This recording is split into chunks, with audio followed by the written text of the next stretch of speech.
In 1127 AD, the Northern Song Dynasty. A mishap hurls college student Li Hao from the modern era into the past, endowing him with a super wormhole that bridges diverse universes. He employs this wormhole to transport advanced future technology back to the Northern Song, amassing wealth through intertemporal trade. But Li Hao's aspirations extend beyond riches.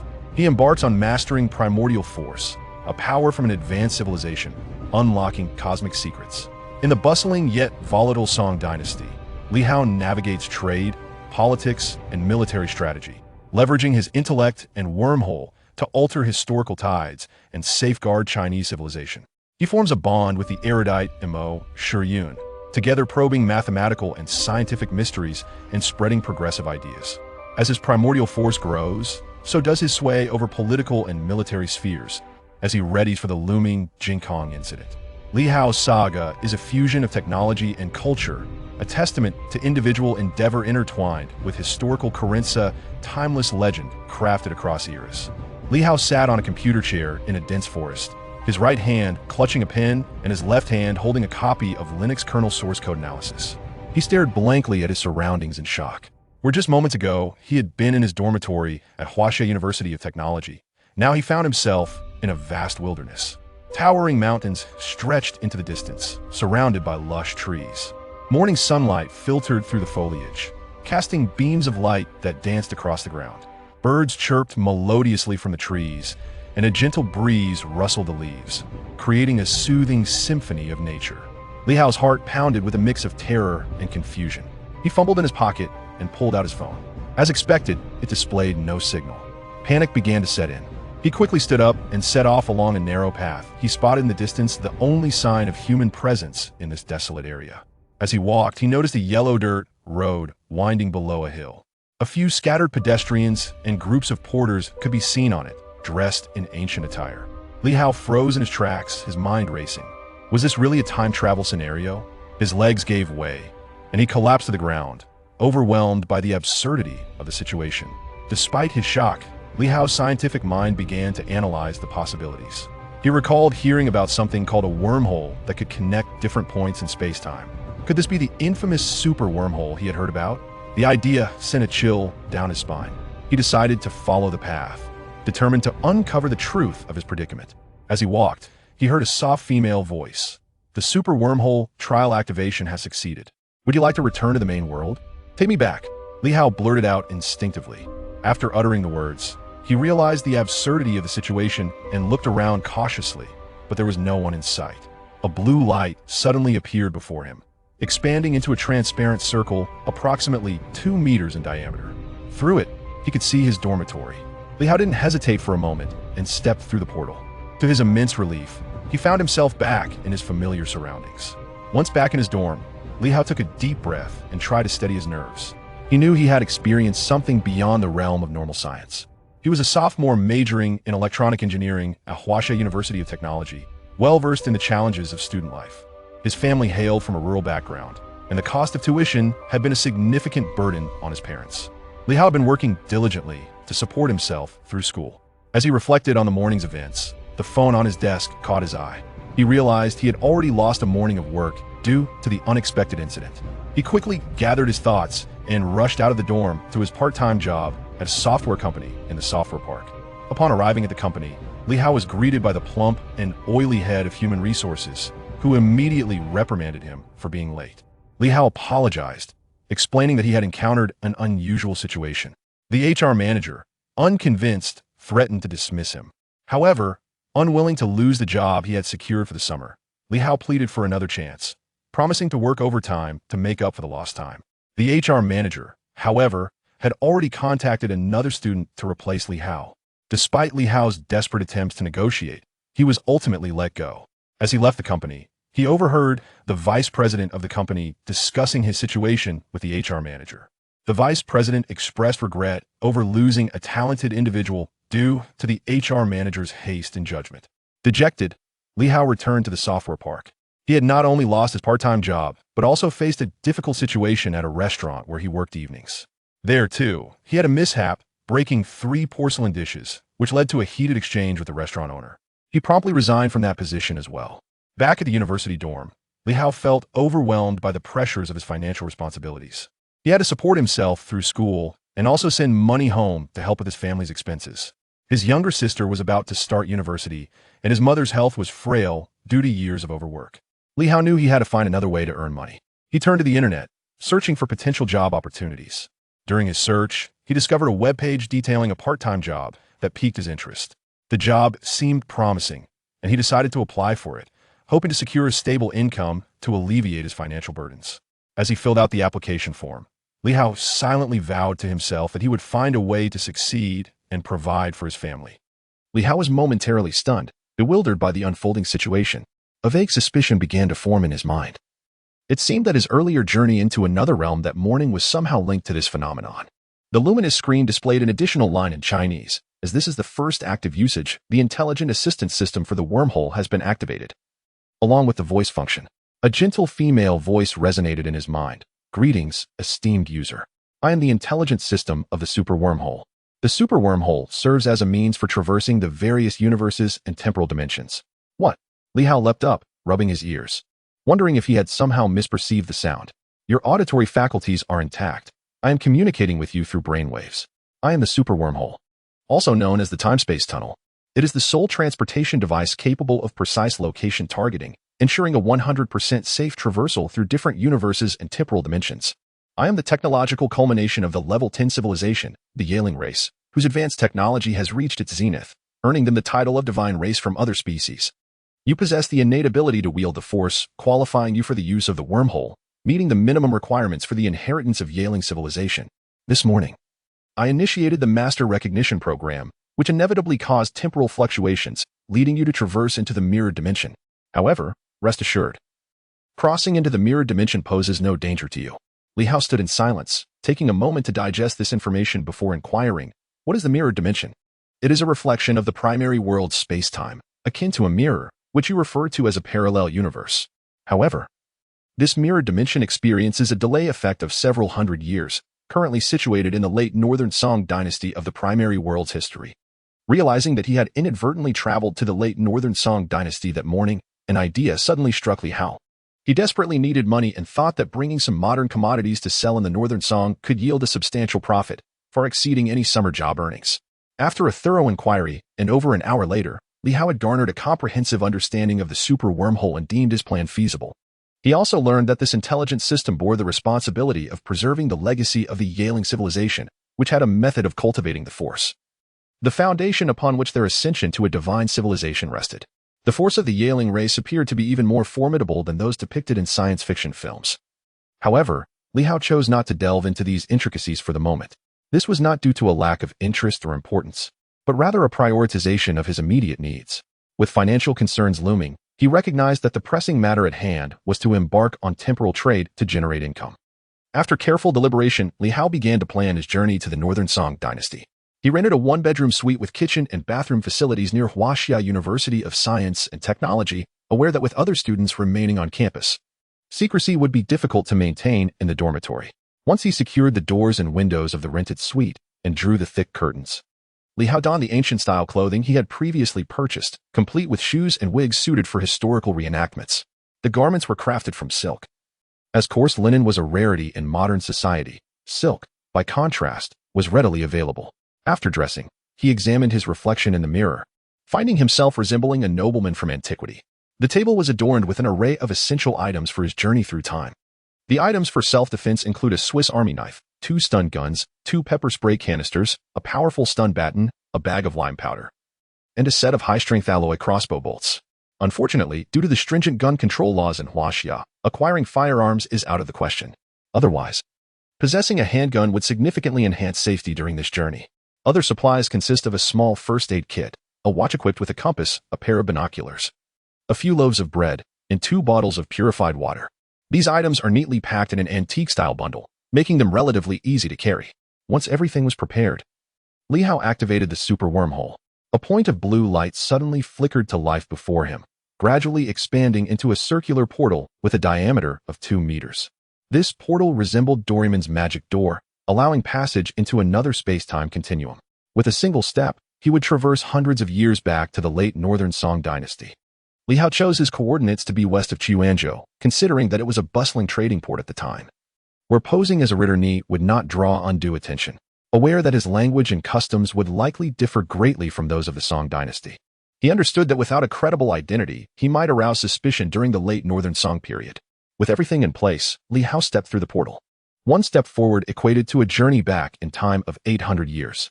Upon crossing, he found himself in a dense forest, with the blue portal behind him still shimmering with light. He surveyed his surroundings. The area was a vast, uninhabited woodland filled with towering ancient trees. The wormhole was a marvel of advanced extraterrestrial civilization, ensuring that the traversal would not pose any danger. He would not find himself suspended in midair or submerged in water. After closing the wormhole, Li Hao used his compass to ascertain his direction and headed eastward toward Chuanzhou. After a brief walk, he came upon a yellow earth-paved official road bustling with pedestrians, occasionally crossed by ox carts and mule-drawn vehicles laden with goods. Ah, the people of the Song dynasty. Li Hao observed the passers-by through his binoculars. Their clothing styles were somewhat similar to his own, yet the dyeing techniques appeared rudimentary, yielding colors that seemed somewhat unnatural. He adjusted the position of his self-defense items within his bundle to ensure easy access, then proceeded onto the official road in the direction of Chuanzhou. As he walked, he did not attract excessive attention, though several passers-by glanced at him curiously before hastily moving on. Many of these travelers were in groups, and Li Hao occasionally caught snippets of their conversations, which carried hints of Cantonese and Minnan dialects. He could comprehend most of what they said, with only a few syllables eluding his understanding.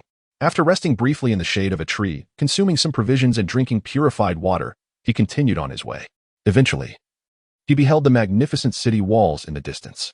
Upon reaching a large tree by the roadside, he discreetly retrieved his binoculars for a closer look. Several soldiers were stationed at the city gate. Li Hao adjusted the magnification on his binoculars for a clearer view of the guards, who were dressed in uniform attire and held polearms, allowing him to discern the intricate details of their long weapons. The gun barrel was crafted from wood, while the metallic tip appeared to be of lesser quality than one might expect. However, the edges of the tip gleamed with a sharpness that was quite striking.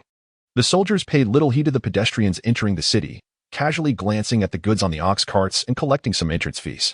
A considerable number of individuals were coming and going at the city gate, some carrying vegetables, others pushing carts, yet the orderliness was commendable. After observing for a while, Li Hao discerned that the soldiers were only taxing large shipments and were not interrogating individuals, with an appearance akin to that of a nobleman from this world. He believed he would not draw their attention and thus would face no issues entering the city. Li Hao proceeded along the official path, joining the throngs of pedestrians heading towards the city gate.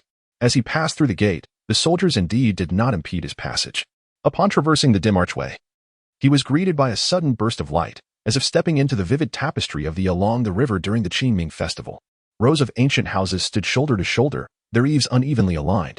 The streets were alive with bustling crowds, a cacophony of voices filling the air. Stunned, Li Hao, despite his mental preparations, was profoundly awed by the spectacle before him. This was the Grand Song dynasty. The vibrant essence of the Song from 8 centuries ago enveloped him, resonating with lively sounds, an ancient charm, and an undeniable sense of historical authenticity. For a fleeting moment, he found himself in a daze, caught in a dreamlike reverie. Li Hao had watched numerous period dramas and films, yet none could compare to the reality surrounding him. Those cinematic sets paled in comparison to the grandeur of the scene before him. A straight avenue stretched endlessly, teeming with pedestrians, a continuous flow of life. Along the streets, shops lined both sides, and as he walked, he encountered tea-houses, inns, carriages, gambling houses, taverns, money exchanges, pawnshops, rice stores, dye houses, and an array of other establishments, each crammed into the available space. As he strolled, the lines of Lu Yong's Wang Haichao naturally surfaced in his mind, perfectly encapsulating the scene. Smoky willows and painted bridges, breezy curtains and emerald drapes, a patchwork of 10,000 households, markets adorned with jewels, doors overflowing with silk, competing in extravagance. If he were to organize a day tour of Chuanzhou during the Song dynasty, tourists would undoubtedly flock to it. Yet, Li Hao knew that he could not do such a thing. The secret of the wormhole was something he would never divulge to another soul. Most of the pedestrians ambled leisurely, indicative of a considerably slower pace of life compared to the hurried existence in 21st century metropolises, where individuals rushed by, each second paramount. Passers-by occasionally cast glances at him, as if sensing his distinctiveness. Li Hao found this puzzling, as his attire bore no significant difference from theirs. Why, then, did they perceive him as peculiar? It was not until he spotted a young gentleman alighting from a carriage that the reason became clear. Clad in fine silk, He was unmistakably dressed in the garb of the affluent. Typically, such a noble would be accompanied by a retinue of attendants, yet here he was, wandering alone, which undoubtedly aroused curiosity among the onlookers. There is a saying that one regards the silk attire before the person in such a society. Wealth is readily discernible at a glance. A person adorned entirely in silk would certainly be wealthy, and it was uncommon for such individuals to venture out without a few servants, thus causing the bemusement of those around him. As he continued on his journey, Li Hao encountered several citizens whose clothing barely covered them, some of whom bore pallid expressions indicative of malnutrition. Occasionally, he also came across a few beggars. After the initial awe of his surroundings faded, Li Hao began to perceive the authentic essence of the Song Dynasty, a feudal empire still shackled by technological backwardness, where the living standards of ordinary folk remained dismally low. Of course, this notion of technological inferiority is relative. Compared to the 21st century, the Song Dynasty was, in fact, far ahead of its contemporaries in terms of economy, technology, and culture. If one were to calculate national income as done in later years, the GDP of the Song Dynasty might have constituted over 80% of the global total. At this juncture, the civilization of Huaxia was indeed a beacon of advancement, far surpassing the rest of the world. As Li Hao ambled along, he stumbled upon a large pawn shop, its entrance adorned with an enormous traditional character for pawn, and a sign that read Han's Pawn Shop. Realizing he needed to exchange some currency to navigate this unfamiliar realm, he stepped inside. Within, he observed a few patrons conducting transactions at the counter. Approaching an unoccupied counter, he placed a lighter before the clerk, inquiring about its worth. The clerk, noticing Li Hao's silk garments, treated him with utmost respect. The lighter, of decent quality, was valued at over 20 coins, coated in a layer of golden alloy. Initially, the clerk mistook it for gold. However, upon handling it, he discerned it was not, as true gold would not possess such lightness. The clerk scrutinized the lighter repeatedly, his expression growing increasingly serious. Trained specifically for their role, he had developed a discerning eye for appraising items, yet this lighter was something he had never encountered, leaving him puzzled about its purpose. The pawn shop had its own methods of authenticating items, beginning with an assessment of the material, yet this clerk, having never seen modern alloys processed through advanced techniques, found himself at a loss. The young man studied the object for a considerable time, his brow furrowed in deep contemplation. This peculiar item was neither gold, silver, copper, nor iron, and its true nature eluded him. However, it was evident that this object was remarkably valuable, as indicated by its lustrous metallic sheen and the exquisite craftsmanship evident in its fine details. The surface was polished to such a smooth finish that it could reflect a person's silhouette, adorned with several straight lines that exuded an aesthetic appreciation of artistry. Such a creation could only be accomplished by the most skilled artisans. The young man finally raised his head and, with a hint of embarrassment, inquired, "Esteemed guest, I must apologize for my ignorance. I am unable to identify this treasure. Would you be so kind as to enlighten me on the nature of this remarkable item?" As a pawnshop attendant, it was rather embarrassing to ask such a question. However, he truly did not recognize it. Li Hao offered a faint smile and chose not to respond. He took the lighter from the attendant's hand, pressed his thumb down, and with a sharp click, the lighter's lid sprang open. With a gentle press, a small flame flickered to life from the lighter. The attendant gasped in astonishment, startled by the sudden emergence of the flame. In the Song Dynasty, people primarily relied on maintaining existing fire without extinguishing it. To create a new flame, one would require a fire striker, flint, and tinder. When igniting a fire, one must first take a small amount of dry tinder and place it upon the kindling. Then, by striking a flint with a fire steel, sparks are generated to ignite the tinder, ultimately leading to the lighting of firewood. The entire process is rather cumbersome. The fellow could hardly fathom the sudden eruption of flames. It was entirely beyond the realm of his understanding. His exclamation drew the attention of others, who gathered around in curiosity. Li Hao demonstrated the lighter once more, eliciting a chorus of astonished gasps from the onlookers. Among them, a white-haired elder proclaimed, "This is true sorcery. The fire deity has descended upon us. Let us pay homage to the fire deity." With that, he knelt down reverently. The elder's act of homage prompted others to follow suit, collectively exclaiming, "We pay our respects to the fire deity." Li Hao was taken aback. It seemed the ancient individuals possessed a rather limited capacity for comprehension. A mere lighter had managed to leave them so awestruck. If he were to present a tablet and showcase a film like The Legend of the White Snake or a few episodes of Journey to the West, would they not mistake him for a celestial being? Truly, they were a group of unsophisticated bumpkins. Li Hao assisted the elder to his feet, as he was primarily focused on selling the lighter rather than playing the role of a mystic. "Elder, this is merely a tool for starting fires. It functions similarly to the fire steel and flint, albeit crafted with remarkable skill. The elder paused for a moment, bewildered. Is this not a treasure of the fire deity? Li Hao chuckled. Certainly not. The treasures of the fire deity would conjure far more than a mere flicker of flame. Elder, do give it a try. Press here. He handed the lighter to the elder, instructing him on its use. The elder pressed the lighter, and a flame leapt forth, although a gentle breeze passed by. The flame merely flickered and did not extinguish, only vanishing when the elder released his thumb. The elder murmured, "This is indeed a treasure, a true treasure." The surrounding crowd began to murmur excitedly, "How astonishing! It conjures flames out of thin air. Is this not magic?" "It is not magic, but rather a trick. This is an illusion. The flames cannot be real." "Are you blind? How can the flames not be real when they dance before us?" Li Hao paid them no mind and placed the lighter back into the counter. This is called a lighter, crafted by the finest artisans overseas, capable of igniting fire repeatedly. Give it a try. Press here. The fellow took the lighter and mimicked Li Hao's earlier actions, successfully igniting it. Hearing the murmurs of the crowd, he hesitantly extended his finger toward the flame. The moment his finger brushed against the flame, he recoiled in shock. Good heavens, this is no trick. It can truly ignite fire. This lighter is incredibly convenient for starting flames. The attendant bowed respectfully, saying, "Esteemed guest, please wait a moment while I fetch the shopkeeper.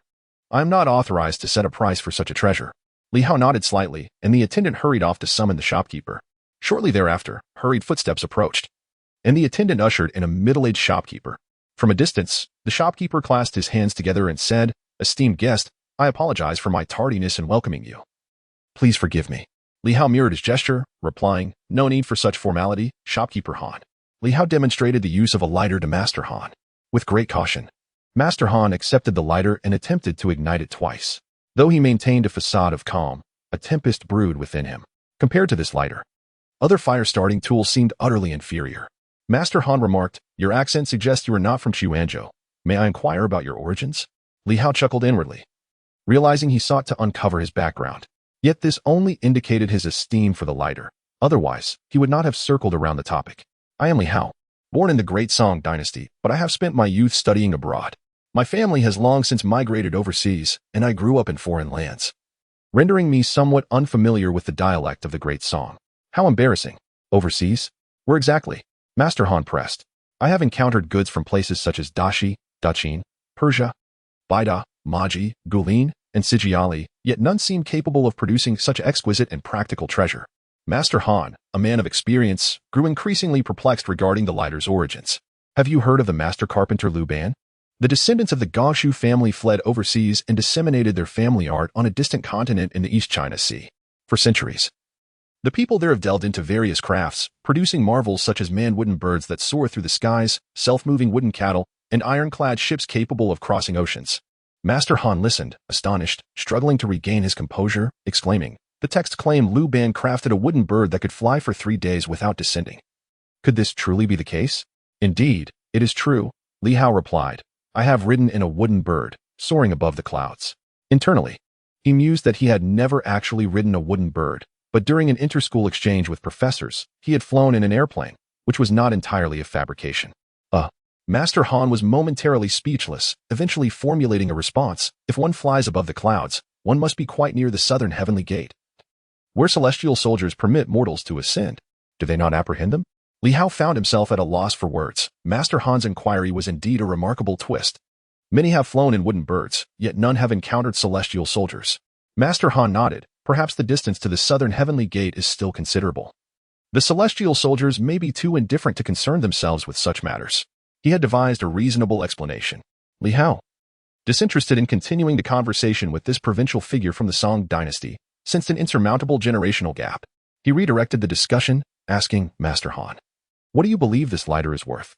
As a pawnbroker, Master Han was obliged to provide an estimate.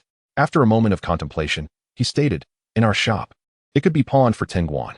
Li Hao had reviewed the historical prices of the Song Dynasty just days prior and calculated that one one's purchasing power roughly equated to 3 or 4 cents in the modern world. Since 1 guan consisted of 1,001, 10 guan amounted to a substantial sum, equivalent to over 3,000 yuan in today's currency. Li Hao recalled that Su Donpa once mentioned in a letter to Qin Guan how he managed to support his family on a modest budget of 4 guan and 500 yuan each month. Although Su Donpa had already been relegated at that time, he still held an official position and had a wife, concubines, and servants. Even with frugality, his expenditures were undoubtedly higher than those of an ordinary household. This indicates that the monthly income and expenses of a typical family were far below 4 guan and 500 won. A lighter cost 10 guan, which only affluent families would consider purchasing. The disparity between rich and poor during the Song dynasty was quite pronounced, with a small segment of society possessing immense wealth. Li Hao chuckled and remarked, 10 guan. Manager Han, this lighter is crafted by the direct descendants of Liu Ban, and its manufacturing process has been lost to time. Even overseas, it remains a rare treasure. Apart from my establishment, there is no other lighter to be found in the Song dynasty. What do you think it is worth? Li Hao smiled and declared, a fixed price of 200 guan. Manager Han laughed heartily. What a bold demand. Have you considered how many plow oxen 200 guan could purchase? Is this igniting device truly worth such a sum? There are plenty of plow oxen in the world, but this lighter is unique to my shop. Li Hao remained unperturbed. After all, there were more pawn shops in the vicinity. If negotiations failed here, he could always visit another. At most, 20 guan, he countered. For something that merely ignites a fire. Only high-ranking officials and wealthy individuals could afford such a trinket. They wouldn't personally kindle a fire or light a lamp. Purchasing the lighter would merely be an act of curiosity and ostentation, devoid of practicality. Li Hao acknowledged that, in terms of functionality, the lighter was indeed not worth a high price. After all, it was not an irreplaceable commodity. Although fire knives and fire sickles were cumbersome, the people of Song had long since adapted. His demand of 200 guan was a reflection of the spirit of bargaining. He did not genuinely believe it could be sold at such a price, considering that a pawnshop was not an auction house. After further discussions, neither party was willing to concede. Seeing the impasse, Li Hao left the pawnshop. He visited several more establishments, with the highest offer being merely 50 guan. Given the market conditions, Li Hao decided to sell all 10 lighters at this location, negotiating the price down to 40 guan each. Thus, he sold the 10 lighters for a total of 400 guan, reaping a profit of several hundred times his initial investment. Indeed, time-space trade proved to be a lucrative industry. 400 guan was a considerable sum during the Song dynasty. With such wealth, Li Hao felt it prudent to avoid wandering aimlessly. He inquired with the pawnshop manager about the availability of intermediary services in the Song dynasty. After a moment of contemplation, the manager realized that Li Hao was seeking the services of a yang money exchange. He advised that a reputable yang, Cui could be found not far to the north. Prompted by this suggestion, Li Hao recalled the concept of a yang. In ancient times, a yan was not a dental clinic, but rather an intermediary merchant who facilitated transactions, assessed product quality, and determined prices. In modern terms, this was akin to a broker or agent. Given his unfamiliarity with the Song dynasty, having a broker would be more convenient. Li Hao exited the money exchange and made his way to the yang as directed by the manager.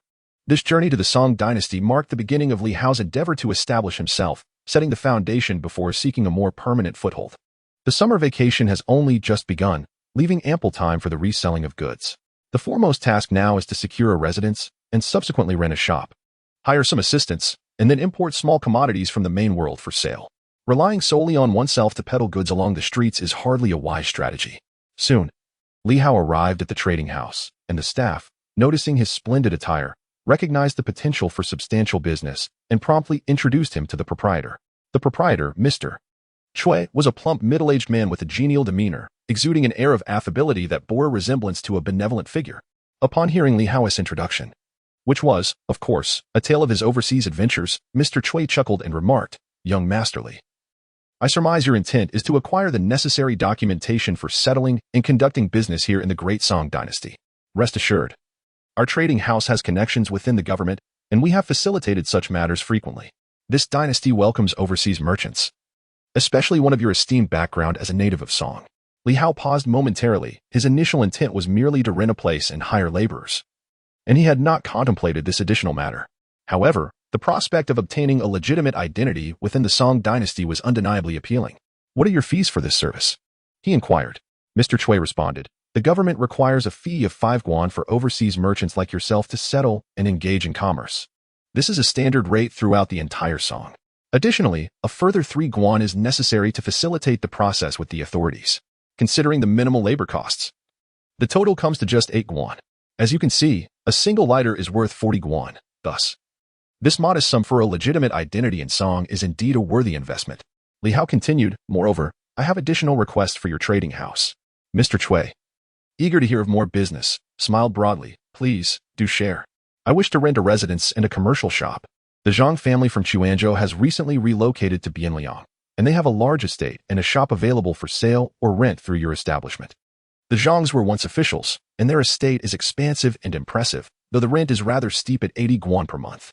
This price is set by the Zhang family, and I have no authority to negotiate. Li Hao contemplated the prospect of opening a shop in Northern Song, realizing the potential for lucrative business.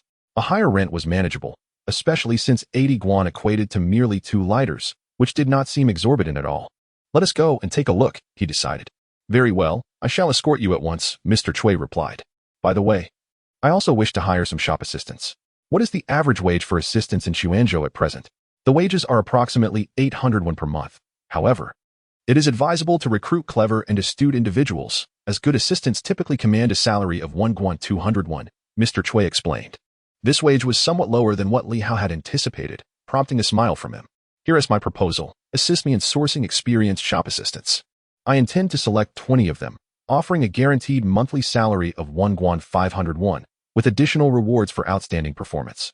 Their average earnings could exceed 2 guan. Mr. Cui eagerly responded, consider it done. That salary is quite generous. I will seek out the most astute assistants for your consideration. Rest assured, many will strive to be among your staff. The 2 individuals reached an agreement regarding the commission, prompting the entire dental establishment to mobilize. Some ventured to the authorities to procure travel permits for overseas merchants, while others sought out assistance. Manager Cui personally accompanied Li Hao to the Zhang residence. The estate was remarkably expansive, covering approximately 3.5 acres, and was divided into a front courtyard, a middle courtyard, and a rear courtyard. The rear courtyard boasted numerous large trees, creating an exceptionally tranquil atmosphere. What was particularly remarkable was that such a property was situated in a relatively prosperous area of Xuanzhou City, in the era prior to his crossing. When housing prices soared to astronomical heights, even a billionaire or a person wielding significant power could not hope to possess such a vast expanse of land in the city.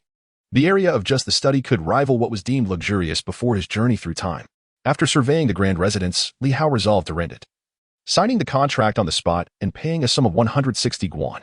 Of this amount, 80 guan was for rent, while the remaining 80 guan served as a deposit. Li Hao and manager Cui agreed that the latter would bring the first batch of assistants for interviews the following noon. After manager Cui departed, Li Hao took a leisurely stroll around the estate, growing increasingly fond of it. He envisioned that once he earned money, he could cultivate his innate powers in the serene little garden in the rear courtyard.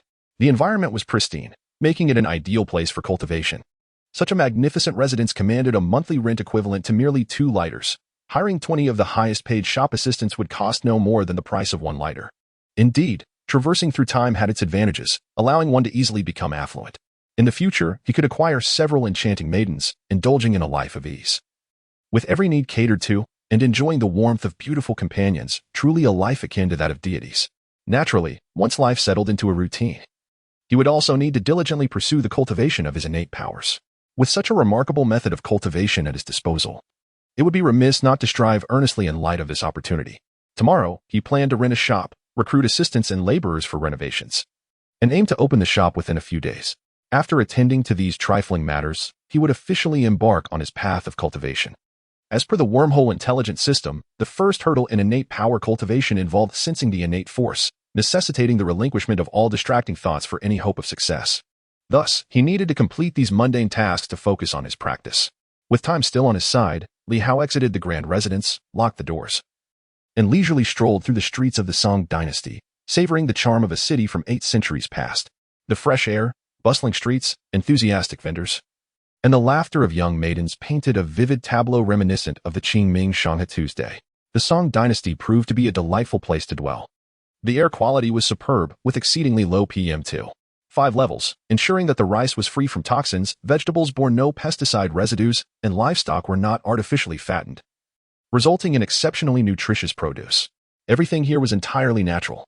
Moreover, the gentle and virtuous women of the Song era, alongside the societal acceptance of polygamy, rendered it an idyllic locale. How splendid it was. Oh, the evils of feudal society, how I adore it. That evening, Li Hao returned to the grand residence, securely locking the doors behind him. In the study, he activated the wormhole to return to his primary world. Peering out the window of the rented suite in his original world, he gazed at the towering skyscrapers, reflecting on the day's experiences that felt dreamlike. Were it not for the documentation of the rented grand residence still in his possession, he might have truly believed it was all a fleeting dream.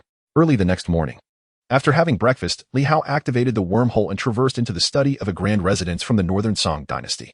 Upon exiting the study, he gazed at the azure sky and inhaled the refreshing air, already enamored with the Chuanzhou of the Northern Song. By midday, the front courtyard of the residence he was renting was bustling with nearly 300 individuals. These people had received a notice from the Cui family's tooth shop, learning that overseas merchants were seeking to hire assistants and long-term workers, prompting them to rush here in hopes of being selected. More individuals continued to arrive, and the courtyard was filled with animated discussions. Is it true that the long-term workers are needed by this household? Do you know what the monthly wage is? Is it 1 guan of silver? I haven't heard yet, but the Cui family's tooth shop assured us that the pay will surely be satisfactory. The Cui family's reputation for reliability was well known. If they claimed the wages were substantial, they undoubtedly would be. Hence, I hurried here. Previously, I worked short-term jobs, and while the daily wages were slightly higher, they were quite unstable. Long-term work is undoubtedly better. Of course, who wouldn't want a long-term position? If only the monthly wage were 1 guan. Yet, that was merely a dream. How could a long-term worker command such a high salary? Who is the employer? Has this residence been vacant for some time? I haven't seen the employer, but I just spotted the young master. He must be the one. He is extraordinarily youthful, dressed in exquisite brocade, exuding an impressive demeanor. Suddenly, the chatter subsided as everyone turned their attention to the main hall, where the manager of the Cui family's tooth shop emerged alongside a young gentleman. Silence. The manager called out. This is young Master Li, who has returned from studying and trading overseas. He plans to open a shop specializing in rare treasures from abroad and is here to recruit a group of assistants. Young Master Li, please share your requirements for selecting assistants. Li Hao stepped forward and announced, I am seeking to hire 20 shop assistants, along with 2 cooks and 5 laborers. The monthly wage for all positions is 1 guan and 500 wen, with additional bonuses based on performance. A cacophony of murmurs erupted among the crowd, as the offered wage of 1 guan and 500 wen exceeded their expectations. Wow, 1 guan and 500 won. That means I can afford a meal of meat each month, not to mention the possibility of a fish dish. Wonderful. I can buy 2 feet of cloth for my wife to make a new garment. Her old clothes are patched up with at least 4 pieces. Truly, the young master is generous. It is rare to find an employer who shows such consideration for their subordinates. Did you not hear? The young master has returned from studying and trading abroad. The demeanor of overseas merchants is not something ordinary vendors can compare to. He is wealthy, educated, and possesses a compassionate heart for the less fortunate. Truly, truly. After a prolonged moment of reflection, he finally remarked, what a great person. He is destined for great success. Moreover, there are bonuses. This is splendid. Young master, I have previously worked as an assistant in a fabric shop. Young master, hire me. I can endure hardship and am capable of any task, perfectly suited to be a laborer in the Li residence. Quiet. No more noise. Li Hao called out emphatically. Upon the utterance of those words, an abrupt silence enveloped the venue, so profound that even the rustle of falling leaves could be discerned. Li Hao inquired, those who can write the 1,000-character classic step forward. Yet, the crowd remained motionless, not a soul daring to rise. Li Hao was momentarily taken aback. Despite his mental preparation regarding the literacy rates of the Song Dynasty, the absence of even one individual capable of composing the 1,000-character classic among such a multitude seemed excessively exaggerated. Gazing at the assembly, he posed another question. Those who can use an abacus, please come forward. At last, a few individuals stepped forth, only 5 in total. Excellent. Li Hao remarked, you 5 proceed to that side. I will assess your abacus skill shortly. Through a process of selection, Li Hao recruited 20 articulate assistants, among whom those adept at rapid calculations were chosen as cashiers. Some of these laborers had ventured from the countryside in search of work, and Li Hao arranged for them to reside in the servant quarters of the Li residence, significantly enhancing the liveliness of the once quiet abode. Subsequently, Li Hao secured a spacious shop through the Cui Jiyang and appointed a steward. The steward's role was critical, as he would manage affairs in the North Song world during Li Hao's intermittent returns to the primary realm. Li Hao conducted several interviews for the steward position, but found none satisfactory until Cui Jiyang recommended steward Ding. This Ding, known as Ding Fu, was nearing 50. With hair and beard predominantly gray, yet his eyes sparkled with vitality. Having previously served in an official family, he was literate and well-versed in social etiquette and the customs of prominent families in the North Song, possessing considerable administrative skills. Li Hao engaged Ding Fu with a generous monthly salary of 6 strings of cash, promising a year-end bonus contingent upon his performance. Li Hao organized comprehensive training for the shop staff, as they were unfamiliar with the sale of modern small commodities and required pre-employment instruction. The shop assistants were divided into 2 groups and would subsequently operate on a 3-shift rotation. Once the working hours were clarified, the assistants felt immense gratitude towards their returning employer, appreciating the rotational shifts that allowed for manageable work durations without disrupting mealtimes or rest, resulting in higher wages than their peers. In contrast, Li Hao marveled at the industriousness of the Song Dynasty workers, who exhibited a strong sense of hierarchy and deference to their employer. In the 21st century, such diligent and compliant laborers seemed a rarity in the primary realm. Workers were increasingly assertive, often leading to the dismissal of their bosses over minor disputes. Conversely, securing stable employment in this world remained a challenge, and the hired hands cherished their positions. 4 days later, a new shop opened on the most bustling street of Chuanzhou. The entrance was grand, adorned with a large plaque that bore the flamboyant characters Qijin Yibao Ge. A red silk ribbon, intricately decorated, hung from the plaque, its ends cascading down, fluttering in the breeze. Accompanied by the rhythmic sounds of drums, 2 lively lion dancers shook their heads and swayed their tails. Passers-by paused to observe, pointing and commenting on the lion dancers, while a group of children eagerly darted in and out of the crowd, their excitement palpable as they gazed at the lion heads. The tradition of lion dancing boasts a rich history, having gained popularity during the Southern and Northern dynasties, becoming even more widespread during the Song Dynasty. The lion dance primarily takes place during the Spring Festival, Lantern Festival, or temple fairs. The practice of a lion dance for a business opening is yet to be established. Nevertheless, this tactic immediately captivated countless passers-by. In ancient times, entertainment was scarce, and the allure of the lion dance was profound. Li Hao and his steward, Ding Fu, stood nearby, observing the spectacle. Ding Fu sighed, "Young master, how did you conceive the idea of a lion dance for the opening? This strategy is truly remarkable," instantly attracting a throng of onlookers. The shop's first day is bustling, heralding auspicious beginnings. Ancient merchants were particularly concerned with good omens, and the lion dance symbolized joy and good fortune. Ding Fu greatly admired this young master. He wondered why he had not thought of such an idea himself. Li Hao chuckled inwardly. The lion dance for a business opening was merely customary, yet in Ding Fu's eyes, it appeared to be a notable innovation. The disparity between their perspectives was stark, a testament to the vast cultural accumulation over 8 centuries.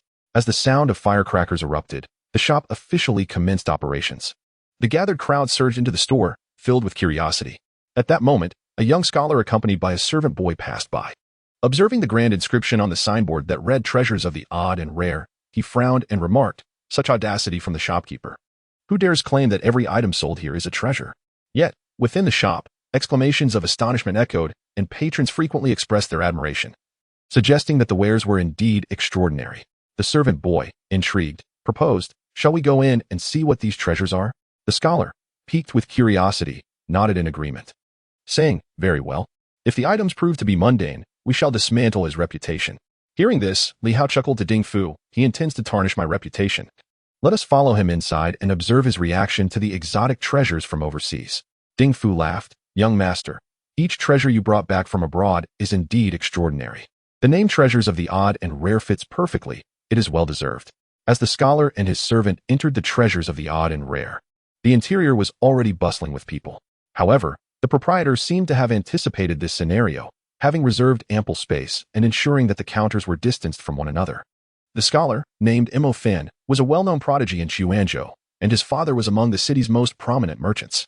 Approaching the first counter, he saw an attendant presenting a round object with both hands, declaring, "Esteemed guests, this is our secret-crafted crystal mirror, priced at 50 coins. Mo Shiyun exclaimed, 50 coins for a mirror? This is sheer extortion. Is your mirror crafted from copper or gold?" The attendant replied with a grin, "Our mirrors are indeed not made of copper. They are distinctly different from the common copper mirrors. Otherwise, we would not dare to charge such a price." The servant boy pushed forward, exclaiming, "Let me see, let me see." The attendant held the mirror for him to gaze into, prompting the boy to cry out, "Ah?" Mo Shiyun admonished, "Cultivating one's intellect requires composure. One must remain calm in the face of events. Such outbursts are unbecoming." The young scholar pointed at the mirror, stuttering, That mirror, that mirror." The shop assistant held the mirror for Mo Shiyun to take a look. Mo Shiyun gasped up.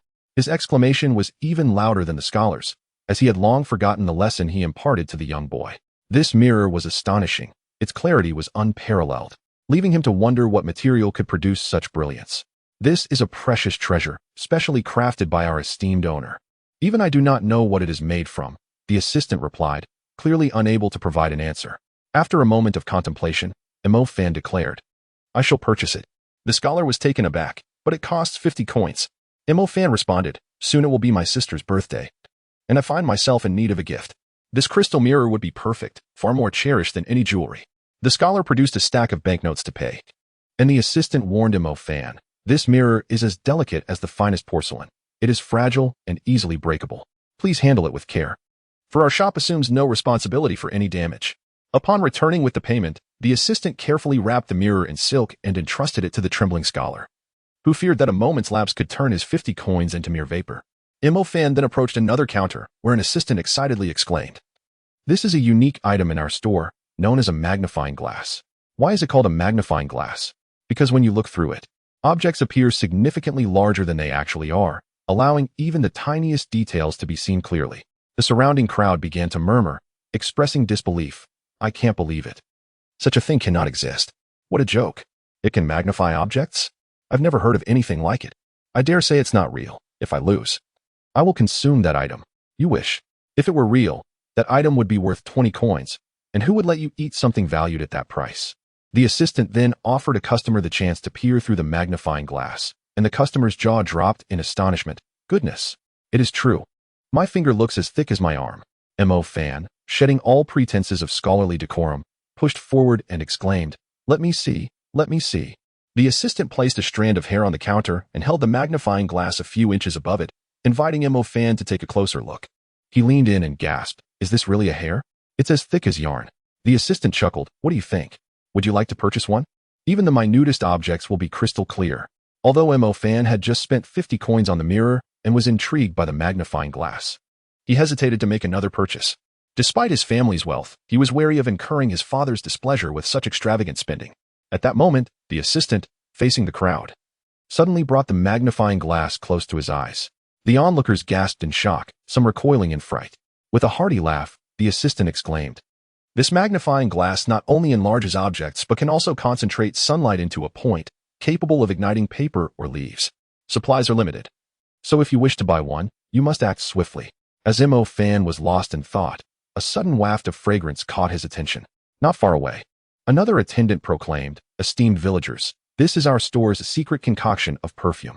Just a single drop will fill the room with a delightful aroma. Come, take a whiff of this exquisite scent. Mo Fan approached and inhaled deeply. The refreshing fragrance was truly captivating. How much for a bottle of this perfume? He inquired.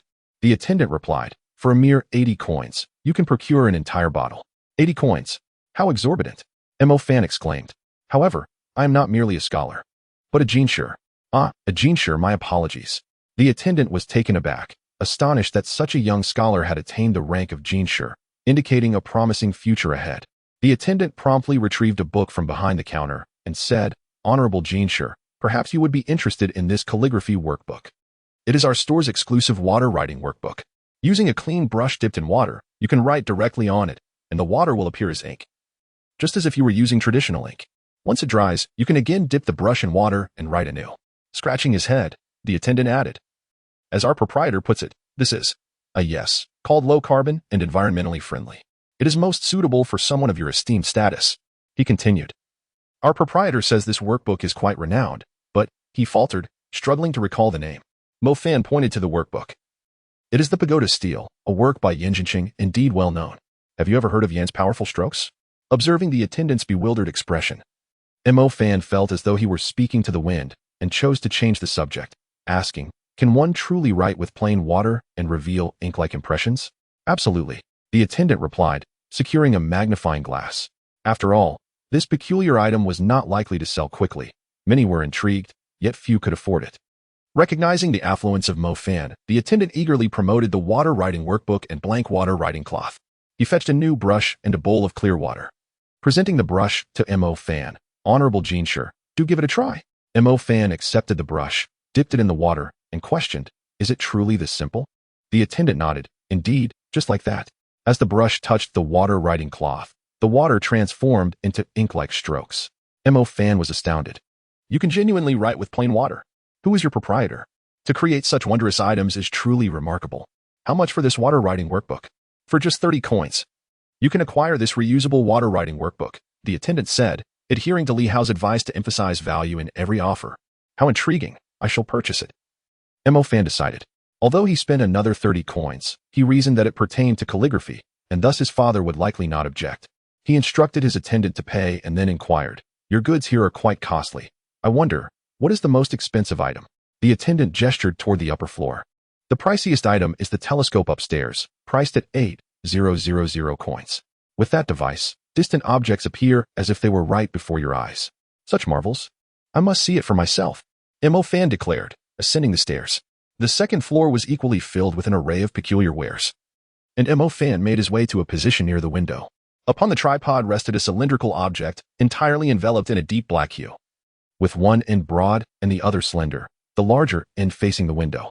A young gentleman, adorned in splendid attire, stood beside this peculiar item, positioning his gaze towards the narrow end, peering inside. As he observed, he expressed his admiration, exclaiming that the people several streets away appeared as if they were right before him. "Oh, the lady in the direction of the government office is truly enchanting," he remarked. Mo Fan stood on tiptoe to gaze out the window. In the far distance, he discerned a few small black dots.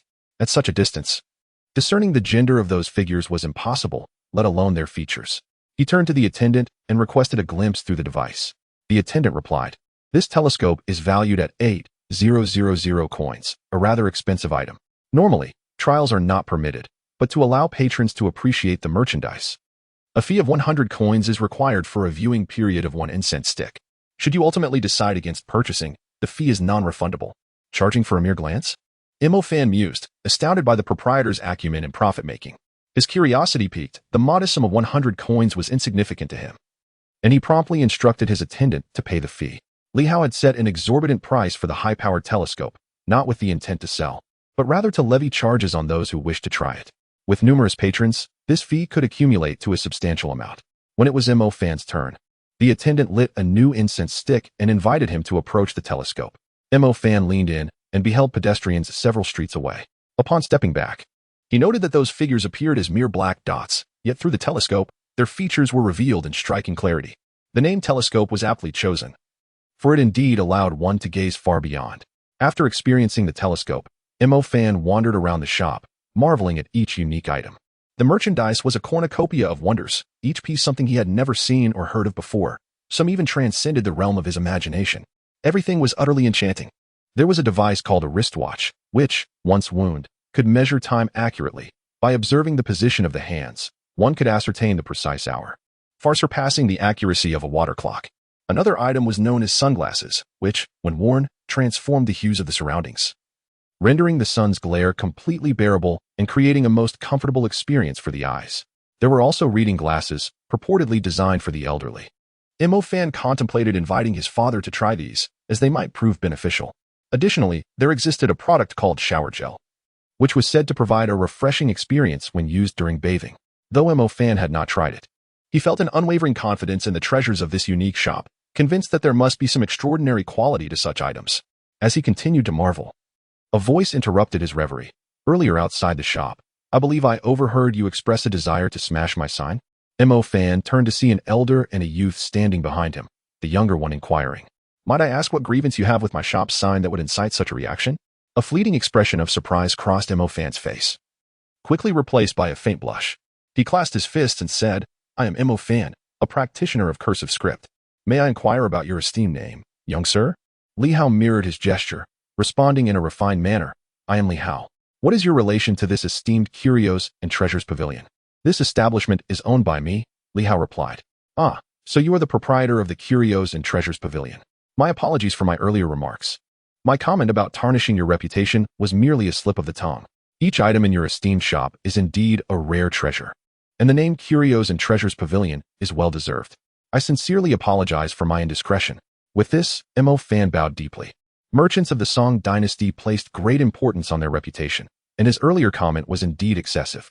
Li Hao had only jested, yet he found Mo Fan's candid apology refreshing. He considered that this individual could be a worthy acquaintance and felt a curiosity towards this scholar of the era. He waved his hand dismissively and said, "No need for concern, Mo brother. It is fortuitous that we met today, rather than merely an invitation. Let me treat you to a few drinks at the nearby Tai-Bai Tower." Mo Fan replied with delight, "That would be splendid, for I wish to seek your guidance, Li brother. However, I insist on treating you as a means of atoning for my earlier indiscretion. It would trouble me otherwise." Your words are excessive, Li Hao said. Slightly contemplative, he turned to his steward, Ding Fu, and whispered a few instructions. Ding Fu nodded repeatedly and went to retrieve a box. Li Hao took the box and presented it to Mo Fan, saying, "Since you are so insistent on treating, I shall not decline. I can see that you are quite proficient in calligraphy and painting. This box contains painting pigments that can be activated with water. Consider it a gift from me." The box and each pigment's label had been meticulously scraped off. "Li brother, everything in your shop is a rare gem. How could I possibly accept such a valuable gift?" Mo Fan exclaimed. Li Hao chuckled. "This is of little value, merely painting pigments. The true worth lies in the artwork produced. And I shall have the audacity to request a piece from you in the future." Being a magnanimous person, Mo Fan hesitated briefly before accepting the box. "If that is the case, I thank you, Li brother. I will bring a painting to seek your guidance. However, my own work may not be of great merit. My younger sister has a notable talent in painting." As they conversed, the two exited the Curios and Treasures Pavilion and made their way to the elegant Tai-Bai Tower across the street, finding a secluded booth separated by a screen. Mo Fan ordered a selection of dishes and requested 2 pots of wine. His attendant filled 2 cups and stepped aside to wait. After they toasted each other with their cups, Mo Fan could no longer contain his curiosity. "Li brother, that water-writing cloth is truly remarkable. I cannot fathom its workings. Why does it turn into ink when written on with water? And why do the ink marks disappear upon drying, allowing for repeated use?" Li Hao, caught off guard, found himself at a loss for an explanation. Internally, he lamented, "I am not a blue cat, capable of answering 100,000 questions."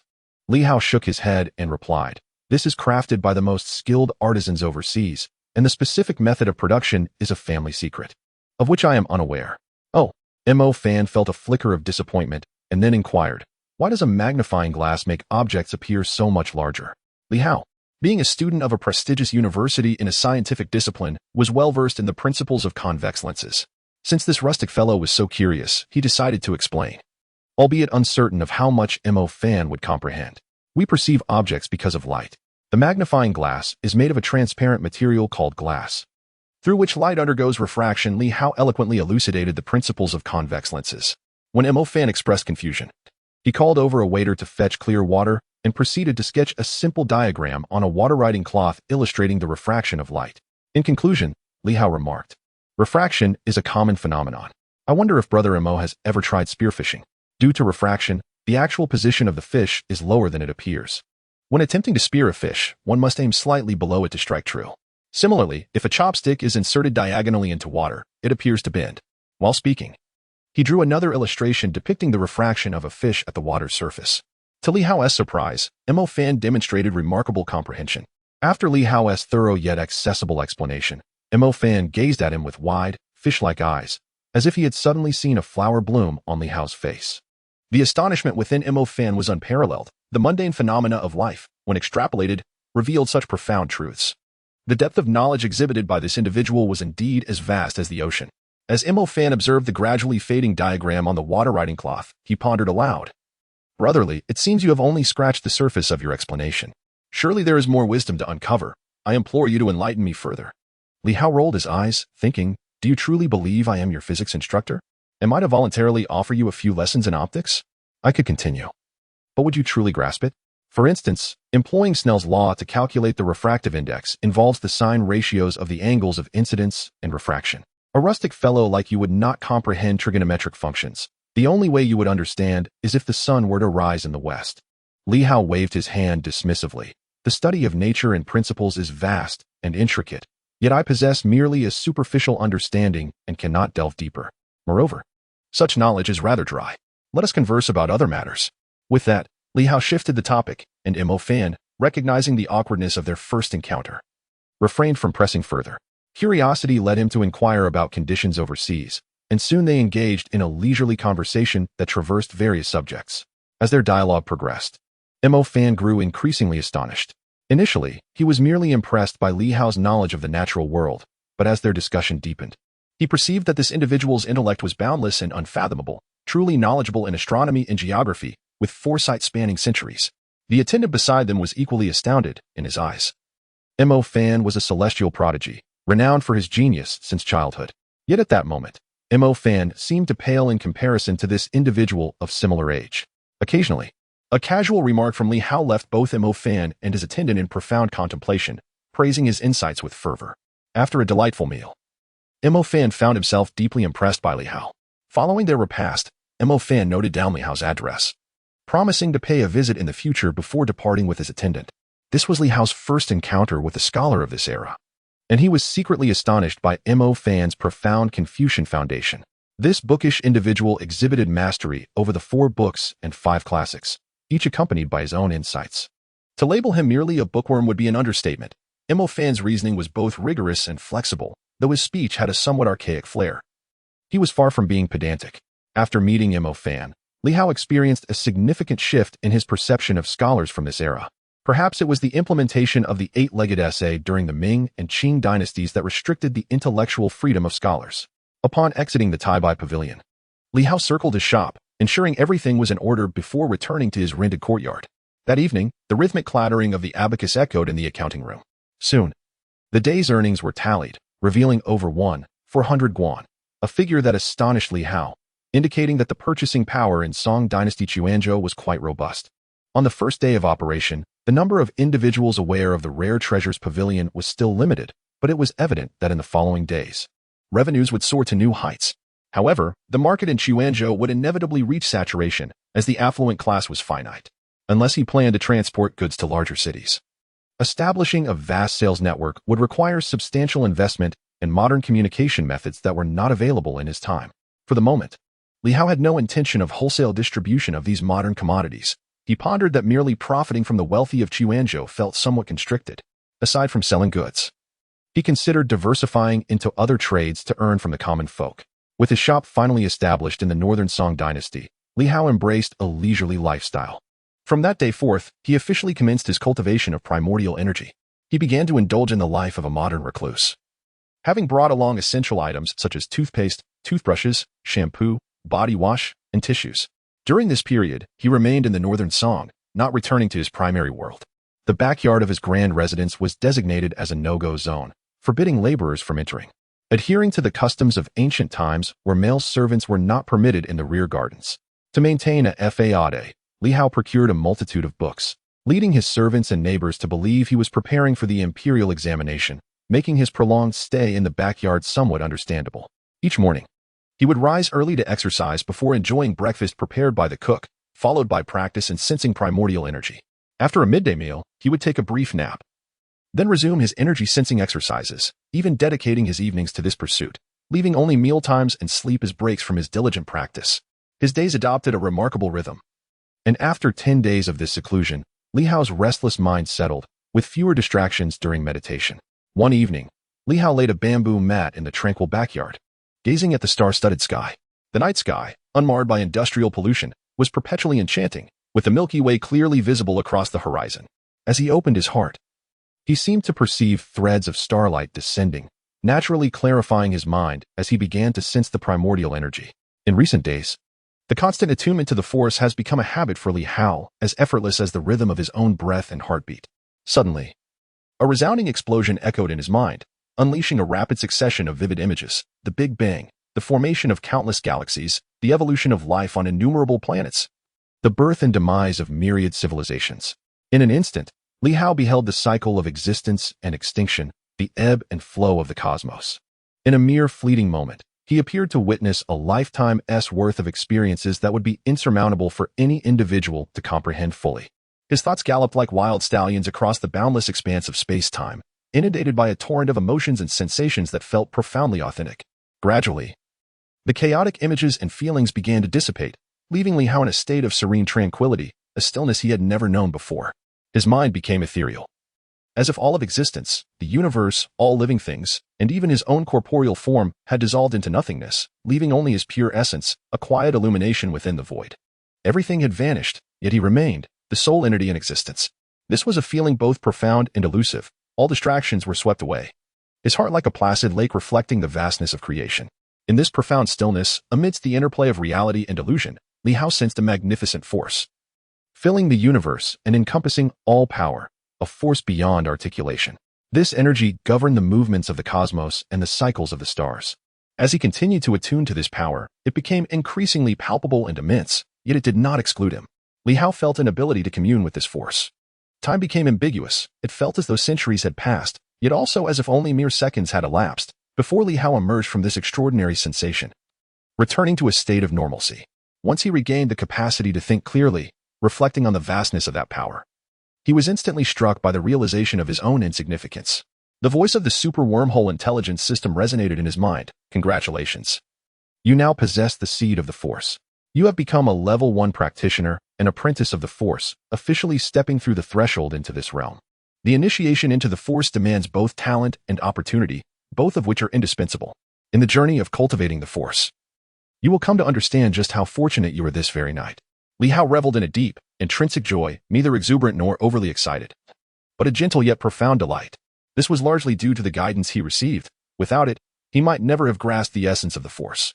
While I can evoke your consciousness, allowing you to experience the transformations of the universe, if you fail to resonate with the Force after a few attempts, you may never again have the chance to enter its domain. Li Hao is taken aback. Only a few opportunities.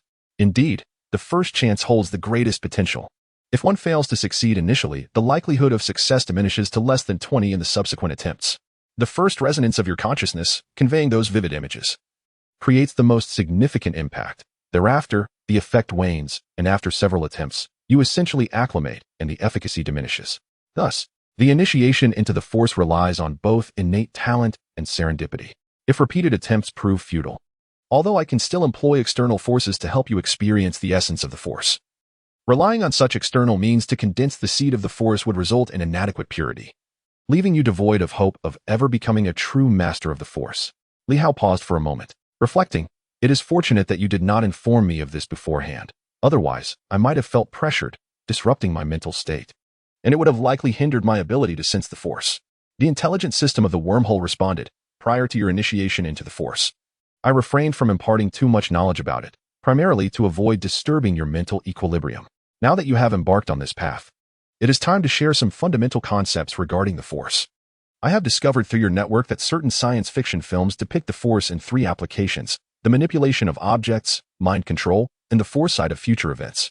However, the Force of the Yaling tribe encompasses 5 applications, including the aforementioned 3, as well as body tempering and form stabilization. At this nascent stage of your training, you may only cultivate the first 2 applications, object manipulation and body tempering. The others are beyond your current capacity and shall not be elaborated upon for now. I will now present to you the foundational tutorial on object manipulation and body tempering. Upon completing the tutorial, the intelligent system concluded, "The Force represents the most primordial power in the universe, propelling the movement of galaxies and governing the transformation of all things. Mastery of the Force is thus a quest to harness this cosmic might, a journey fraught with challenges and complexities. The most arduous aspect of this path is maintaining one's mental composure. Vigilance is essential throughout your practice." Li Hao, bewildered, inquired, "Is maintaining one's mental state truly the most challenging aspect? Consider this, an insignificant individual life, wielding the vast and tumultuous power of the universe. What might their mindset be? Perhaps it could lead to arrogance, a disdain for all, or perhaps it could breed ferocity and a thirst for destruction. It is difficult to say. Different individuals may react in varying ways. Some may seek to uphold world peace after acquiring such power, aspiring to enlighten all sentient beings before attaining enlightenment themselves. You cannot yet fathom the intoxicating allure of wielding such power. For instance, in this world of the Northern Song Dynasty, an emperor holds the fate of nearly 100 million commoners in his hands. How profound must his obsession with power be? The seduction of the Force is far greater than that of mere power. Upon attaining transcendent strength, one would invariably stand at the pinnacle of authority, not to mention possessing the ability to command all existence." The voice of the intelligent system remained calm as ever, as one progresses in their cultivation. Countless practitioners of the Force become ensnared by its allure, ultimately losing themselves in the process, with many succumbing to madness. The more talented one is, the greater the swelling of confidence, making them more susceptible to misfortune. Some may overextend themselves in the fusion of the Force, resulting in assimilation and the loss of self-awareness. Others may introduce excessive force during body tempering, leading to catastrophic consequences. Such occurrences are all too common. Li Hao sighed. "I can't believe that practicing the Force can lead to such madness. So it is imperative to maintain a cautious and prudent mindset? However, being overly timid is equally detrimental. Without fully liberating one's individuality, one shall never become a master of the Force." Li Hao felt perplexed. What then constitutes the healthiest mindset for practitioners of the Force? This matter becomes intricate. It could be elaborated upon at length, yet ultimately, It suffices to adhere to the 7 words articulated by your predecessors. These 7 words encapsulate the essence succinctly. Act according to your heart's desire, without transgressing boundaries. Practitioners of the original force should maintain this mindset. One's individuality must be fully liberated. Otherwise, the original force will never transcend a certain realm. One may act freely. Love fervently when love is warranted, and harbor deep-seated animosity when hatred arises. If one wishes to assist a friend, they must do so without hesitation. If the desire is to vanquish an enemy, one should advance fearlessly. This is what it means to act according to one's heart's desire. In the cultivation of the original force, the breadth of one's heart determines the magnitude of one's power. Pausing momentarily, the intelligent system continued. However, following acting according to your heart's desire, there lies the phrase without transgressing boundaries. Every action should possess its limits. If one acts without boundaries, they succumb to the darker aspects of the original force and embark on a path of self-destruction. Regardless of the realm one attains in the original force, it is imperative to never lose a sense of reverence for the vastness of the starry sea, for the grandeur of the cosmos, and for the inexhaustible original force. One must perpetually maintain a sense of awe. Li Hao quietly noted these words, pausing for a moment before remarking, "It seems that cultivating the original force leads to remarkable prowess. Indeed, let us not forget that the Yaling tribe is revered as the divine race. Well, you have passed the initial threshold. A considerable period henceforth will be devoted to the accumulation of original force, reliant on perseverance and tenacity. The path of original force cultivation is fraught with countless challenges. May you navigate through them with resilience, and may the original force accompany you." After this statement, the Wormhole intelligence system fell silent. The intelligence system did not elaborate further on the mastery of original force cultivation. Li Hao hesitated before refraining from further inquiry, sensing that the intelligence system possessed a comprehensive strategy for inheritance. If there were matters he ought to know, it would surely inform him. An excessive questioning about the unknown would serve no beneficial purpose. Setting aside those thoughts, if one were to liken the cultivation of original force to ascending a mountain peak, he was still at the foot of the mountain, and there was no need to overly yearn for the views from the summit. For now, he needed only to focus on each step he took. Li Hao sprang up from the bamboo mat, plucked a leaf, and returned to his room. Placing the leaf upon the table, he extended his palm, employing the technique of distant object manipulation he had learned from the intelligence system, causing the leaf to stir slightly. It seemed that as he had just begun to engage with the original force, even a single leaf proved to be quite heavy. He tore off a fragment the size of a fingernail from the leaf, concentrating intently. Gradually, this small piece of leaf floated into the air, swaying in accordance with his will. This was the fundamental application of original force manipulation. At last, he succeeded, and Li Hao felt a surge of exhilaration. Although he was merely manipulating a tiny fragment of a leaf, it was indeed a genuine application of the original force. This represented a qualitative transformation from non-existence to existence in the realm of original force. As his original force grew stronger, perhaps one day he could control the galaxy with his hands, just as the intelligence system had suggested. Having truly grasped the essence of the original force, Li Hao returned to his bed, sitting cross-legged to cultivate his body using the original force. After all, the system had only instructed him in the applications of object manipulation and body refinement thus far. A stream of original force flowed through his internal organs and skeletal muscles. Wherever the force touches, the organs of the body are rejuvenated like parched earth receiving the nourishing rain, bursting forth with vibrant vitality. The entire being feels as if immersed in a soothing hot spring, each cell brimming with energy, resonating with the cosmic force that surrounds it. After a night of honing his force, Li Hao felt invigorated, his body seemingly infused with boundless strength. Stepping into the courtyard, he struck a tree with all his might, causing the trunk to shudder violently and dozens of leaves to fall. His strength had significantly increased. In the ensuing days, his connection to the force grew rapidly. He could now manipulate objects weighing less than 50 grams from a distance. He even managed to control 2 leaves simultaneously, guiding them along different paths in midair. Having spent nearly 20 days in the Northern Song Dynasty, and with the summer vacation already half over, Li Hao found himself in a quandary. In just over 20 days, school would resume. Should he remain in the Northern Song to devote himself to cultivating the force, or return to classes? After all, temporal trade could yield profits, and a university diploma seemed inconsequential compared to the future potential that mastering the force promised. Perhaps he could simply skip classes to focus on his training, attending the occasional lecture. Ultimately, the cultivation of the force was paramount and must not be delayed. Under these circumstances, graduating would be an added bonus. However, if he discontinued his studies and his parents discovered this, they would undoubtedly be displeased, and he would struggle to explain his decision.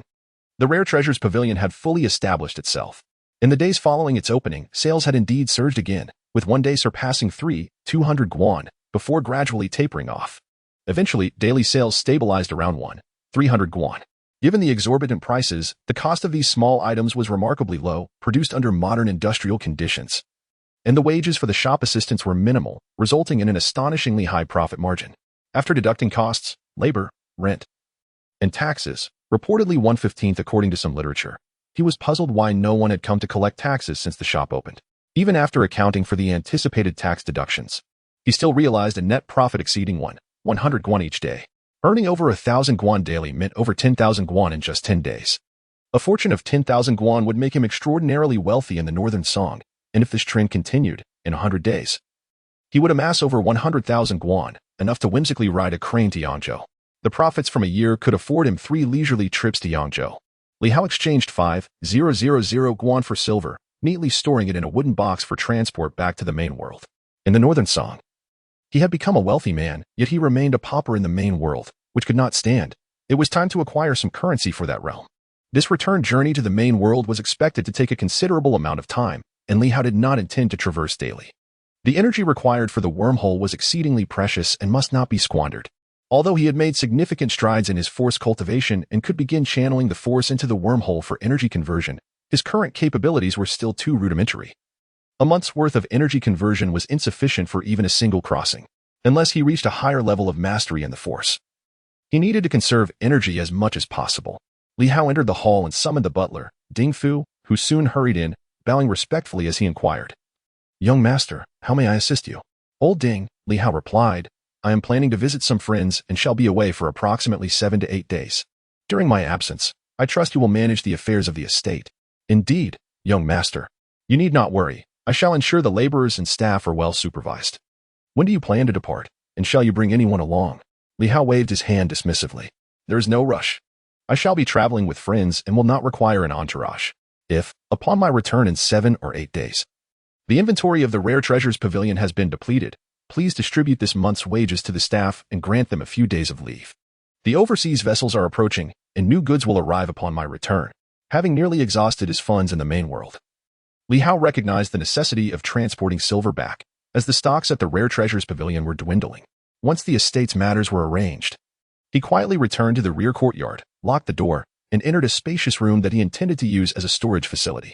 Inside, 5 large chests were the only items present, each filled with silver obtained from exchanging 5,000 guan.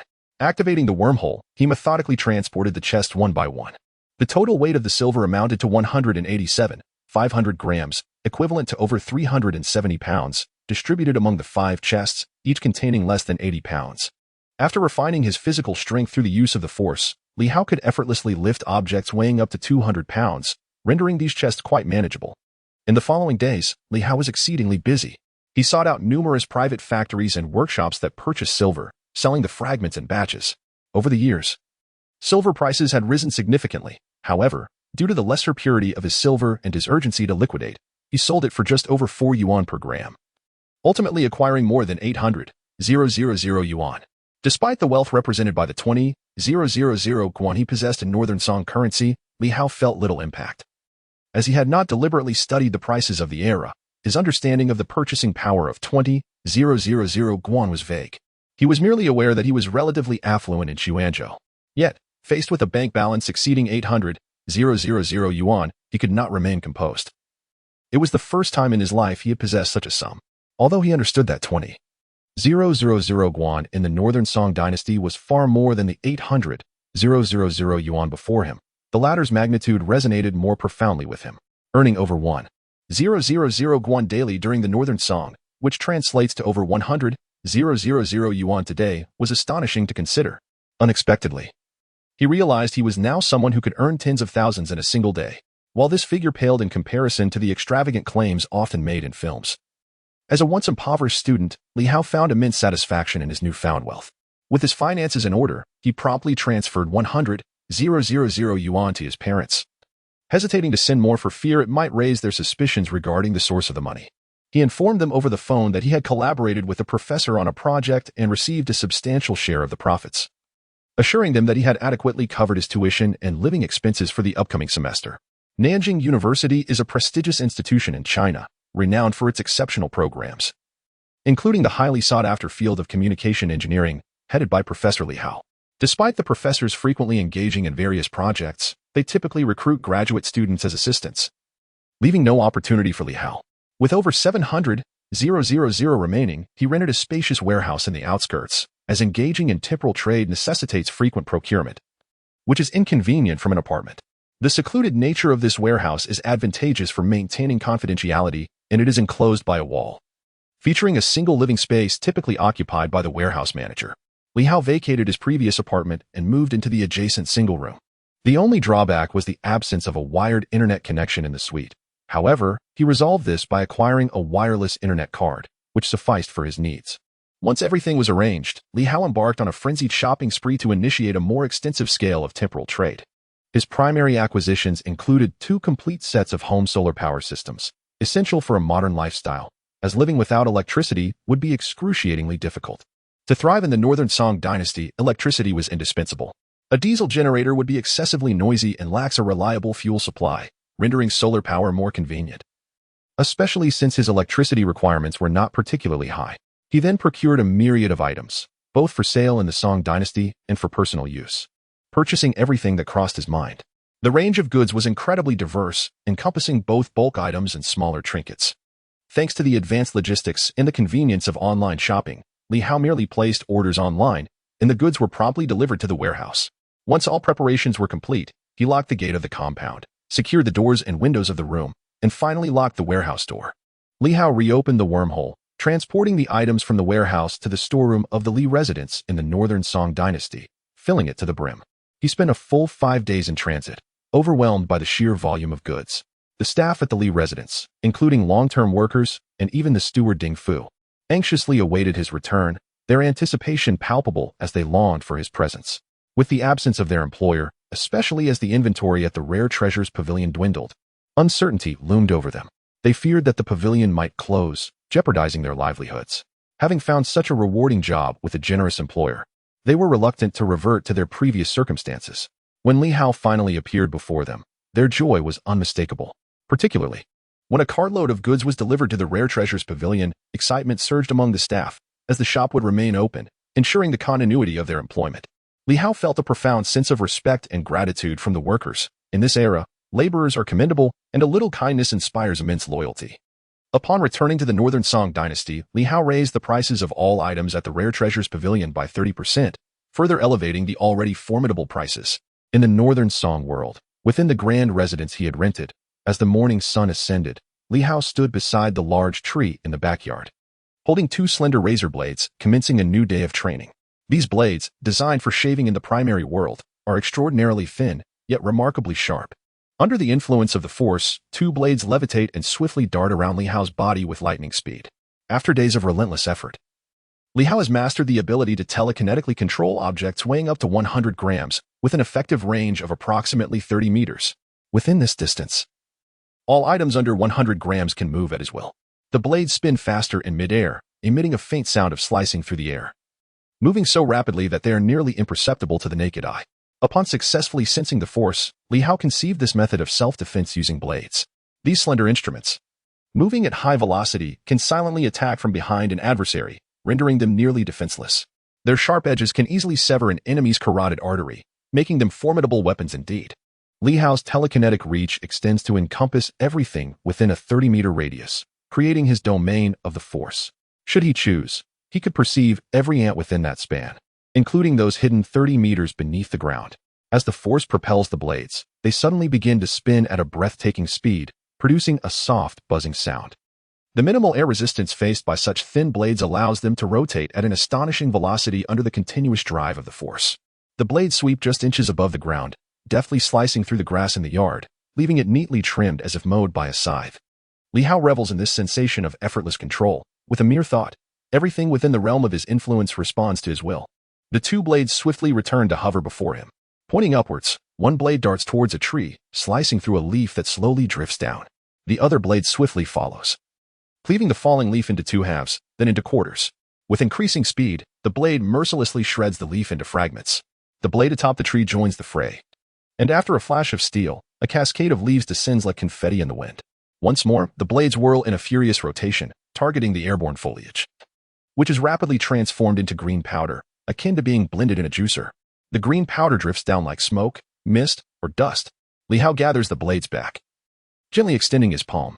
The green powder is instantly drawn toward his hand by an unseen force, coalescing into a small green sphere above his palm.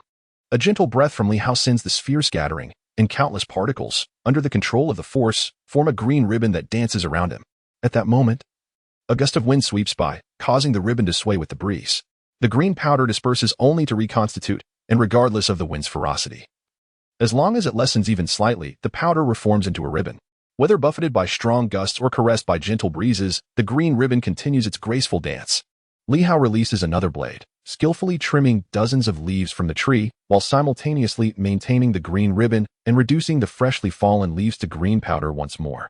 The leaves powder coalesced into a verdant ribbon, which grew thicker, longer, and more vibrant in hue.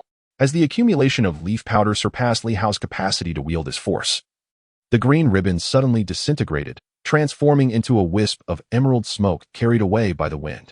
Li Hao exhaled deeply, sensing a slight advancement in his progress today. He engaged daily in the manipulation of various objects, which served as a practice of his force application, augmenting his proficiency in its usage.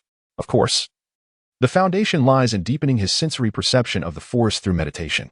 Only by attuning himself to a greater extent of force can he amplify his power and broaden his scope of control.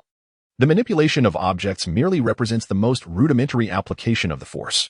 Li Hao's force bore similarities to that depicted in science fiction films, yet also exhibited distinct differences.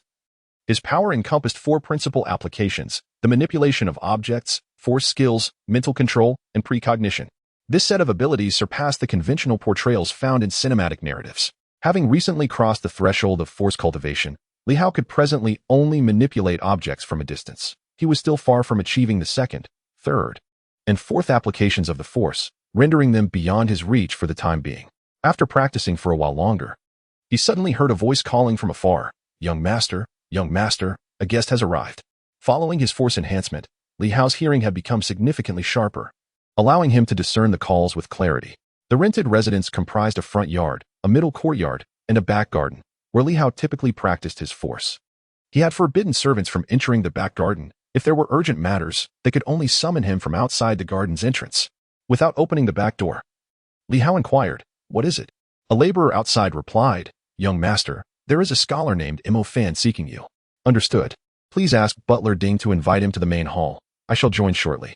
In recent days, Mo Fan had frequently gathered a few acquaintances for outings and had persistently extended invitations to Li Hao, fostering a budding camaraderie between them. As Li Hao practiced controlling the force, he typically donned athletic attire from the primary world, and today was no exception. He intended to change clothes and don a wig before stepping out. Admittedly, wearing this ancient costume wig was somewhat cumbersome. Yet it was a necessity for interacting with the denizens of this realm. His short hair appeared too unconventional. In the Northern Song Dynasty, long hair was the norm. The classic of filial piety states, "The body, hair, and skin are received from one's parents. One must not dare to harm or injure them." This is the essence of filial piety. To present himself to others in his current state would immediately convey an impression of disobedience. In any era of Chinese history, even during the Qing dynasty, being labeled as unfilial would evoke disdain from all. Having changed into appropriate attire and donned the wig, Li Hao proceeded to the main hall in the middle courtyard. Mo Fan was savoring a cup of green tea. Upon spotting Li Hao's entrance, he hastily approached, disregarding the decorum typically associated with scholars, and grasped Li Hao's shoulder with urgency, exclaiming, "What kind of tea is this? How is it made? It smells delightful." Li Hao thumped his forehead, recalling that while perusing historical novels online, he had come across references to tea roasting for profit, pondering when this practice had begun. Surely, tea roasting was not unknown during the Song Dynasty? "This is merely ordinary tea leaves, albeit processed slightly," he replied. Mo Fan was once again astounded. It seemed that whenever he was in the company of Li Hao, he was perpetually astonished.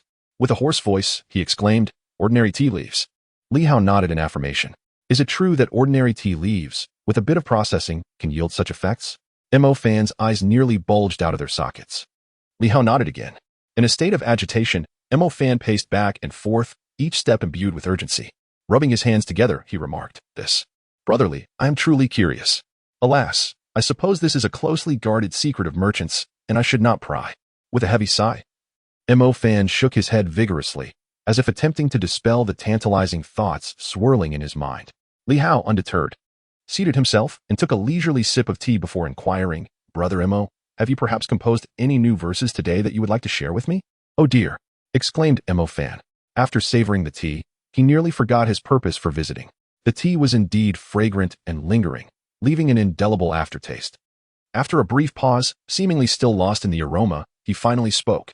"Every year during the Mid-Autumn Festival, Chuanzhou hosts a grand poetry gathering, attended by the governor and the magistrate. This event is traditionally financed by the three major merchant houses of Chuanzhou, and this year, it is our family's turn. My father has heard of your situation and asked me to inquire whether you would be interested in co-hosting this poetry gathering with us." Li Hao sought clarification about the poetry gathering's details.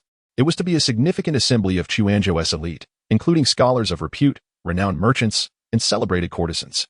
Li Hao was quite enthusiastic about participating, as Qizhan Yibaoge had just established its foothold in Chuanzhou and needed to cultivate local connections.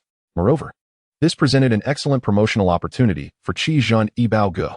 Many enterprises in the primary world were keen on sponsoring sports events to enhance their visibility, and participating in the Chuanzhou poetry gathering would undoubtedly elevate the corporate image of Qizhan Yibaoge.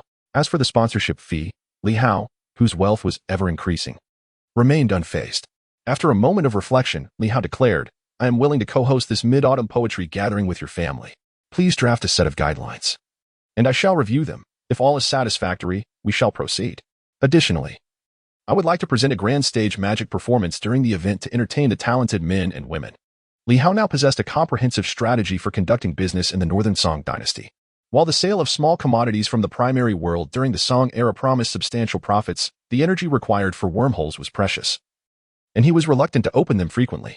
He had come to understand that the energy needed for wormholes was essentially primal force, but at present, his own level of primal force was too low to adequately replenish the energy for super wormholes.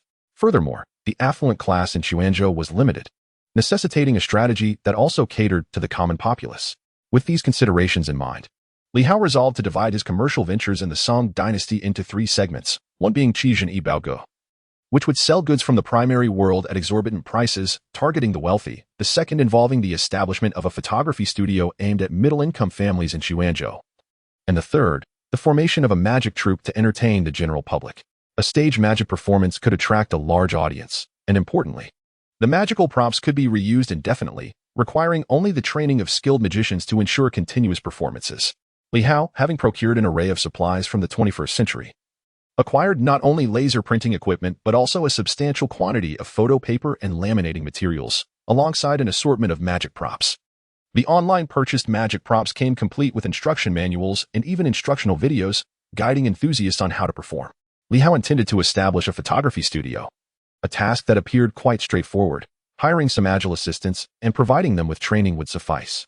Capturing a simple snapshot with a digital camera was hardly a formidable challenge. Moreover, keeping the printing equipment within the confines of the Li residence eliminated any risk of technological leakage. Was there any need to worry about the Song dynasty replicating the color photo technology?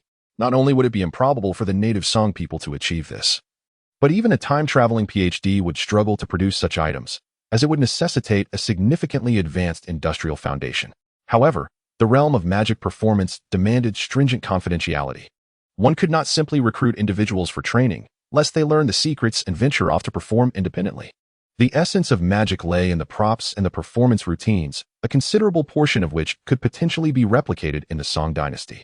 Until adequate security measures were in place, Li Hao was reluctant to impart the secrets of magic.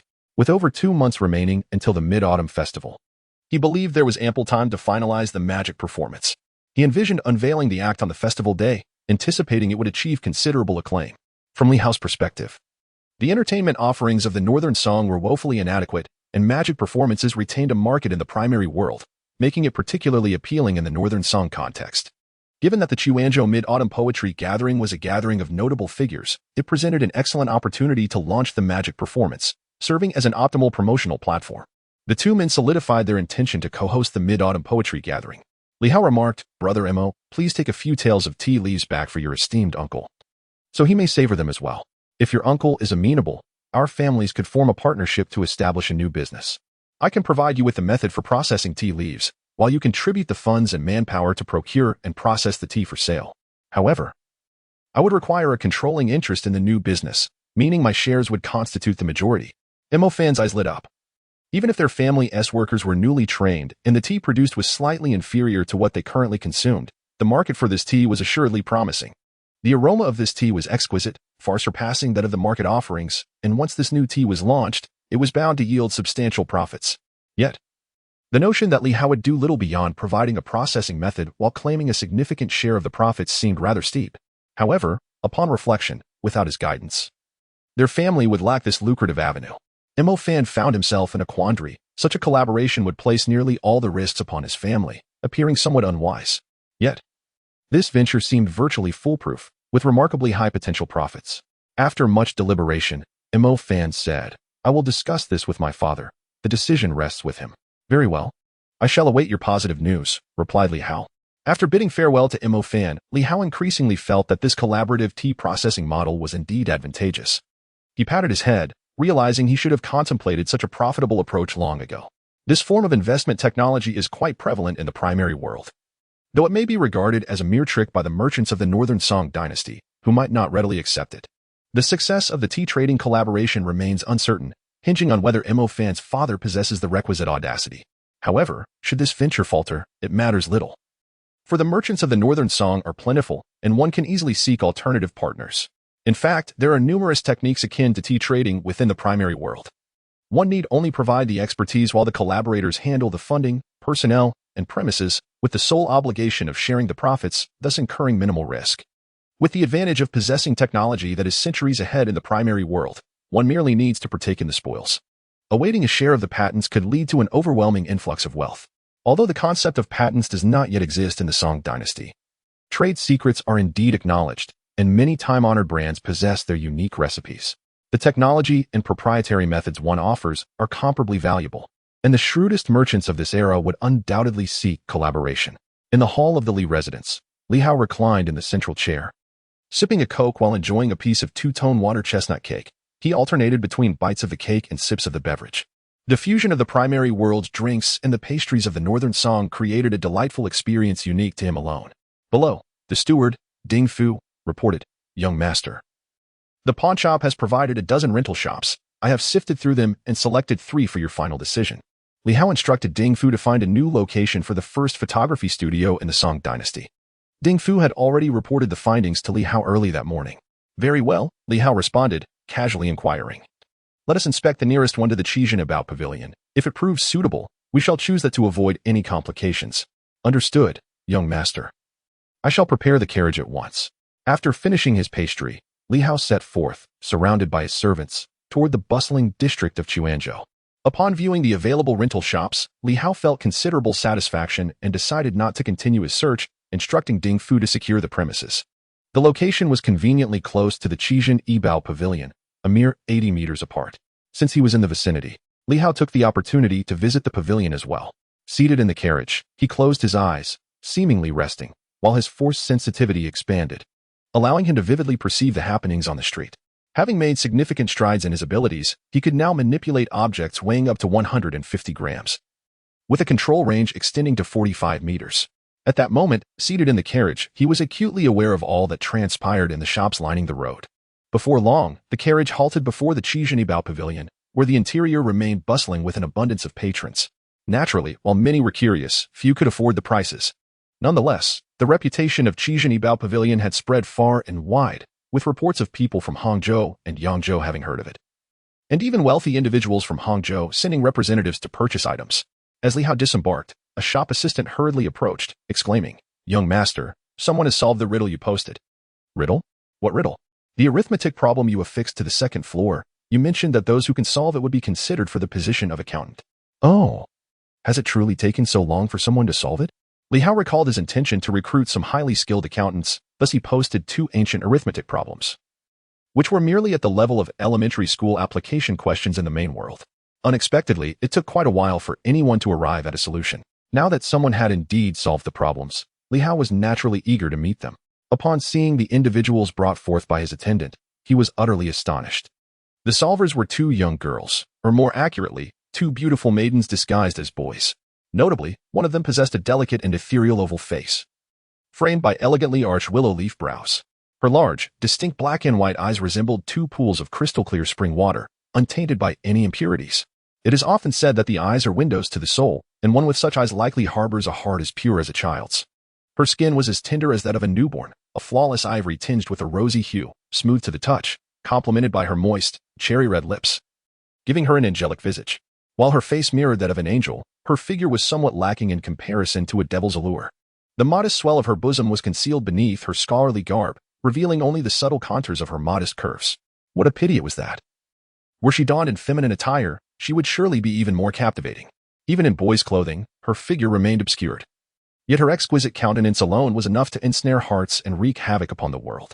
Li Hao, who had a plethora of wallpapers featuring stunning actresses and models, found that over 90% of those images paled in comparison to the girl before him. Furthermore, the beauties in his digital collection were enhanced by makeup and lighting, while the enchanting maiden before him was entirely unadorned, making the disparity even more pronounced. Li Hao remarked, "Young lady, you possess quite a foundation in mathematics, indeed. Would you be interested in joining the Li family business as an accountant?" The girl was momentarily taken aback, her cheeks flushing slightly. "Is this what you consider a bit of a foundation?" The problems you posed, one was the classic chickens and rabbits in the same cage from the Suanzi's mathematical classic, and the other was the excess and deficiency problem from the 9 chapters on the mathematical art, are both esteemed arithmetic challenges. Mind you, to be able to solve these 2 problems, and yet I am only fit to be an accountant? This time, it was Li Hao's turn to be astonished. Surely not. Is the chickens and rabbits problem regarded as a challenging question? A top-tier challenge, at that? It cannot be. The mathematical prowess of the Song Dynasty cannot be so lacking. To Li Hao, the astonishment in the girl's eyes appeared as nothing short of ostentation, akin to what one might call pretentiousness in the main world. The girl retorted indignantly, "You arrogant fool." The breathtaking beauty's every smile and frown radiated an enchanting charm, and her slight anger was particularly captivating to Li Hao. He chuckled. "I merely speak the truth. If that truth leads you to perceive me as arrogant, then I shall embrace that label." The girl replied in anger, "Not only are you arrogant, but you are also shameless," and it was evident that she had been deeply influenced by a genteel upbringing. As she struggled to find further insults, having resorted to calling him shameless, Li Hao smiled. "It seems my humble nature has been mistaken for arrogance, but pray tell, how have I been shameless? All I have stated is fact. How about this? Let us make a wager. In the realm of mathematics, feel free to pose any question. Should I falter in my response, you may claim any item from the Emporium of Rare Treasures as your prize. However, if I answer correctly, what incentive will you offer?" The onlookers collectively gasped. The stakes of this wager were exceedingly high, for certain treasures within the Emporium were worth a fortune. The young woman was momentarily taken aback, astonished that Li Hao had dared to present such a wager. Could it be that he possessed extraordinary mathematical prowess? She found herself unable to produce an equally valuable item to stake, for some treasures in the Emporium alone were worth thousands, or even tens of thousands of coins. Despite her confidence in victory, she lacked a corresponding stake. Noticing her silence, Li Hao chuckled, "I perceive that you are well-versed in literature. Your calligraphy must be exquisite. If you lose, I propose that you transcribe a poem of my choosing for me." The crowd erupted in astonishment. Could a mere piece of calligraphy be worth as much as any item in the Emporium? Is there truly such value in written words? Not even the works of esteemed figures such as Su Shi, Huang Tingjian, Mi Fu, or Kai Jing, let alone the revered Wang Shiji, were guaranteed to hold such worth. Without a moment's hesitation, the young woman acquiesced. "Very well, I shall pose the questions." Li Hao gestured courteously. "Let us discuss this within the shop. You may present as many questions as you wish." Ding Fu prepares several sheets of writing cloth. They entered the Emporium, finding solace in the staff's lounge, a place devoid of distractions, perfectly suited for mathematical discourse. The young woman began to pose her questions, inscribing several problems upon the writing cloth with clear water. Li Hao, upon reviewing the queries, could not help but chuckle. The classical text translated to, "Using a rope to measure the well's depth. When the rope is folded thrice, 4 meters remain outside the well. When folded 4 times, 1 meter remains outside. Find the depth of the well and the length of the rope." Another read. 100 adults and children consume a total of 100 steamed buns, with each adult eating 3 buns and 3 children sharing one. How many adults and children are there? A series of such elementary problems followed. Li Hao shook his head and smiled. "These are merely linear equations. Could you present something more challenging?" He then introduced 2 unknowns, X and Y, on the writing cloth and swiftly derived the solution. The young woman was not surprised that Li Hao was able to provide answers. She had initially presented simpler questions. Yet regardless of the complexity, Li Hao employed a peculiar method of calculation. effortlessly unraveling each arithmetic conundrum with remarkable ease. The young woman was left in a state of disbelief. This was beyond comprehension. She proposed another question. Currently, there is one male chicken valued at 5 coins, one female chicken valued at 3, and 3 chicks valued at 1. If one wishes to purchase 100 chickens for 100 coins, how many of each type are there? In Li Hao's terms, this translated to, 1 rooster costs 5 coins, 1 hen costs 3 coins, and 3 chicks cost 1 coin, using 100 coins to buy 100 chickens. How many roosters, hens, and chicks are there? Li Hao responded with a grin.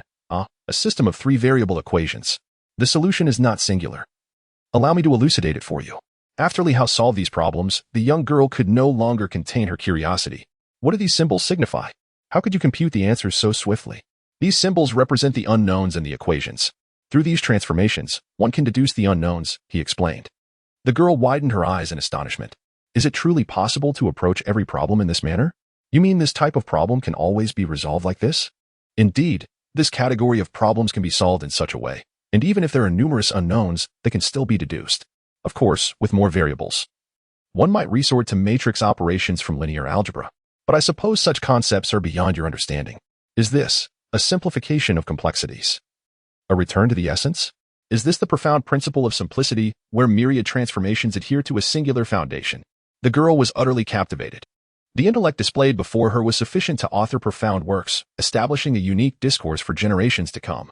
This was akin to founding a school of thought in mathematics, reaching the realm of a master. The disparity between her knowledge and his was insurmountable, so vast that she could not even fathom its extent. Akin to gazing at stars, aware of their remoteness, yet unable to estimate just how far away they truly were. She was in deep admiration. Yet remnants of her previous wager lingered, a faint hope that Li Hao might falter on some obscure arithmetic problem. However, she soon realized how naive her thoughts were. At a certain level of proficiency, the so-called obscure or peculiar problems hold little significance. Li Hao, after all, was a student from a prestigious engineering university, one of the top 5 in the nation. How could he be daunted by elementary arithmetic? In truth, the problems were not solely at an elementary level. Some ventured into middle school territory, yet to Li Hao, there was no distinction. The girl paused her writing. Generating more problems would be futile. The man before her required no contemplation. He effortlessly arrived at answers, often outpacing her in speed of response. What astonished her further was his casual mention of numerous mathematical terminologies. She grasped none of their meanings, yet it was evident that his methods formed a coherent system, one not confined to traditional texts, but rather expanding into a more expansive realm of arithmetic. This uncharted territory in mathematics sparked her yearning.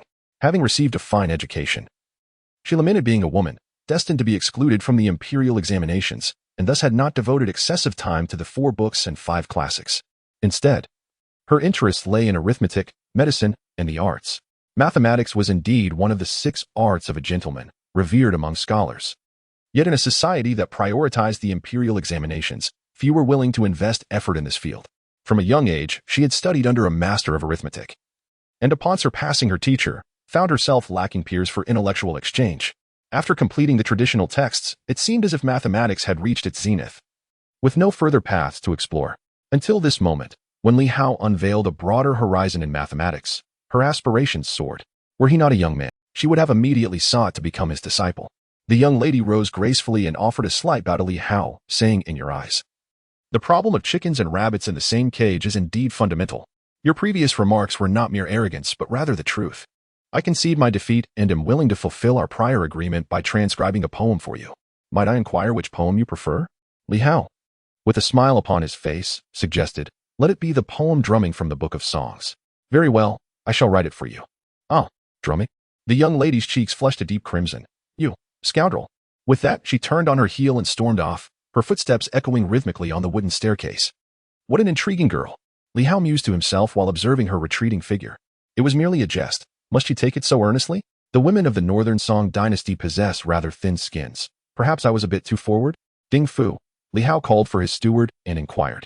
"I noticed a carriage from the Mo family parked outside. Was that young lady from the Mo household?"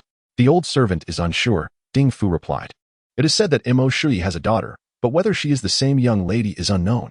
Send a clever attendant to follow her discreetly and ensure she does not notice," Li Hao instructed.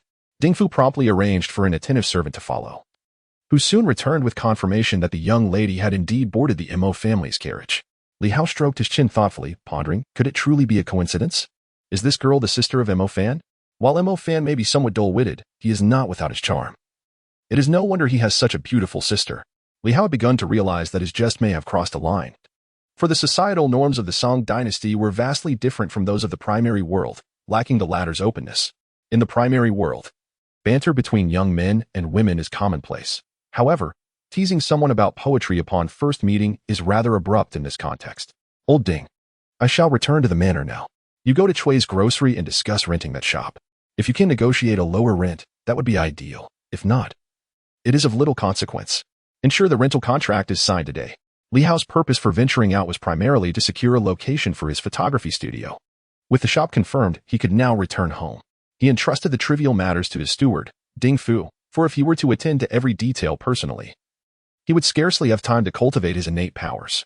Which is more paramount, earning money or honing one's skills? Mastery of one's powers is the lifelong pursuit that he holds dear. As his business gradually expands, he must learn to delegate authority. Upon returning home by carriage, Li Hao made his way directly to the backyard. He had brought 2 solar home power generation systems from the primary world, one of which was already installed, providing electricity to his master bedroom. As a student of electronic engineering at a technical university, wiring was a simple task for him. The wires from the power generation system led to his study and extended to a workshop in the courtyard. The workshop was equipped with a complete set of laser printing equipment, all connected to power, with an additional row of sockets left available for charging digital camera batteries. Once the photography studio was refurbished and opened, the photos developed there would be brought back to this space for printing.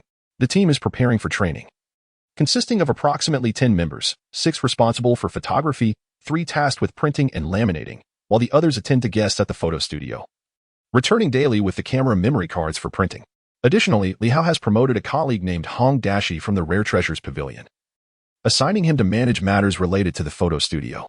Hong Dashi, in his late 20s, had the highest sales during the last performance evaluation and was elevated to the leader of a sales group. Recent daily reports indicate that his group sales have rapidly ascended to the top, suggesting he possesses a degree of managerial capability. After engaging in a lengthy discussion with him, Li Hao found him to be quite astute, diligent, and competent, thus opting for a trial period to see if he would be suitable for the role of the photo studio's manager in the future. Upon returning to his study in the backyard, any Song dynasty individual encountering the decor would undoubtedly be astonished, for many items would be entirely unfamiliar to them. At the center of the study, a sleek laptop rests on the desk, flanked by 2 printers, a color inkjet printer capable of producing images, and a laser printer known for its rapid output.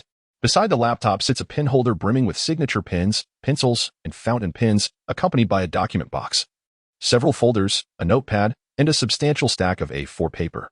Additionally, various stationery items such as a stapler, ruler, paper clips, binder clips, glue, and scissors are meticulously arranged, resembling an office desk transported from the primary world. Seated before the computer, Li Hao reflects on the young woman he encountered at the Rare Treasures Pavilion, admiring her elegance. Having spent considerable time in the Song dynasty, this is the first instance he has met such a graceful beauty. Recalling her astonished and admiring gaze brings a chuckle to his lips, prompting him to consider a small gift to further astonish her while also conveying his apologies. After powering on the computer, Li Hao opens a folder containing the titles of books, a compilation he downloaded from a forum claiming to include renowned works from both ancient and modern times. Titles such as The Wealth of Nations, Mathematical Principles of Natural Philosophy, The Exploitation of the Works of Nature, and Compendium of Materia Medica are all included. He types geometric principles into the search bar, and instantly a Word document appears. Skillfully, he opens it, converts it to traditional characters, and prints it with a gentle click. The laser printer hums softly, swiftly ejecting printed A4 sheets. Finally, he enters geometric principles in large font, followed by a line indicating by Euclid, and after some contemplation, adds the words presented to the Mo family of Chuanzhou at the top. This page is printed as the cover. Flipping through, he adds some explanations of mathematical symbols and a comparison of Arabic and Chinese numerals at the front of the document. After printing this page to place beneath the cover, Li Hao, lacking advanced binding tools such as a thermal binder, resorts to a simpler method. He drills a few holes through the stack of papers and threads them with thick string, effectively creating a book. Thus, a freshly minted copy of Geometric Principles now graces his desk. This book is renowned as the most famous, comprehensive, and widely circulated mathematical treatise in the world, with its distribution said to be surpassed only by that of the Bible. Following the trajectory of world history, it was not until the late Ming dynasty that this work began to be introduced to China, when the eminent scientist Su Guangqi encountered the Italian missionary Matteo Ricci, with whom he collaborated on a translation. Regrettably, only a portion was translated at that time. It was not until 2 centuries later that this mathematical masterpiece finally appeared in its entirety in China. In other words, this monumental work by Euclid, composed around 300 B.C., did not see a complete Chinese translation until 1857. Had the elements been disseminated at this moment, it would have preceded its introduction into China by approximately 600 years. By the time of the Song Dynasty, ancient Chinese mathematics had already produced numerous specialized texts, such as the Zhou by Xuanjing, 9 chapters on the mathematical art, and Sunzi Xuanjing. However, in terms of mathematical advancement, these works truly pale in comparison to the elements. Li Hao took this book to the front courtyard, seeking a laborer to deliver it to the Mo residence and personally hand it to Mo Fan. Given the task entrusted by the young master, the laborer dared not be negligent. After a considerable time, Mo Fan received the elements from the laborer. As Mo Fan leafed through the book, he was once again taken aback. Each encounter with the treasures from the Curiosities Pavilion had become a habit of astonishment for him. His surprise did not stem from the contents of the book, as he had only glanced at it and recognized it as a mathematical text, a field in which he had little expertise. Rather, he was astonished by the remarkably small yet clear-printed font. If such printing techniques were employed, the thickness of the 4 books and 5 classics would be reduced by more than 3/4, saving a considerable amount of paper. He then touched the pages, which were both thick and resilient, markedly different from the paper available in the market. Mo Fan was filled with admiration for the realm established by the descendants of Liu Ban, as it was indeed a gathering place for skilled artisans, where every item possessed an air of enchantment. He made his way towards the small building where his sister, Mo Shiyun, resided. Mo Shiyun sat in the pavilion of the backyard garden, her maid advising her, "Are you still angry with that person? Let it go. It is not worth getting upset over someone so shameless, as it could harm your health." Mo Shiyun gently shook her head, saying, "I am not angry. I am contemplating how I might learn arithmetic from him." By the way, he refers to arithmetic as mathematics. Indeed, numbers are one of the 6 arts of a gentleman. The knowledge of numerical arts, mathematics, is quite a grand designation. The maid grew anxious. "He has caused you such distress, and with his deplorable character, why do you still wish to learn from him? His character is indeed lacking, but his knowledge is remarkably profound. He can be regarded as a master in the field of mathematics. It is infuriating that he has demanded I transcribe drum beats, and I shall have to avoid him in the future." The maid frowned, asking, "What is drum beats?" "It is a poem from the Book of Songs, specifically from the Bei Feng, which contains the lines, 'In life and death we are bound, we make our vows. Hand in hand, we grow old together.' If I were to truly transcribe these lines for him, how could I ever face anyone again? It is utterly maddening." As she spoke, Mo Shiyun's fair face flushed with embarrassment. At this moment, Mo Fan's voice echoed from afar, "Little sister, so this is where you are. I've been searching for quite a while. Brother, what brings you here? Aren't you supposed to be studying in the study at this hour?" Mo Fan raised the book in his hand and replied, "Someone gifted me this book, and I thought you might appreciate it, so I brought it to you." Mo Shiyun took it and glanced at the title, Elements. What kind of book is this? How can such tiny text be printed? To carve such delicate characters, one must be an exceptional craftsman. How peculiar, these words are meant to be read horizontally. Mo Fan shook his head, saying, "I find it equally astonishing. Even more so that each character is so distinctly clear and consistently styled. However, this book was a gift from the owner of the Rare Treasures Pavilion, and everything from there defies ordinary reasoning." "What? This is a gift from the owner of the Rare Treasures Pavilion?" "Indeed, the very person I mentioned to you previously. A remarkable individual. His knowledge is vast, truly a scholarly prodigy. I seldom feel inferior, but in comparison to him, I cannot help but feel inadequate. Astronomy, geography, history, poetry, medicine, military strategy, and the intricacies of various disciplines, he excels in all. It's a pity his foundation in the 4 books and 5 classics is rather weak. I simply cannot fathom why someone so intelligent does not invest more effort into mastering them." Mo Shiyun was taken aback. Isn't he most proficient in mathematics? Could it be that his achievements in other fields are equally extraordinary? Do such individuals truly exist in this world? She murmured, "It seems impossible. Even if he began learning as an infant, he couldn't possibly acquire such vast knowledge. Could there really be those born with innate wisdom?" Mo Fan shook his head. "Those born with innate knowledge are superior. Those who learn are secondary. Those who struggle yet learn are further down the line. And those who do not learn at all are at the lowest. It appears that Brotherly is indeed one of those born with innate wisdom. Although he cannot recite much from the 4 books and 5 classics, whenever I mention them, he can elucidate their meanings, often offering unique insights that provoke deep thought. How is it possible for him to be like this? Mo Shiyun laughed. You bookish scholars preparing for the imperial examinations cling to the 4 books and 5 classics. He grew up overseas and has no intention of participating in the Song Dynasty's imperial examinations, so it is only natural he wouldn't spend too much time on them. That makes sense. However, without studying the words of sages, one cannot comprehend the principles of life nor better navigate the world. Mo Fan shook his head repeatedly, then suddenly exclaimed, Wait, how did you know Brother Li grew up overseas? Mo Shiyun's cheeks flushed slightly as she feigned indifference. Everyone has been discussing the Rare Treasures Pavilion lately. Who doesn't know it sells rare treasures from abroad? Who doesn't know its owner was raised overseas? True. The reputation of the Rare Treasures Pavilion has spread throughout Xuanzhou. The last time the manager from the Hangzhou branch visited Father, he mentioned that the local elites asked him to bring back a dozen rare treasures from overseas. It seems even the people of Hangzhou have begun to hear of the Rare Treasures Pavilion. All right, brother, I shall read now. You should return to your study and continue with your scholarly pursuits. Mo Shiyun flipped through the elements, realizing it was a mathematical text. Could it be the very mathematics that Li Hao had demonstrated? She suddenly felt an intense curiosity. Mo Fan gazed at his sister, who was eagerly flipping through the pages of the book, and couldn't he help but shake his head.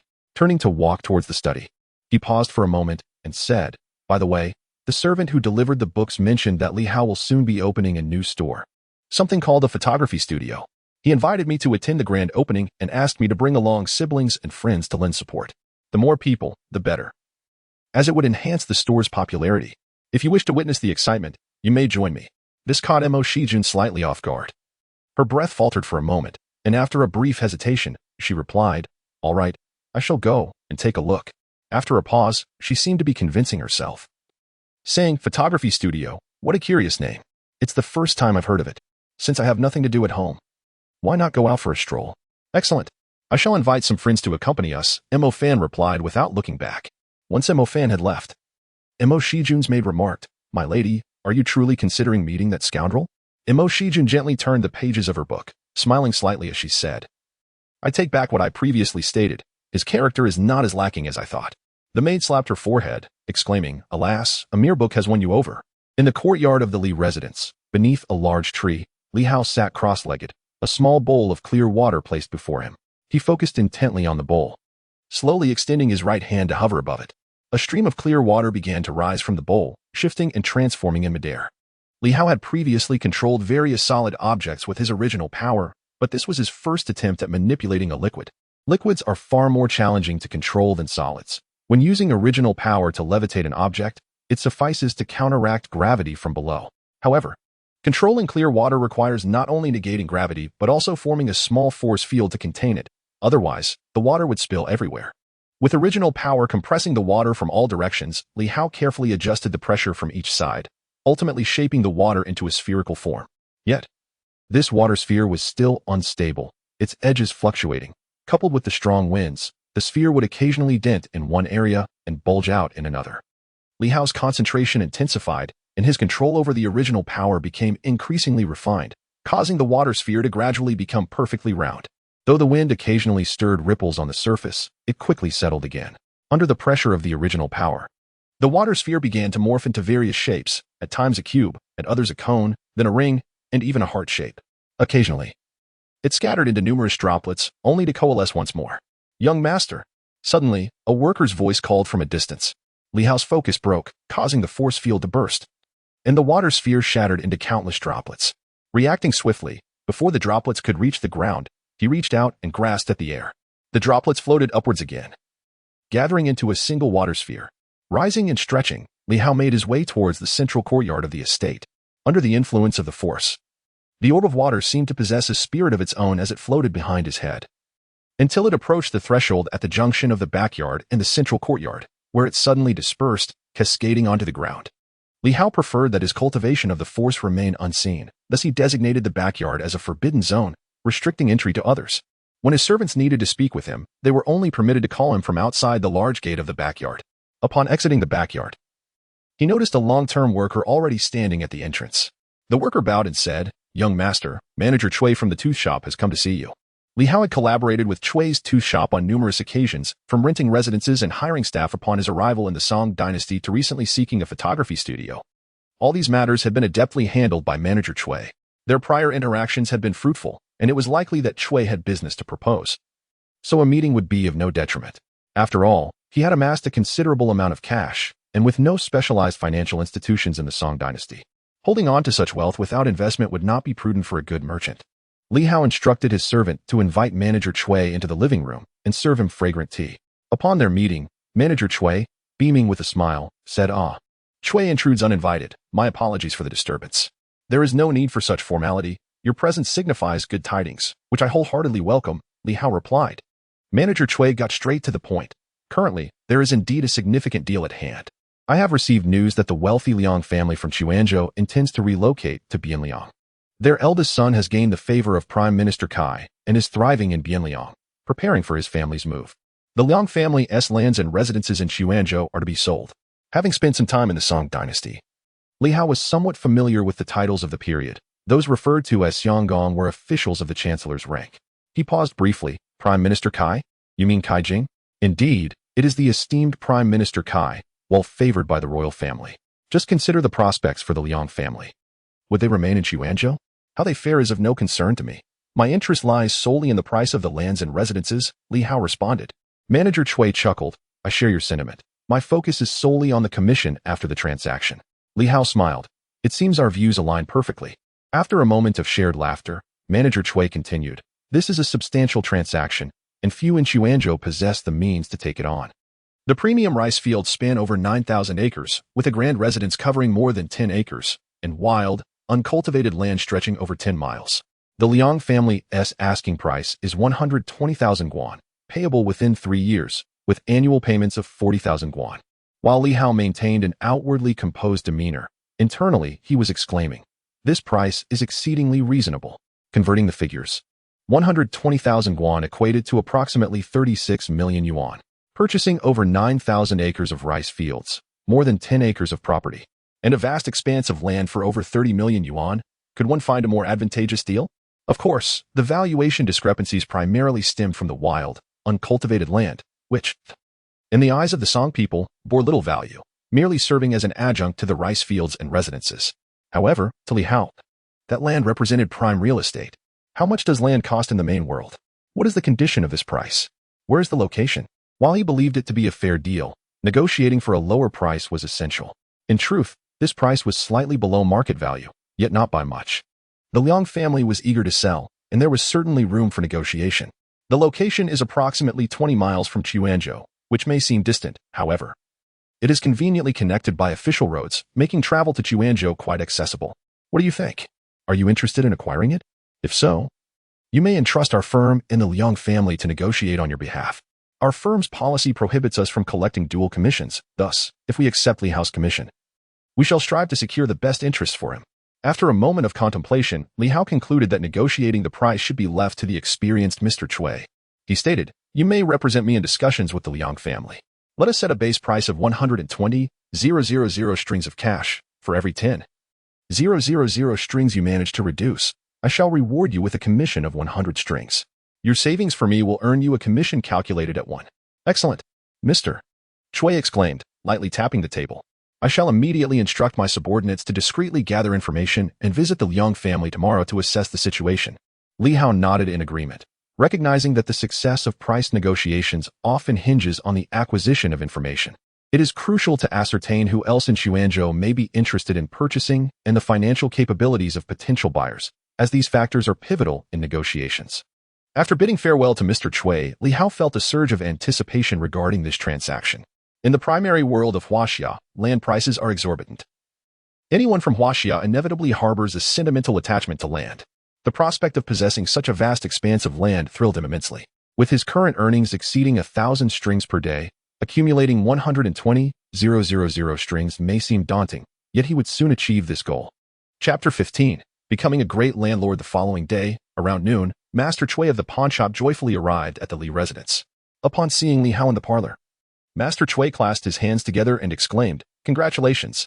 The Liang family has consented to sell their land and property to young Master Li for the sum of 85,000 guan, to be paid in full within 4 years." Li Hao was overjoyed. Master Cui proved to be a master negotiator, managing to reduce the price by 35,000 guan. "You have worked hard," Li Hao remarked. "Not at all. This is merely part of my duties at the pawnshop. I dare not claim any hardship. I wonder when you might be available for us to inspect the Liang family's land and property. If you find everything satisfactory, I will arrange for the person in charge of the Liang family to meet with us at the Yamen to finalize the contracts for the land, property, and the transfer of deeds. Only after the documents are signed will this matter be officially settled. I would prefer not to delay this process for too long.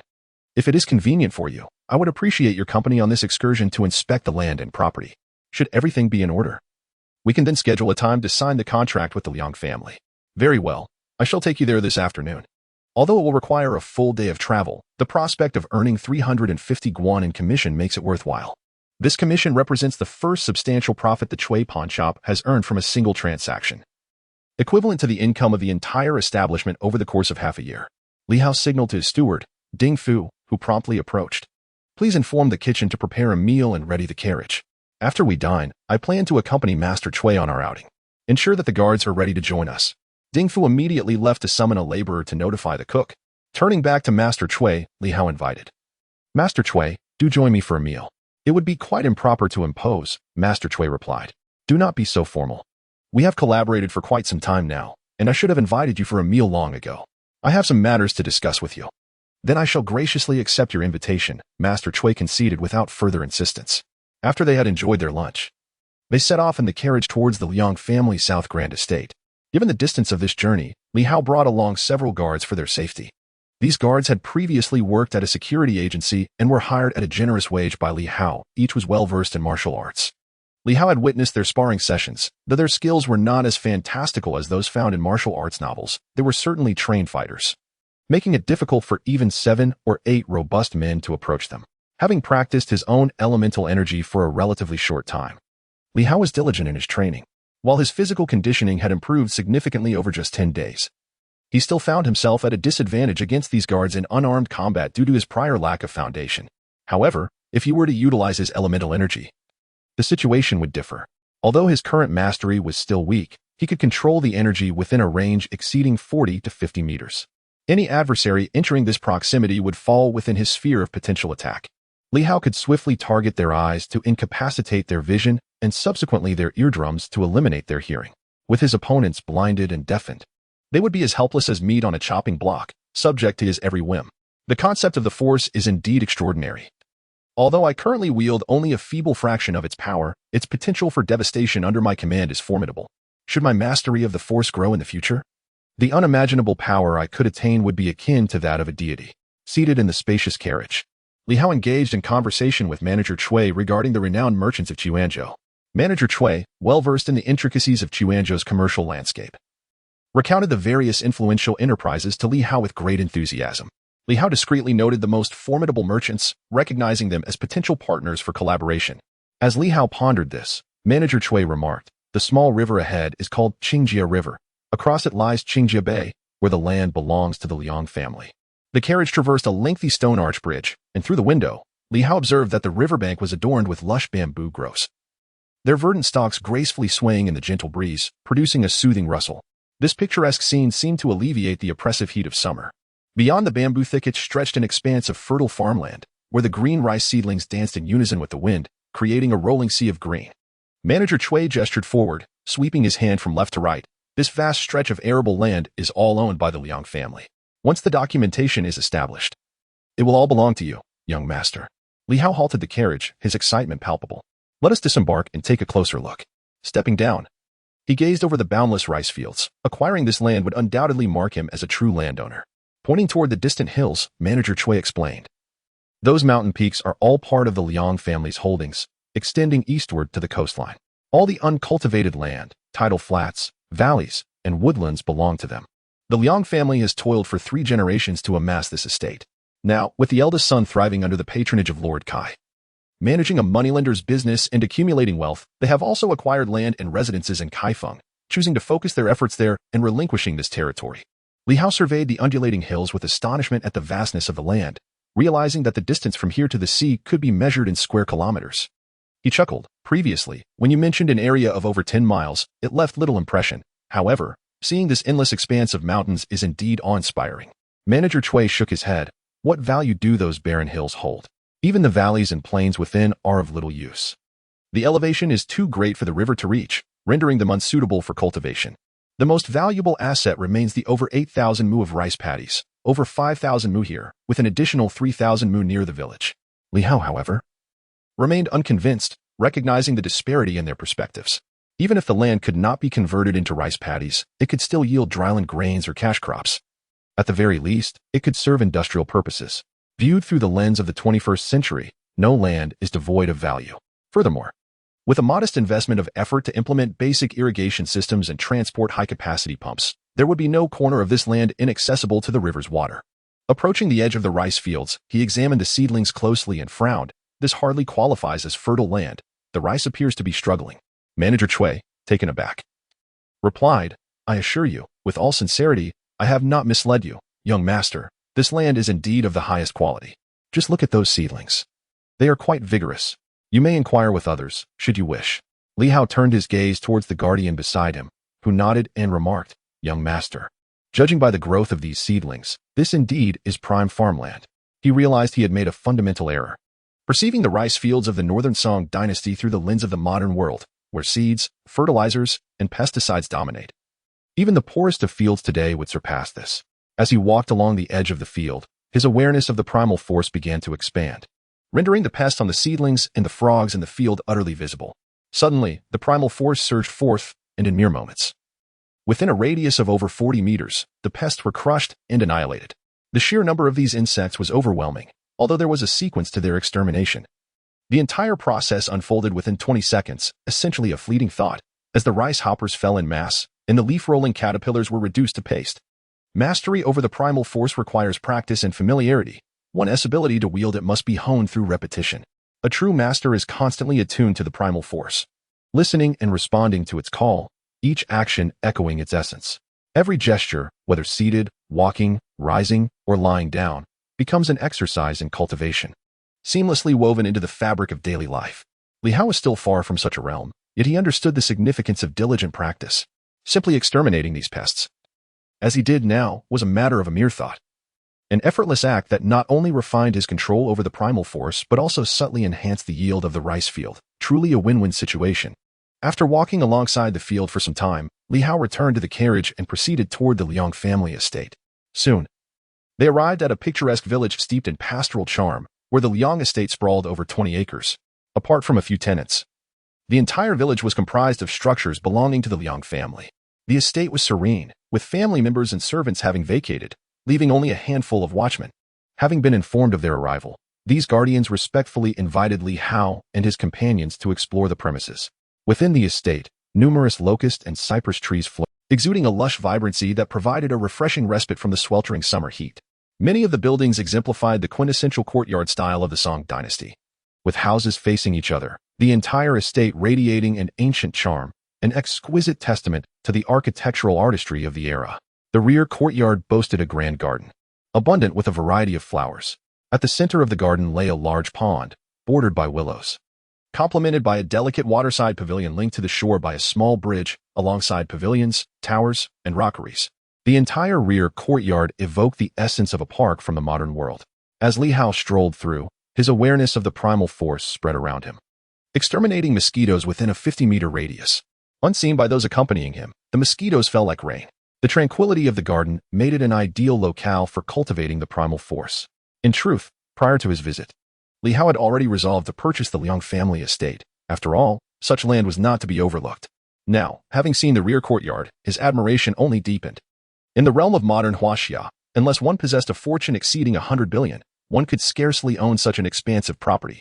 The air, fresh after the mountain rain, the picturesque rural scenery, and the leisurely cadence of life stirred within Li Hao a desire to echo the sentiments of Tao Yuanming. Picking chrysanthemums by the eastern fence, I leisurely gaze at the southern mountain. Chapter 16. The purchase of handmaidens within the confines of the rented residence in Xuanzhou. Li Hao sat leisurely in the main hall, delicately savoring a bowl of frozen lotus seed syrup. The oppressive heat compelled him to open the refrigerator, occasionally indulging in icy refreshments to mitigate the sweltering climate. Despite having brought 2 solar power systems for household use, the electricity was not sufficient to afford the luxury of air conditioning in the Northern Song Dynasty. The spacious rooms, coupled with the considerable gaps in doors and windows, as well as numerous crevices between the roof beams and walls, rendered any cool air ineffective. Having a refrigerator was a small blessing. Air conditioning was a distant dream. The elderly steward, Ding Fu, hurried into the hall to report, "Young master. The renovation of the photography studio is progressing rapidly. It should be completed in about 7 to 8 days. Furthermore, as per your instructions, I have selected 4 handmaidens for your consideration." 4? Did I not specify that 2 would suffice? Li Hao inquired, slightly perplexed. "Forgive me, young master. I have prepared 2 additional options for you to choose from. You may select 2, and the others will be returned." All 4 have been meticulously trained by the esteemed Jin Yutang, having undergone rigorous instruction since childhood. They are well-versed in literature and art, proficient in music and dance, and possess a solid understanding of etiquette and decorum. These young women were raised by Jin Yutang with the intention of serving as handmaidens or concubines for noble families, all of them possessing impeccable virtue. "Let them enter. I wish to see them." Li Hao had recently finalized an agreement with the Liang family and would soon sign a contract for the acquisition of their estate and land in Chuanzhou. The terms had been amicably settled, with a down payment of 20,000 guan and the remaining balance to be cleared within 2 years. Due to the brief payment period, he had successfully negotiated a further reduction of 1,000 guan from the Liang family. The Liang residence at Qingjie No. It should now be referred to as the Li residence, boasted an expansive garden. Li Hao had decreed that no servants were to enter the garden, as too many people would disrupt his cultivation of primordial energy. Thus, if the servants had urgent matters to attend to, they would have to shout at the top of their lungs, and he might not hear them. Li Hao initially intended to procure 2 personal handmaidens to reside in the garden, allowing for easier communication. Additionally, the large living space required someone to maintain it. Despite his humble beginnings, Li Hao was an ordinary man, not a saint, given the opportunity, who would not wish to indulge in the pleasures of a beautiful companion. He mused upon his own moral decline, attributing it to the corrupting influence of societal norms. In the Northern Song Dynasty, purchasing handmaidens was a legal, reasonable, and culturally accepted practice. How could one resist such temptation? As a promising young man of the 21st century, he found himself unable to withstand this allure. Oh, the evils of feudal society. Under the guidance of the servant, 4 young maidens entered the hall in a graceful procession. They were all exquisite beauties. Though they may not rival the extraordinary allure of Mo Shiyun, they were indeed rare finds. In terms of appearance, they each possessed their own unique charms, akin to the spring orchids and autumn chrysanthemums, yet they lacked the distinctive aura that set Mo Shiyun apart. Regrettably, they were somewhat younger, their figures not yet fully matured. This disparity stemmed from the contrasting cultural perceptions between Li Hao and the people of the Northern Song Dynasty. In that era, a girl was considered to be at the pinnacle of her marriageable age by 16. Should she remain unmarried beyond 18, her parents would grow increasingly anxious, and by 20, she would be seen as an old maid. In the vernacular of the main world, the Song people perceive women over the age of 20 as leftover women. From the perspective of the Northern Song, these maidens are in their prime. However, Li Hao finds them rather juvenile. The young ladies gaze at Li Hao with eager anticipation, each hoping to be chosen. Having been raised as handmaidens since childhood, they have resigned themselves to their fates, the only distinction being which master will purchase them. Many of their companions, trained alongside them, have been acquired by elderly men. In contrast, Li Hao appears to be a benevolent master. Li Hao is quite troubled. Selecting just 2 from these 4 beautiful maidens proves to be a formidable task. He sighs, "Old Ding, you are leading me to ruin." "Ah?" Old Ding responds, alarmed, "I do not comprehend the young master's meaning. How can I choose when you bring back 4 such lovely maidens? Perhaps I should purchase them all." "This was a lapse in my considerations," Old Ding admits. Momentarily speechless, Li Hao waves his hand dismissively. "Never mind. What is there to fear about squandering? Can you truly deplete my wealth?" Indeed, Old Ding nods. "With my limited vision, it would take great effort to squander even 10,000 coins, while the young master acquires that sum effortlessly. I am far from adept at aiding you in your extravagance." "Ah, Old Ding, your flattery has improved considerably. That is only due to my prolonged service with the young master. My mind has become more agile over time." Li Hao instructs the 4 maidens to introduce themselves. The youngest among them is merely 14, while the eldest has just turned 16. After listening, Li Hao remarks, "Your names, bestowed by Jin Yutang, possess an extravagant flair, which is rather unsuitable for my household. Let us do this. Since there are 4 of you, you shall bear the names of the 4 gentlemen of the flower, Mei, Lan, Zhu, and Zhu, corresponding to your ages." Pausing for a moment, he adds, "Return to Jin Yutang to gather your belongings. You will move in this afternoon. Old Ding, arrange for a carriage to transport them, and send some laborers to assist with their belongings." Old Ding has already made arrangements for their transport, as the Li residence has plenty of laborers for such minor tasks. As he watches them depart, Li Hao muses, "Is it true that Jin Yutang cultivates such beauties? They truly possess discerning taste and are willing to invest. Old Ding chuckles. It is improbable that all their maidens are of this caliber. These 4 are their finest. The reputation of the Rare Treasures Pavilion has long since spread throughout Xuanzhou. Naturally, upon hearing that the young master seeks maidens, Jin Yutang would send forth the best and most expensive. Oh, it appears they view me as a fool with an abundance of wealth. Old Ding smiles. It is well known that you have wealth, but who would deem you a fool? Those who think so are the true simpletons. After a moment of hesitation, Old Ding's expression turns serious as he adds, Young master, I have a distant relative returning from Bianliang. Previously, he served as a legal assistant there. Upon learning of your situation, he warned me that you, having just returned from overseas with unstable foundations, have suddenly amassed a great essential to be cautious of official scrutiny. Li Hao was sipping his drink when he suddenly halted, cradling his cup in silence. His previously cheerful expression now turned grave. Indeed, since his arrival in the Northern Song Dynasty, he had been too ostentatious, who in Xuanzhou was unaware of his wealth. The proprietor of Jin Yutang, upon hearing of his intent to purchase a maid, promptly presented him with the finest selection. This was not a society governed by the rule of law as in the main world. Here, officials wielded various privileges, corrupt county magistrates and ruthless enforcers were no jest. The insinuation behind the words of that legal assistant was clear. Other affluent individuals maintained intricate connections with officials, sharing mutual interests, while he, a newcomer to Xuanzhou, had yet to cultivate alliances with the power elite or amass sufficient strength to safeguard his assets, leaving him on precarious footing. The logic was simple. A 3-year-old flaunting 10 guan in the street would swiftly become a target for thieves, while a robust man possessing the same amount would deter any ill-intentioned souls. Of course, if that child held merely 10 yuan, no one would be tempted. Wealth must be accompanied by commensurate power for its protection. Without adequate influence yet possessing substantial wealth, one would merely be seen as prey, with others constantly scheming to consume them. Li Hao's thought process was shaped by his experiences in the main world, where such issues were negligible, as no one would overtly attempt to rob him.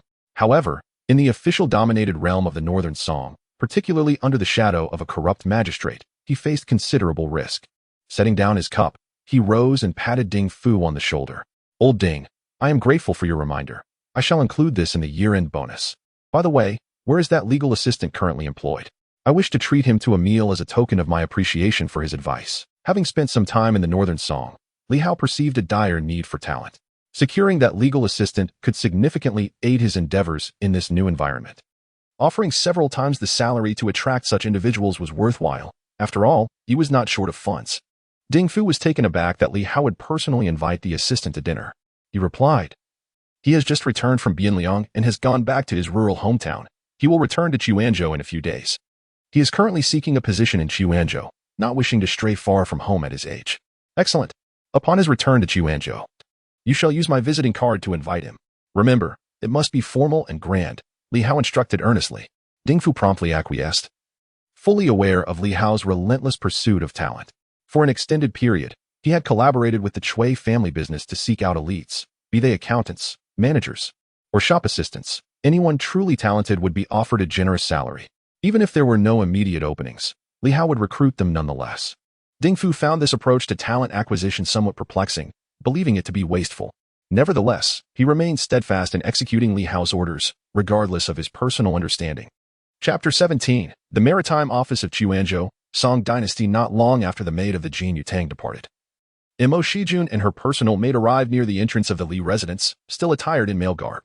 Mo Shiyun's steps gradually slowed, ultimately coming to a halt as her mind became a tumult of thoughts. What if he asks her to transcribe the drum beating again? What if her parents discover that she has ventured out to meet a strange man alone? Observing her pause, the maid sensed her internal conflict and gently urged, let us return. This obsession with the elements of geometry has left you in a daze. For days, you have been consumed with writing and calculations, losing your very essence. Upon hearing the phrase elements of geometry, Mo Shijun tightened her grip on the book, her gaze resolute as she turned once more towards the Li residence. The intrinsic value of this tome eluded her ability to render an objective judgment, yet it was undeniable that it unveiled a new realm of mathematics, presenting concepts entirely distinct from her prior studies. The text commenced with 5 fundamental axioms, from which an array of geometric theorems was meticulously deduced. The logical progression was astoundingly rigorous, the entire framework indisputable and irrefutable, encapsulated perfectly by the term flawless.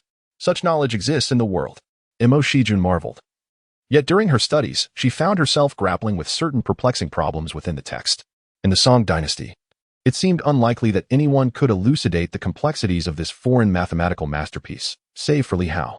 After a fierce internal struggle, Mo Shiyun resolved to seek guidance. For a young lady of her stature to meet a stranger alone required immense courage. Just days prior, she could not have fathomed possessing such audacity. At the entrance of the Li residence, the doorkeeper barred her passage. This young lady is the second son of the Mo family, brother to Mo Fan. Come to pay a visit to Master Li, declared her maid. Although Li Hao was not one to easily entertain outsiders, Mo Fan was a frequent guest of the Li household. After a moment's hesitation, the doorman deemed it appropriate to announce the arrival of the Mo family. Please wait a moment. I shall inform my young master. The servant hurried to relay the message to Li Hao, who furrowed his brow upon hearing it. Mo Fan's brother? But Mo Fan has but one sister. Could it be a cousin? Nevertheless, as members of the Mo family, they warranted an audience. Admit him. I shall await him in the parlor. Upon their meeting, Li Hao was taken aback. It is you. Mo Shiyun's cheeks flushed slightly as she greeted. I have come to express my gratitude for your generous gift of the elements of geometry. After perusing the text, I find myself with numerous questions, and as a master of mathematics, I beseech you to enlighten me. What? A master? Li Hao hastily waved his hands. No, my mathematical prowess is quite rudimentary. I cannot possibly accept such a title. Please, do not speak so, or the experts will surely find it laughable. Would even a mathematics PhD, let alone an expert from the Institute of Mathematics, dare to claim the title of a master in mathematics? Dare they? Dare they? Dare they? If this individual is regarded as a mathematical master of the generation, then what can be said of the luminaries such as Cardano, Gauss, and Euler? He certainly cannot be deemed a master, however. If one were to claim that he excels in contemporary mathematics, that seems a point he can proudly acknowledge. The current era is the 13th century, and the modern mathematical framework is still far from established, yet his mathematical prowess indeed surpasses that of his time. Li Hao noticed that Mo Shiyun's expression was somewhat peculiar and inquired, What is it? Is there anything wrong with what I said? Oh, no, it's just... Li Hao chuckled. Feel free to speak your mind. My skin is thicker than a city wall. This was a rather commonplace remark in the main world.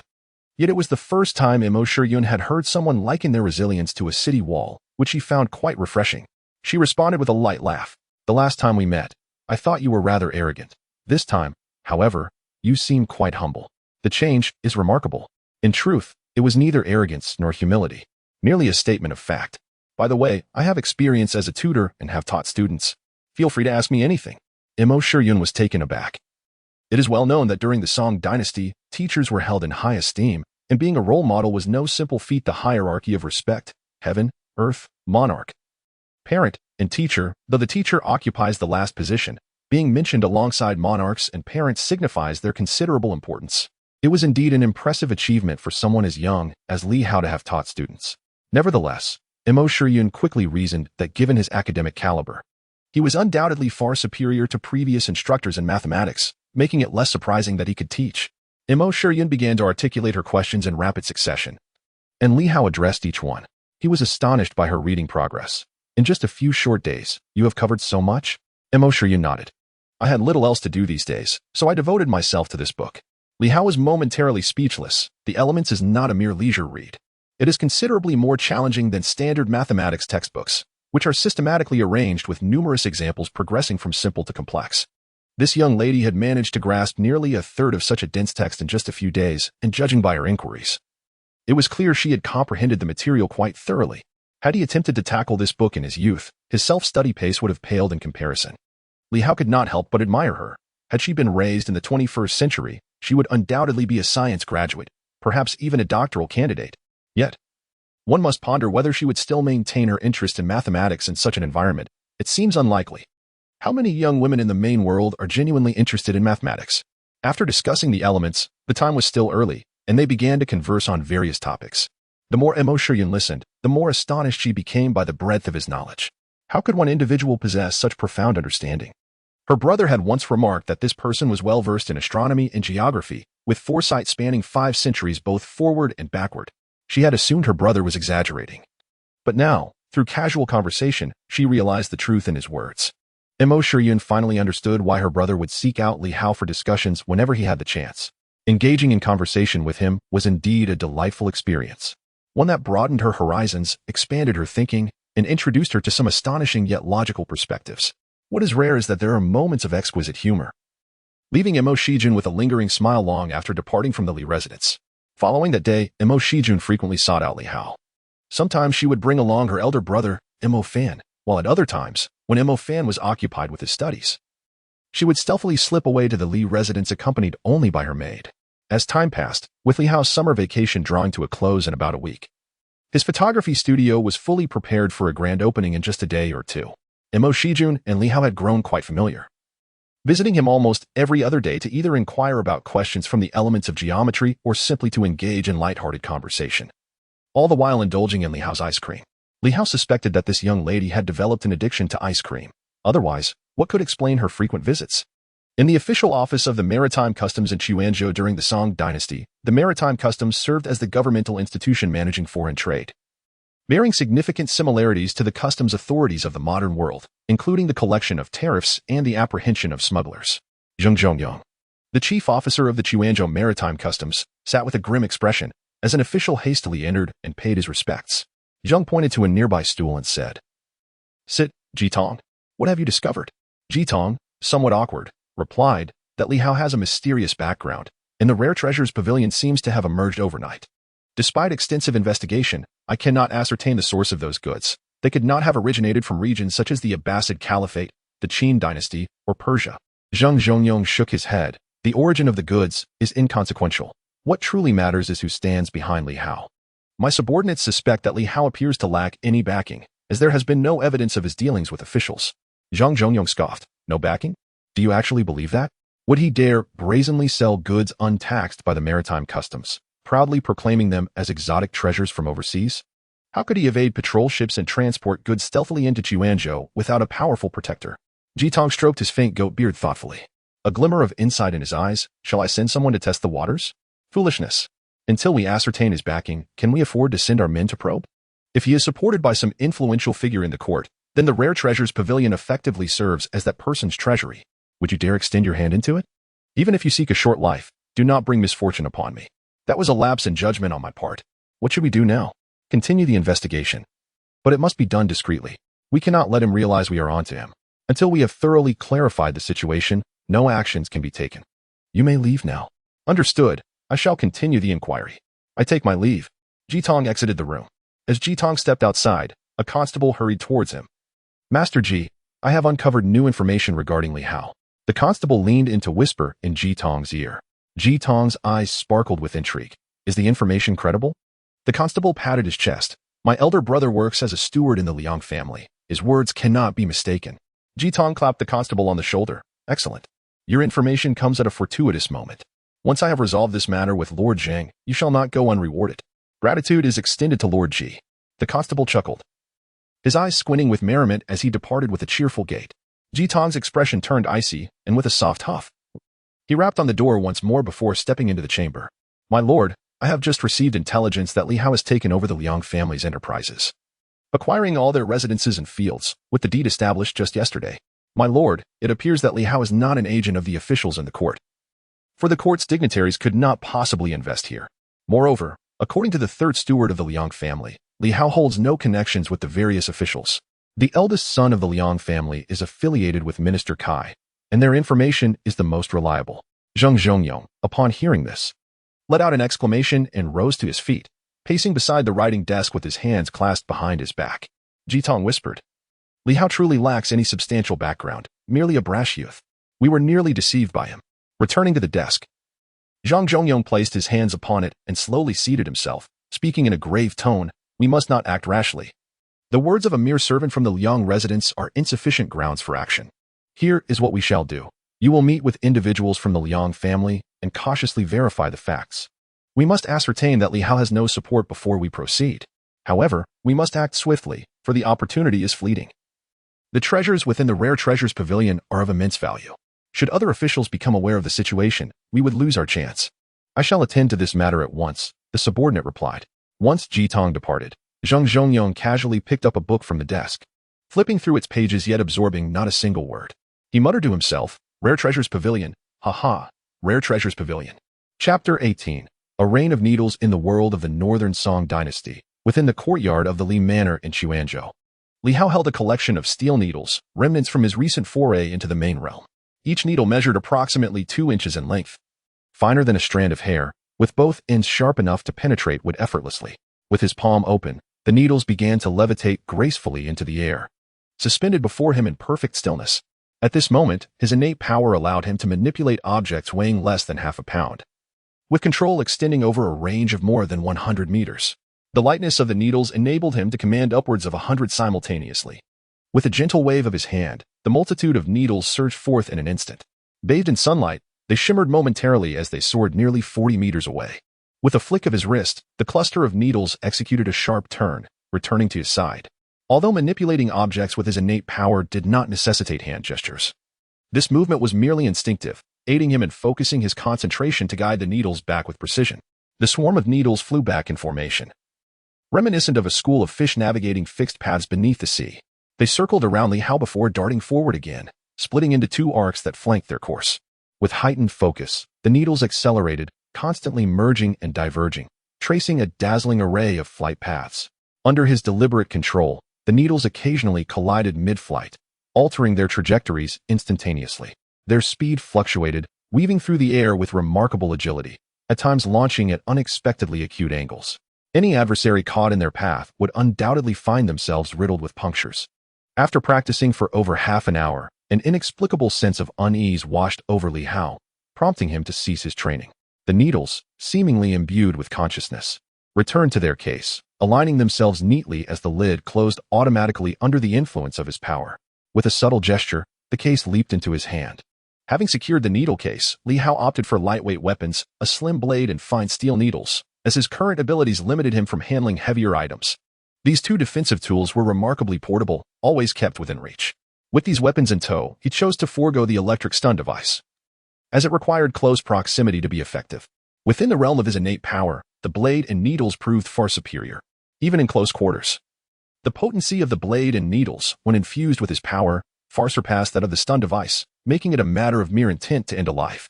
Dressed in traditional attire and donning a period wig, Li Hao proceeded towards the front courtyard. Earlier that morning, the four maidservants, Mei, Lan, Zhu, and Zhu had arrived at the Liang family estate, accompanied by several guards and over 20 laborers. Li Hao had formally purchased the Liang family's property, having signed the contract just the day before and provided a down payment of 20,000 coins, with the remaining balance to be settled within 2 years. Today, the four maidservants arrived at the grand residence, primarily to instruct the servants in tidying up the premises in anticipation of Li Hao's imminent arrival. Additionally, they were tasked with procuring a group of dedicated servants who would serve the Li household. These individuals were not mere hired laborers. They were true servants, imbued with a sense of belonging to the Li estate, and were expected to exhibit unwavering loyalty. Li Hao was quite pleased with these four maidens, all of whom were orphans.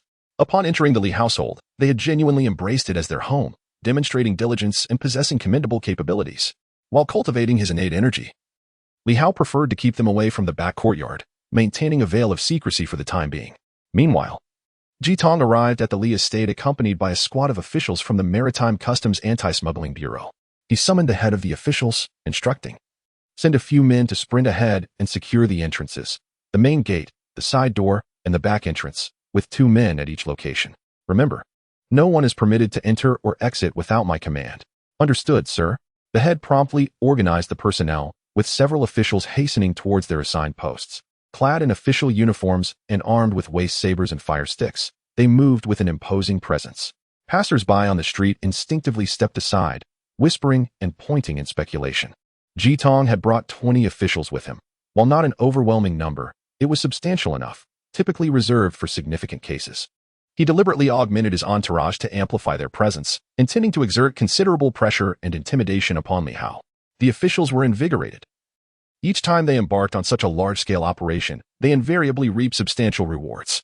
Moreover, this time, their target was the Li household, the proprietor of the Rare Treasures Pavilion, who among the people of Chuanzhou was unaware of the immense value of the goods housed. The prospect of a haul greater than any previous endeavor filled the officials with enthusiasm as they strode through the streets with an air of superiority.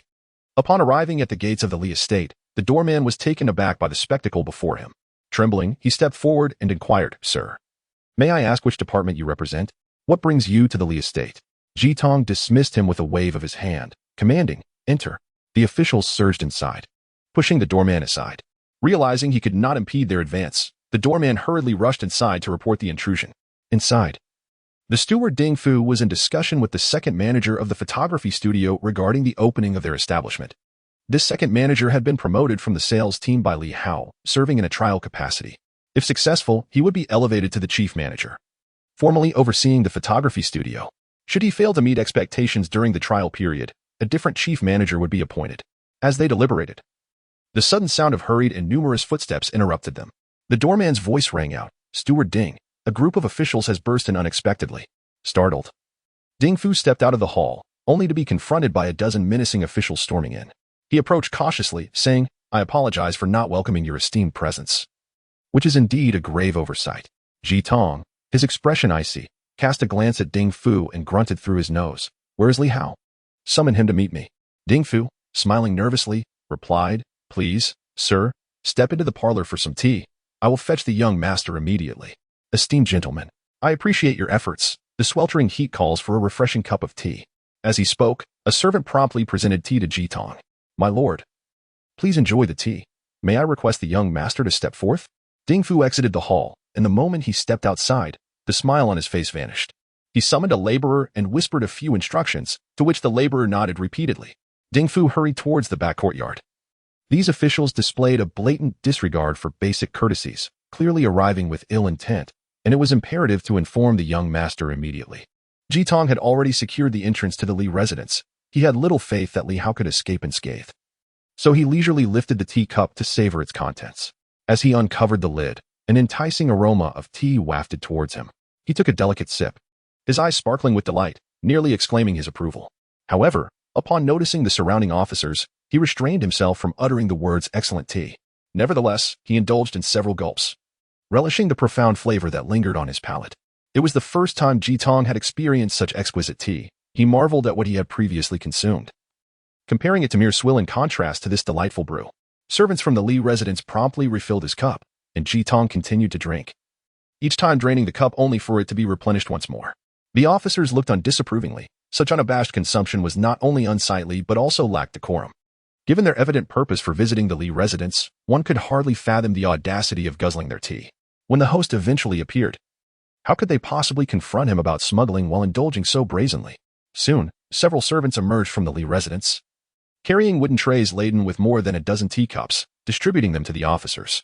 As they served the tea, they discreetly slipped a small silver ingot into each officer's hands.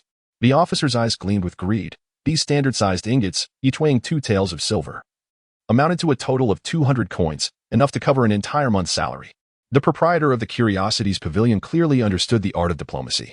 Henceforth, should they encounter ships from this merchant house at sea, they would be inclined to offer their assistance. Such generosity from the proprietor guaranteed that they would not suffer losses. Surely, there would be substantial compensation afterward. After all, capturing smugglers would be credited to the officials, who would receive only a meager reward, hardly outweighing the benefits of letting them go. Before Ding Fu could reach the entrance to the back courtyard, Li Hao had already appeared. Upon seeing him, Ding Fu hastily exclaimed, "Young master, trouble brews." Noticing Ding Fu's anxious expression and sheen of sweat, Li Hao understood that something was amiss. He spoke in a calm tone. "Do not fret. Speak slowly. There is no issue that cannot be resolved." Ding Fu felt a wave of shame wash over him, despite his age. He lacked the composure of a younger man in the face of crisis. He promptly recounted the events that had transpired. "Do you know who they are?" Li Hao inquired. "The leading official has not disclosed his identity. It seems he requires an audience with the young master before revealing anything." "Then let us meet with him," Li Hao replied. "Young master, I took the liberty of having the servants give each officer 200 coins before you arrived. I aim to ease the tension prior to your meeting with them." Li Hao remarked, "I had already set a protocol for urgent expenses below 100 coins. You or Xiaomei may advance funds from the treasury. This falls within your authority and is not overstepping bounds. Please draft a note for me, and I shall sign it for the treasury's account." Do you perceive these individuals as seeking to gain some advantage or as genuinely intent on taking action? Their demeanor is rather hostile, suggesting they are not easily dismissed. Li Hao contemplated the situation. He was confident he could handle a dozen individuals on his own. However, if they were to bring 30 or 40, he would opt not to engage, for such a number, should they abandon their own safety, could pose a significant threat. Given that they approached armed, Li Hao naturally prepared for the worst-case scenario. Yet, if it came to confrontation with merely a dozen, he could swiftly employ his innate powers to drive steel needles, rendering them blind in mere seconds. Should he choose a more ruthless approach, Penetrating their eye sockets could result in their immediate demise, ensuring his own safety without question. Chapter 19. The Envoy of the Overseas Empire upon arriving in the Northern Song. Li Hao harbored no ill intentions, yet a sense of caution was undeniably essential. In a society where the government held supreme authority, he did not hesitate to assume the worst of the officials, for if substantial benefits were at stake, what unscrupulous acts could they not commit? The Exotic Treasures Pavilion undoubtedly represented such considerable interests. In this alternate realm, safety was paramount, a principle that guided his actions. Considering the worst-case scenarios, he deemed his safety assured and proceeded calmly to the living room. Upon entering, he saw a middle-aged man, approximately in his 40s, seated in the center, clad in official attire and sporting a goat-like beard. The official cast a glance at Li Hao as he entered, slightly elevating his chin and presenting his nostrils. Li Hao could not discern the rank of this official's attire, estimating it to be at most of the 9th rank, perhaps even lower. Reflecting on the hierarchical system of his original world, he thought to himself, "You are not even a Sesame official, yet you carry yourself with such arrogance?" Li Hao clasped his fist in greeting, saying, "I apologize for not having properly welcomed you to my humble abode upon your arrival, esteemed sir. May I inquire your esteemed surname and the purpose of your visit?" Jingkang slammed his palm on the table, exclaiming, "Li Hao, how dare you? You stand before an official and do not kneel?" Li Hao's expression hardened. He possessed a title and thus had the right to stand before an official without bowing. Jingkang banged the table again, preposterous. "You have just returned from overseas. When did you earn a title?" "I have indeed achieved the status of a scholar in a great foreign nation, dispatched by my emperor to traverse various kingdoms. That foreign land is vast and prosperous, rivaling the Northern Song. The Northern Song does not recognize your foreign title. That may be so, but I am an envoy of the overseas empire." Such bold claims. "Do you have any proof?" "Due to a tempest at sea, a great ship sank, along with my emperor's state letter. However, I have dispatched someone back home, and shortly a new state letter shall arrive, allowing you to discern its authenticity." Jingkang furrowed his brow, wholly skeptical of Li Hao's assertions. Could an envoy arrive in Xuanzhou without directly contacting the authorities? Yet, pressing further would undermine his own authority, so he coldly stated, "Regardless of your origin, you must adhere to the regulations of the Northern Song. Your words ring true, as I tread upon the soil of the Northern Song. I shall naturally abide by its laws." "Very well. Tell me, do the goods of the Exotic Treasures Pavilion originate from overseas?" "Indeed." Jingkang was momentarily taken aback, surprised by Li Hao's candid admission. He had prepared various tactics to elicit this acknowledgement regarding the provenance of the goods. All overseas merchandise entering the Northern Song was subject to taxation by our maritime customs. To sell such goods without reporting to the customs is a grave offense. Li Hao, you possess an audacity beyond measure. Please, sir, temper your anger. This is my first time bringing goods to the Northern Song, and I am unaware of many regulations. Ignorance of the law is no excuse. I am willing to settle the owed customs duties in full. I humbly seek your understanding." Jingkang's eyes gleamed with calculation. "According to our maritime customs records, you owe taxes amounting to 3,000 guan, which must be settled immediately." Li Hao had consistently instructed the accountant to estimate the tax payment, which was prepared to be paid at any moment. The accountant calculated the tax owed to be over 7,000 guan. He had always intended to pay his taxes in a conventional manner, as the profits from intertemporal trade were substantial. Thus, a modest tax payment would have minimal impact, considering the considerable wealth he had amassed from the Song Dynasty, contributing a fraction in return. Although it was likely that the majority of these taxes would end up lining the pockets of corrupt officials, that was beyond his concern. Had it been a standard tax collection procedure, Li Hao would have readily handed over the 3,000 guan without hesitation. However, the presence of armed constables made him slightly wary, especially after receiving a prior warning from the legal advisor Ding Fu. Nonetheless, after a brief moment of contemplation, he chuckled to himself, dismissing his doubts. He retrieved a stack of note paper and inscribed the words, "Tax payment of 3,000 guan. To be delivered to the maritime customs by Ding Fu." He then signed his name, tore off the note, and handed it to Ding Fu. "Please wait a moment. I will have the steward fetch the 3,000 guan immediately," Li Hao declared. Upon hearing this, everyone in the room, save for him and Ding Fu, appeared utterly. The constables stood agape, while Jingkang was rendered speechless, his mouth agape in disbelief. As the constables regained their composure, they collectively gasped, as if experiencing a sudden toothache. They were finally witnessing what it meant to be a top-tier magnate, an instantaneous withdrawal of 3,000 guan from a mere slip of paper. 3,000 guan, mind you. This was not trifling coins or a mere 3 guan, but a staggering 3,000 guan. No borrowing, no mobilization of resources. Not even a moment's wait. 3,000 guan was dispensed with a mere flick of the wrist.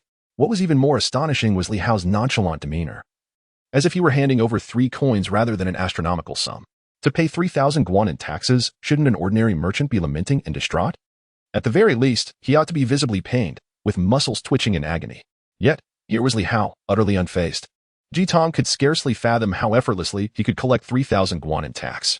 Due to the irregular customs declaration process, he and Zhang Zhongyong could maneuver to allocate 500 guan to the treasury, allowing them to divide the remaining 2,500 guan among themselves. Typically, a single ship's cargo would incur a tax of just over 300 guan, and having collected 500 guan would suffice for various accounts. This ensured a safe and secure acquisition of 2,500 guan, with Lord Zheng taking the lion's share, Jingkang retaining a small portion, and the remainder distributed to the constables, resulting in a mutually beneficial outcome. Jingkang anticipated his share to be over 600 guan. And considering that the exotic treasures pavilion likely dispatched at least 2 ships annually that amounted to nearly 1,300 guan, truly a windfall. He could purchase more land. Perhaps take a concubine. Life would be rich and fulfilling. A smile had already begun to grace Jingkang's previously stoic face. The constables, drawing from their past experiences, estimated they might each receive an amount equivalent to 3 months' wages. In addition to the rewards from Ding Fu earlier, this venture would yield 1/3 of their annual income, causing every constable to beam with delight. Jingkang stroked his goatee thoughtfully and remarked, "Young Master Li conducts his business legitimately and pays his taxes with integrity. He is indeed a paragon of song merchants. I am Jingkang from the customs of Chuanzhou. Had I known earlier that you were such an extraordinary individual, I would have sought to befriend young Master Li much sooner. Today, we have acted rather rashly, arriving with an excessive entourage. This person possesses a remarkable audacity, maintaining a composed demeanor regardless of the circumstances. It is indeed a privilege for both parties to ease tensions, and Li Hao is more than willing to welcome us. It is my honor that Sir Ji and the esteemed brothers have graced my humble abode. How could this be deemed rash? You are welcome to visit at any time. I only hope that should you come again, you might inform me in advance, allowing me to tidy up the courtyard and prepare refreshments, so that I may better entertain you and avoid the discourtesy of today." Jingkang replied, "Certainly. Regardless of the matter's magnitude, I shall ensure to notify young master in advance next time. Sir Ji, concerning the proof of tax payment after I collect the taxes. Not to worry, once the tax is received, I shall promptly provide you with the documentation. No one shall pursue the matter of taxation further." Once the funds were drawn from the treasury, Li Hao arranged for a mule cart to transport 3,000 strings of cash under the watchful escort of the officials to the customs. As Li Hao bid them farewell at the gate, Ding Fu observed Jingkang and the officials departing, lamenting, "Young master, your generosity with money is rather unrestrained. I fear it may lead to future complications. It matters not. What I require most is time. If I can buy a period of peace with money, it is well worth it. Old Ding, has the legal advisor you mentioned returned?" "He has returned, and I have extended your invitation to him, arranging for him to meet with you tomorrow." "Very well, we of the Li household must also cultivate relationships with certain officials." Li Hao reflected on his time in Northern Song. Though he had accumulated considerable wealth, he lacked connections and had yet to integrate into the social fabric of Chuanzhou. It was time to foster social ties. Had he been part of the Northern Song's interest groups, today's events might not have unfolded as they did. However, while the relationships with Song officials and merchants were undoubtedly significant, they were not the foundation of his existence. A network of connections could sometimes prove unreliable. It was essential to cultivate his own influence.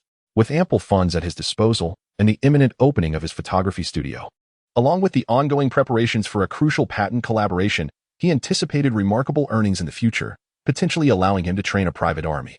According to the trajectory of history, the Jin forces would soon descend southward to invade, and within 3 to 4 years, the infamous Jingkang Incident would unfold. The current emperor of Song, Huizong, was akin to a grasshopper in autumn, soon to be rendered powerless. Turmoil would soon engulf the Song dynasty, and cultivating a loyal army would need to be prioritized in due course. Yet, all these endeavors must not distract him from his true foundation, the cultivation of his innate powers. Upon returning to the customs, Jingkang was eager to meet Zhang Zhongyong. As soon as they met, he exclaimed, "Congratulations, sir. Congratulations." Then, lowering his voice, he added, "Sir, I have collected 3,000 strings of tax from Li Hao." 3,000 strings. Zhang Zhongyong raised an eyebrow, his expression stern. "Did I not instruct you to seal the assets? Why have you collected taxes?" Jingkang, filled with fervor, replied, 3,000 strings, sir, 3,000 strings. Was not the purpose of sealing assets to acquire funds? It is far more efficient to procure cash directly. We have never managed to seize more than 800 strings from any case, yet here we have collected 3,000. Foolishness.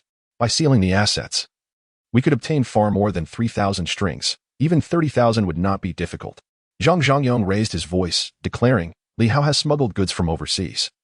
And the evidence is indisputable. You must once again take the officials to seize Li Hao's possessions and seal the exotic treasures pavilion. Jitong was momentarily taken aback. He had anticipated returning with joyous news for Zhang Zhangyong, expecting immediate commendation. Yet, he now felt an unfamiliarity with his superior, who he had never considered to possess such insatiable ambition. Jitong murmured, My lord, the officials have recently received considerable benefits from Li Hao. If we send them again to seal his shop. Zhang Zhangyong shot a piercing glance at Jitong. Are they not officials of the Maritime Trade Office? Indeed, my lord, I shall go at once. Wait, the officials have just departed from Li Hao's residence. Returning so swiftly may appear too abrupt and could reflect poorly on the Maritime Trade Office. You shall lead them to seal the shop tomorrow instead. What does 3,000 strings of cash amount to? 30,000 is not an insurmountable figure. Do you believe Li Hao to be a mere petty trader? He is a genuine titan among merchants, a wealthy magnate. Is 3,000 enough to satisfy your ambitions? Yes, my lord. Chapter 20. Digital Camera. Jitong was well aware that Li Hao hailed from a wealthy family. Not only did he know this, but even the common folk of Chuanzhou were fully cognizant of it. However, one must exercise moderation in all matters. While a sum of 3,000 guan might be inconsequential to such a person, would one dare to request 30,000? Would they still be willing to indulge such a demand? Shutting down a shop may not pose a challenge, yet the aftermath could become quite troublesome, especially considering that Li Hao is no ordinary commoner. Although Jitong had ascertained that Li Hao was not affiliated with any prominent official's direct interests as a billionaire, he undoubtedly had connections with certain officials. Even if he were not previously acquainted with them, it would not take long for those connections to materialize, as officials who might not know Li Hao personally would certainly recognize the wealth he possessed. Presently, with 3,000 guan in hand, everyone would benefit, and all parties would rejoice. Was that not preferable? If one were to covet the entirety of his fortune, would he not fight back fiercely? Jitong was somewhat well informed about the political landscape and had heard rumors that Zhang Zhangyong was soon to be reassigned from the Maritime Office. Zhang Zhangyong's current actions only reinforced the veracity of this news. It seemed he intended to amass a considerable fortune before his departure. Jitong disapproved of his superior's approach, believing that Zhang Zhangyong's reckless behavior could easily lead to disaster. Upon returning to his office, Jitong found himself reflecting on the encounter with Li Hao earlier that day. Li Hao, amidst a throng of officials, remained composed and unperturbed, clearly possessing formidable backing. Clenching his fists, Jitong muttered to himself, Before your reassignment, you are my superior. Once you leave, you are nothing. You are on the verge of departing from the Maritime Office, and yet you expect me to lead the charge? Jitong was reluctant to spearhead the effort to seize Li Hao's assets. Should this endeavor succeed, Zhang Zhangyong would bask in the spoils, leaving Jitong with merely a meager share. Conversely, if the plan faltered, Zhang Zhangyong would swiftly cast him aside to bear the brunt of the blame. The risks were too great and the rewards too scant to justify such a course of action. Moreover, recalling Li Hao's genuine confidence during their encounter, Jitong harbored a strong premonition that Zhang Zhangyong might be stepping onto a bed of nails this time. After much contemplation, Jitong finally resolved. Summon Feng Erlang to see me. Moments later, a young man with a distinctive black mole above his left eyebrow entered the room. In the afternoon, after completing his routine training, Li Hao welcomed the return of his 4 maidens, Mei, Lan, Zhu, and Zhu, from the Li residence at Qingzhou Bay. Today, they had procured 3 servants from the marketplace who had sold themselves in desperation to escape famine and had settled them at Qingzhou Bay. With their arrival, the courtyard instantly buzzed with activity, resonating with the melodious laughter of the young maidens. Li Hao treated his maids with kindness and lacked any airs of superiority. Having liberated them from the stifling training at Jinyutang, they were no longer burdened by immense pressure. This newfound lifestyle brought them far greater joy than before, and their smiles blossomed day by day, their laughter growing ever more vibrant. Li Hao found pleasure in witnessing this transformation. Each of his maidens was a vision of beauty, and their joy only enhanced his own spirits. Li Hao dedicates a considerable amount of time each day to cultivating his innate energy. During the hours he has designated for this practice, it is forbidden for the maidens to enter the backyard. At other times, they are free to come and go as they please. Currently, it is Li Hao's leisure time, so the maidens are permitted to enter the yard without restriction. In a flurry, Xiao Zhu dashed over, waving a stack of photographs. Young master, the pictures we took at Qingzhou Bay have been developed. Some of them were taken by me. I can take pictures too. It's quite simple, just a press of the button, and click, it's done. Xiao Mei, Xiao Lan, and Xiao Zhu also approached. Xiao Zhu exclaimed, Young master, that little camera is remarkable. It can even tell if you're smiling. When you smile, it automatically clicks and captures the moment of your brightest grin. How incredible. She was thoroughly impressed by the camera's smile detection feature. Xiao Lan, Equally curious, chimed in, exactly. But how can a camera, which has no eyes, know whether someone is smiling? The intricacies of this technology are profound. Li Hao lightly tapped Xiaolan's forehead, saying, even a clever mind like yours will require a decade or two of study to truly grasp the principles behind it. Xiaolan blushed and murmured, I'm quite foolish. How could I be clever? I can't understand many of the words in the digital camera manual you gave me, young master. Li Hao chuckled. The text is a universal script from a foreign nation, but it is actually derived from our own heritage, merely simplified for convenience. Xiaomei nodded in agreement, indeed. The characters we study today are related. The simplification follows a clear pattern, and we can deduce many of the characters. If you're interested, I could prepare a comparison chart of simplified and traditional characters for you. Li Hao offered. Xiaolan's eyes lit up. That would be wonderful. Then we could understand all these manuals in the future. Taking the thick stack of photographs from Xiaoju, Li Hao began to flip through them. These images captured the maidens at Qingzhou River and in the grand garden of the Li residence. Initially, they appeared somewhat tense, their faces rigid before the camera. However, as the session progressed, their expressions became much more natural. This one is lovely. Our Xiaoju looks stunning. The girls gathered around to admire a photograph of Xiaoju taken in the bamboo grove at Qingzhou Bay. Amidst the lush green bamboo, Xiaoju stood gracefully in a yellow dress, her face adorned with a sweet smile, exuding an aura of serene elegance. The vibrant colors of the photograph accentuated her presence, while the composition showcased a striking sense of depth with the figures of the girls, the bamboo, the river, and the distant mountains harmoniously intertwined. Li Hao laughed. Who would have thought that our usually mischievous and lively Xiaoju could appear so tranquil in this photograph? It's quite unexpected and utterly adorable. Who is mischievous? Xiaoju protested. Young master, what does adorable mean? Adorable means very cute. I was just saying that my Xiaoju is charmingly lovely, he replied. No, that's not it. Xiaoju stamped her foot, feeling shy as everyone laughed at her. She couldn't help but blush and hid behind Xiaomei, resting her forehead against her back. Li Hao scrutinized the photographs once more and exclaimed, these are truly remarkable. Who is the talented photographer behind this? It appears that among the individuals I have trained, a few possess an innate gift for photography. It was taken by Sister Xiaoju, came the response from behind him, where Xiaojun had peered out. Sister Xiaozu is the most skilled artist among us, and her photographs are equally exquisite. Realizing that Xiaoju was not only an accomplished painter, but also possessed an eye for composition, Li Hao understood why the images turned out so splendidly. I have kept this photograph from Xiaojun, and this one from Xiaomei, which exudes a certain charm. Xiaolan's is beautiful, and Xiaoju's is so endearing. Li Hao selected the finest images and tucked them into his coat. If I were to print another set of these photographs, they could be showcased for a day at the photography studio's grand opening the day after tomorrow. With such promotional material, the studio is bound to attract considerable attention. As Li Hao spoke, a distant voice called out, young master, young master. Steward Ding urgently wishes to speak with you. A flicker of curiosity crossed Li Hao's face. He knew that if it were not for a truly pressing matter, Ding Fu would not disturb him at this hour. Frowning, he replied, Old Ding has come looking for me.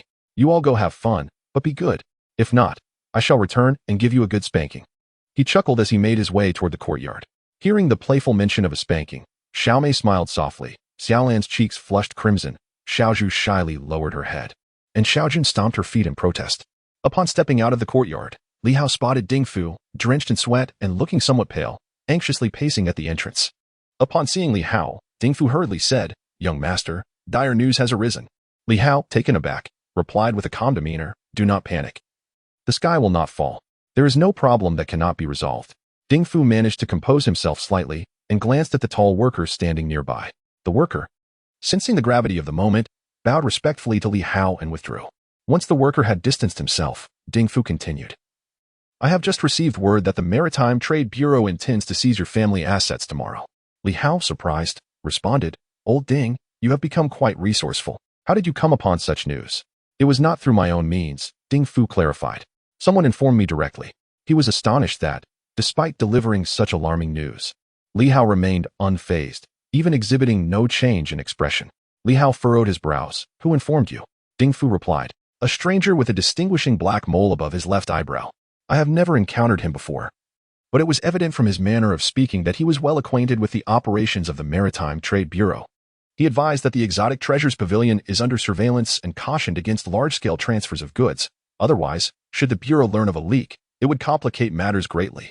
Young master, I believe he spoke the truth, and we must prepare ourselves accordingly.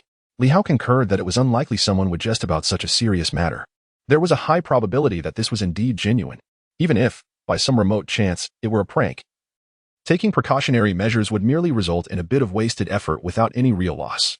In any case, it is better to err on the side of caution than to dismiss the possibility entirely. After a moment of contemplation, Li Hao instructed, "Please invite Mr. Xiao, the legal expert, to see me. I have some inquiries to make. Please maintain confidentiality. Use the bridge to bring him here, and ensure that no one else sees. Additionally, summon the accountant to come here."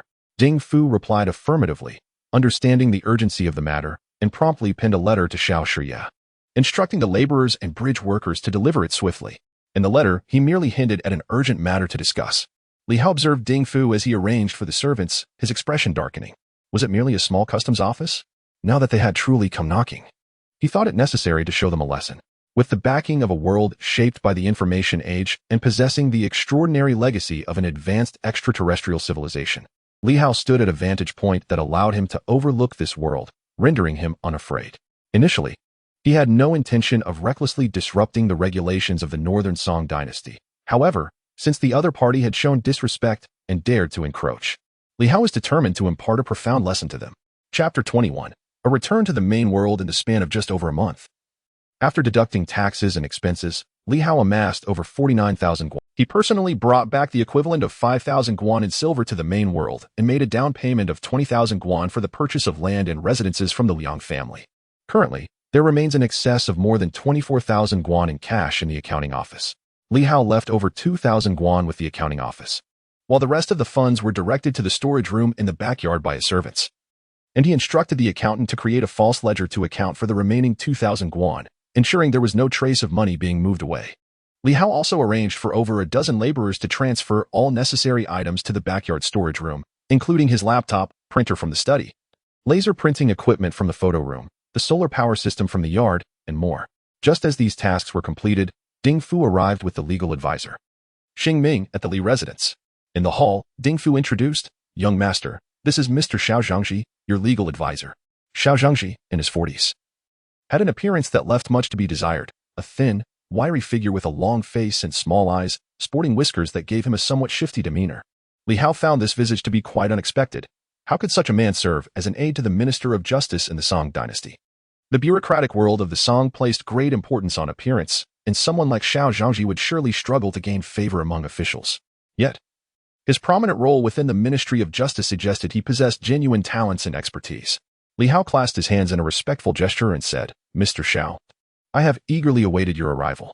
Since I heard you returned to Chuanzhou, I have longed for the opportunity to meet with you. Alas, the timing today is not ideal for us to indulge in a hearty drink together. You are too kind, young master. You are a prodigy who has studied abroad since childhood. To call me Mr., and your presence is truly undeserved," Xiao Zhangxi replied, his humility evident. "Please, take a seat," Li Hao urged, motioning for the servants to serve tea.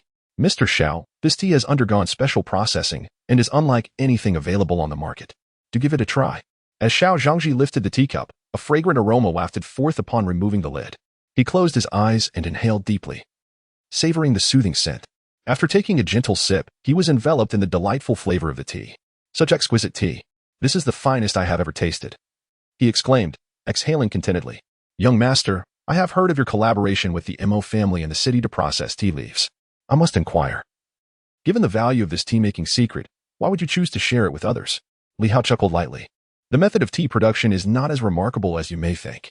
Collaboration is a commendable choice, allowing us to share profits and conserve resources, money, manpower, and energy. Do you believe I possess numerous secrets? The internet brims with countless resources for roasting tea, brewing wine, producing sugar, crafting monosodium glutamate, manufacturing cement, and smelting steel. As for glassmaking, my own Qijin Yibao pavilion has an abundance of glass products." Even the usually composed Xiao Zhongji could not maintain his calm demeanor, his small eyes wide with astonishment, nearly popping from their sockets. Such a tea-making secret hardly seemed significant. What, then, could be considered truly valuable? If managed well, this single secret alone could elevate someone into the ranks of the wealthiest magnates in the Song Dynasty. However, the young gentleman before him surprisingly dismissed the matter as trivial and proceeded to collaborate with others.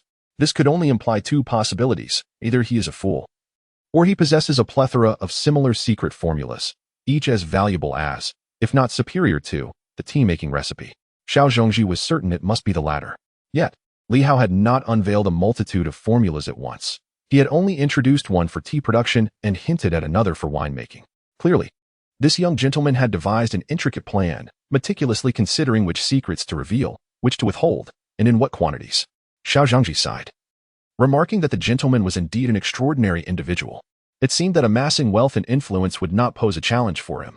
However, despite the Song dynasty's lack of restrictions on commerce, the standing of merchants remained significantly inferior to that of scholars. Li Hao shook his head, expressing his belief that there was little distinction between the two. How long could the Song dynasty continue in its peace and prosperity? 3 years, perhaps 4? In chaotic times, lives were worth less than dogs. What difference did it make for merchants and scholars alike? Upon hearing these words, Xiao Zhongji instinctively leaned forward, a flash of cold light gleaming in his eyes, his gaze sharpening with intensity. In that fleeting moment, turbulent waves surged within him. His return to Chuanzhou from Bianliang was not merely a sentimental journey. The truth was encapsulated in 2 words: to evade disaster. From his analysis, once the Liao state fell, the Jin troops would inevitably march south. Few officials in the Song's central government possessed such foresight, and with the military's lack of combat readiness, resistance would surely falter. Bianliang was a perilous place, hence his return to Chuanzhou. Now, a young gentleman casually inquired how much longer the Song could thrive in peace. Those words struck him like a heavy hammer against his heart. Xiao Zhangji, taken aback, yearned to inquire further, but found himself at a loss for words. Li Hao, equally astonished, had simply intended to probe, yet Xiao Zhangji's reaction suggested he had anticipated the Jin's southern advance. This was indeed a clever individual. With a smile, Li Hao remarked, "We've digressed. We shall discuss this further another time. The primary reason I invited Mr. Xiao today was to seek your counsel on how to navigate the crisis looming tomorrow. Might I inquire whether the Maritime Trade Office possesses the authority to arrest individuals?" "No," came the reply. "At sea, they can detain both ship and crew, but within Chuanzhou, the authority to arrest lies with the prefect." Xiao Zhongji was already aware of the crisis faced by the Li family, having heard about it from Ding Fu. And Li Hao's inquiry struck at the heart of the matter. As long as the Maritime Trade Office lacked the power to arrest, it would be difficult to impede Li Hao. "I can relocate the assets within the residence, leaving only a token amount for appearances," Li Hao stated. "However, the Rare Treasures Pavilion still holds a significant quantity of goods. According to the informant, the shop is under surveillance and is thus unsuitable for relocation. Do you have any strategies to counter this?" "I propose 3 courses of action. The first, the most favorable, is to bribe the Fujin Transport Office, which oversees local officials. You could request their intervention. The second option is to drive away those surveilling the shop and promptly transfer the goods into safe hiding. Since the Maritime Trade Office lacks arresting authority, moving the assets would pose no threat, although reopening the business thereafter could be problematic. The least favorable option would be to negotiate with Zhang Zhongyong." Li Hao resolutely shook his head. "No, I will neither bribe officials nor engage in negotiations. I intend to buy some time and then bring down the head of the Maritime Trade Office, Zhang Zhongyong. With adversaries at the doorstep, what further discourse remains?" Xiao Zhangji and Ding Fu were momentarily rendered speechless. The prevailing wisdom of this era dictated that the common folk should not contend with the wealthy, nor should the affluent challenge the officials. It was utterly astonishing that a mere merchant like Li Hao could so nonchalantly profess his intent to undermine an official. Xiao Zhangji, possessing a far superior acumen than Ding Fu, swiftly regained his composure. He stroked his whiskers thoughtfully and remarked, "Toppling Zhang Zhongyong is no small feat. Yet delaying his actions is quite feasible. We merely need to publicize Zhang Zhongyong's intention to seize the treasures of the Qijin Yibao Pavilion, directly informing the governor and the magistrate of Chuanzhou, while embellishing the value of the goods within. They will surely wish to partake in the spoils. And with multiple parties involved, Zhang Zhongyong will lose the ability to act unilaterally." Ding Fu softly interjected, "In truth, it is unnecessary to exaggerate the value of the merchandise. The current worth exceeds 100,000 strings of cash. We might even consider downplaying it, lest we incite undue alarm." Xiao Zhongji gasped at this revelation. If the governor were to learn of the true worth of the store's inventory, he would have acted long ago, leaving no opportunity for Zhang Zhongyong. "No, that won't do. A figure exceeding 100,000 is too daunting. Reporting it as merely 40,000 will suffice." At that moment, hurried footsteps were heard from outside, and a laborer rushed in. "Manager Ding, Manager Ding." Upon reaching the threshold and noticing Li Hao's presence, he bowed respectfully. "Young master, I was unaware you were here. I was just about to request Manager Ding to find you."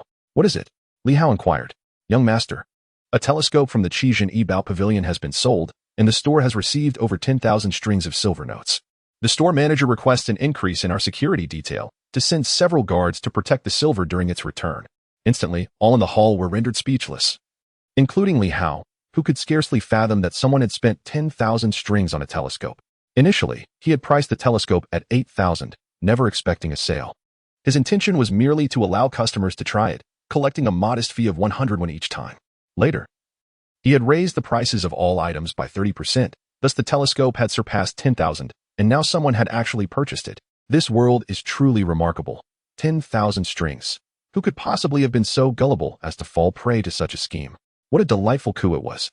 Li Hao promptly dispatched 5 guards and a dozen robust laborers to escort the funds back. After this unexpected development, he pondered aloud. Inviting the governor into our affairs would be akin to driving away a wolf only to attract a tiger. With tomorrow's Commerce Office convening, the governor will surely be aware of our situation. It would be wiser to proactively seek his assistance. Xiao Zhongji stroked his whiskers again, his eyes darting as he considered.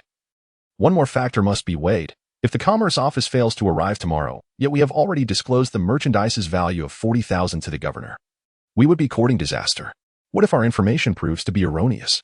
Li Hao contemplated this, saying, "We shall wait for the Commerce Office to initiate their actions before sending someone to seek the governor's assistance. The essence of this request is to ensure the governor recognizes the value of the store's goods." Xiao Zhongji furrowed his brow. Time is of the essence here. "I possess a solution," Li Hao assured. The trio then deliberated on the finer points, and as Li Hao glanced at the time, he noted it was already around 3 in the afternoon. He rose and said, "I must arrange the transfer of the estate's assets. You may continue your conversation. I will return later this evening. Old Ding, please inform the kitchen to extend a warm welcome to Mr. Xiao." Turning to Mr. Xiao, he added, "I genuinely require your assistance. I heard from Old Ding that you received an annual stipend of 300 guan while serving as an assistant minister in the Ministry of Justice. I would offer you 1,000 guan each year, in addition to a year-end bonus, and I earnestly request that you remain in my household to aid me." Such generous favor from the young master, how could Xiao dare to refuse?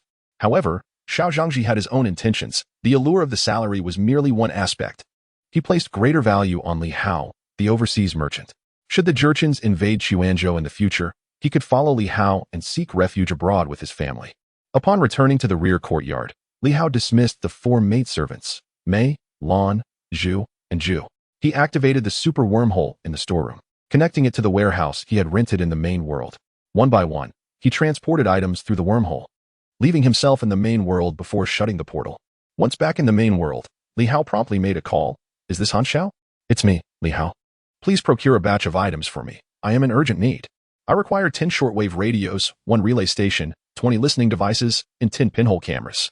Chapter 22. The radio waves of the Great Song. Upon returning to the primary world, Li Hao promptly made a phone call. "Is this Han Xiao?" "It's me, Li Hao. I need you to procure some items urgently. 10 shortwave radios, 1 relay station, 20 listening devices, and 10 pinhole cameras." The voice on the other end of the line expressed uncertainty. "How, have you joined a terrorist organization? Why not introduce me to the thrill?" "Nonsense. As a law-abiding citizen, would I engage in illicit activities?" The voice scoffed. "Law-abiding? A good youth wouldn't ask for a listening system. Honestly, is there a beautiful woman you're interested in, wanting to learn how to spy? I truly have an urgent matter, and I need it tonight. Can you lend it to me for half a month?" The shortwave radios were no issue, and pinhole cameras were abundant. However, the relay station was confiscated by my father. Operating such equipment without a permit could lead to severe consequences. I can lend you the listening system, but be cautious. My father warned that if I get into trouble again, he would break my legs. Han Xiao, thank you. How? I've told you several times. A man must be steadfast and enduring. Refrain from using the word leak too often, understood? All right, Han Xiao, thank you. Li Hao pronounced the word thank you with particular emphasis. For hours later, a truck hired by Li Hao stopped in front of the warehouse he rented. He and the driver unloaded the equipment, primarily the listening system. The driver was unfamiliar with these specialized devices. After receiving payment, the driver drove away. Li Hao moved the items into the warehouse and locked the door securely. The primary equipment consisted of the listening system and the radios, which are essentially wireless intercoms. Intercoms can be handheld or vehicle-mounted, referred to as handheld radios and vehicle radios, respectively. Li Hao activated the super wormhole once more to transport the necessary items to the warehouse of the Northern Song. It must be said that this activation of the wormhole was quite a loss. Generally, maintaining a wormhole consumes less energy, whereas opening it requires considerable energy. If he had maintained the wormhole for 4 hours, the energy consumed would have been significantly less than that of a single activation. However, Li Hao was apprehensive about keeping the wormhole open for an extended period, especially since he had just stepped away. If a thief were to enter the warehouse, or if a servant from the Northern Song emerged from the wormhole, it could lead to complications. The energy of the wormhole is derived from the conversion and storage of primordial force.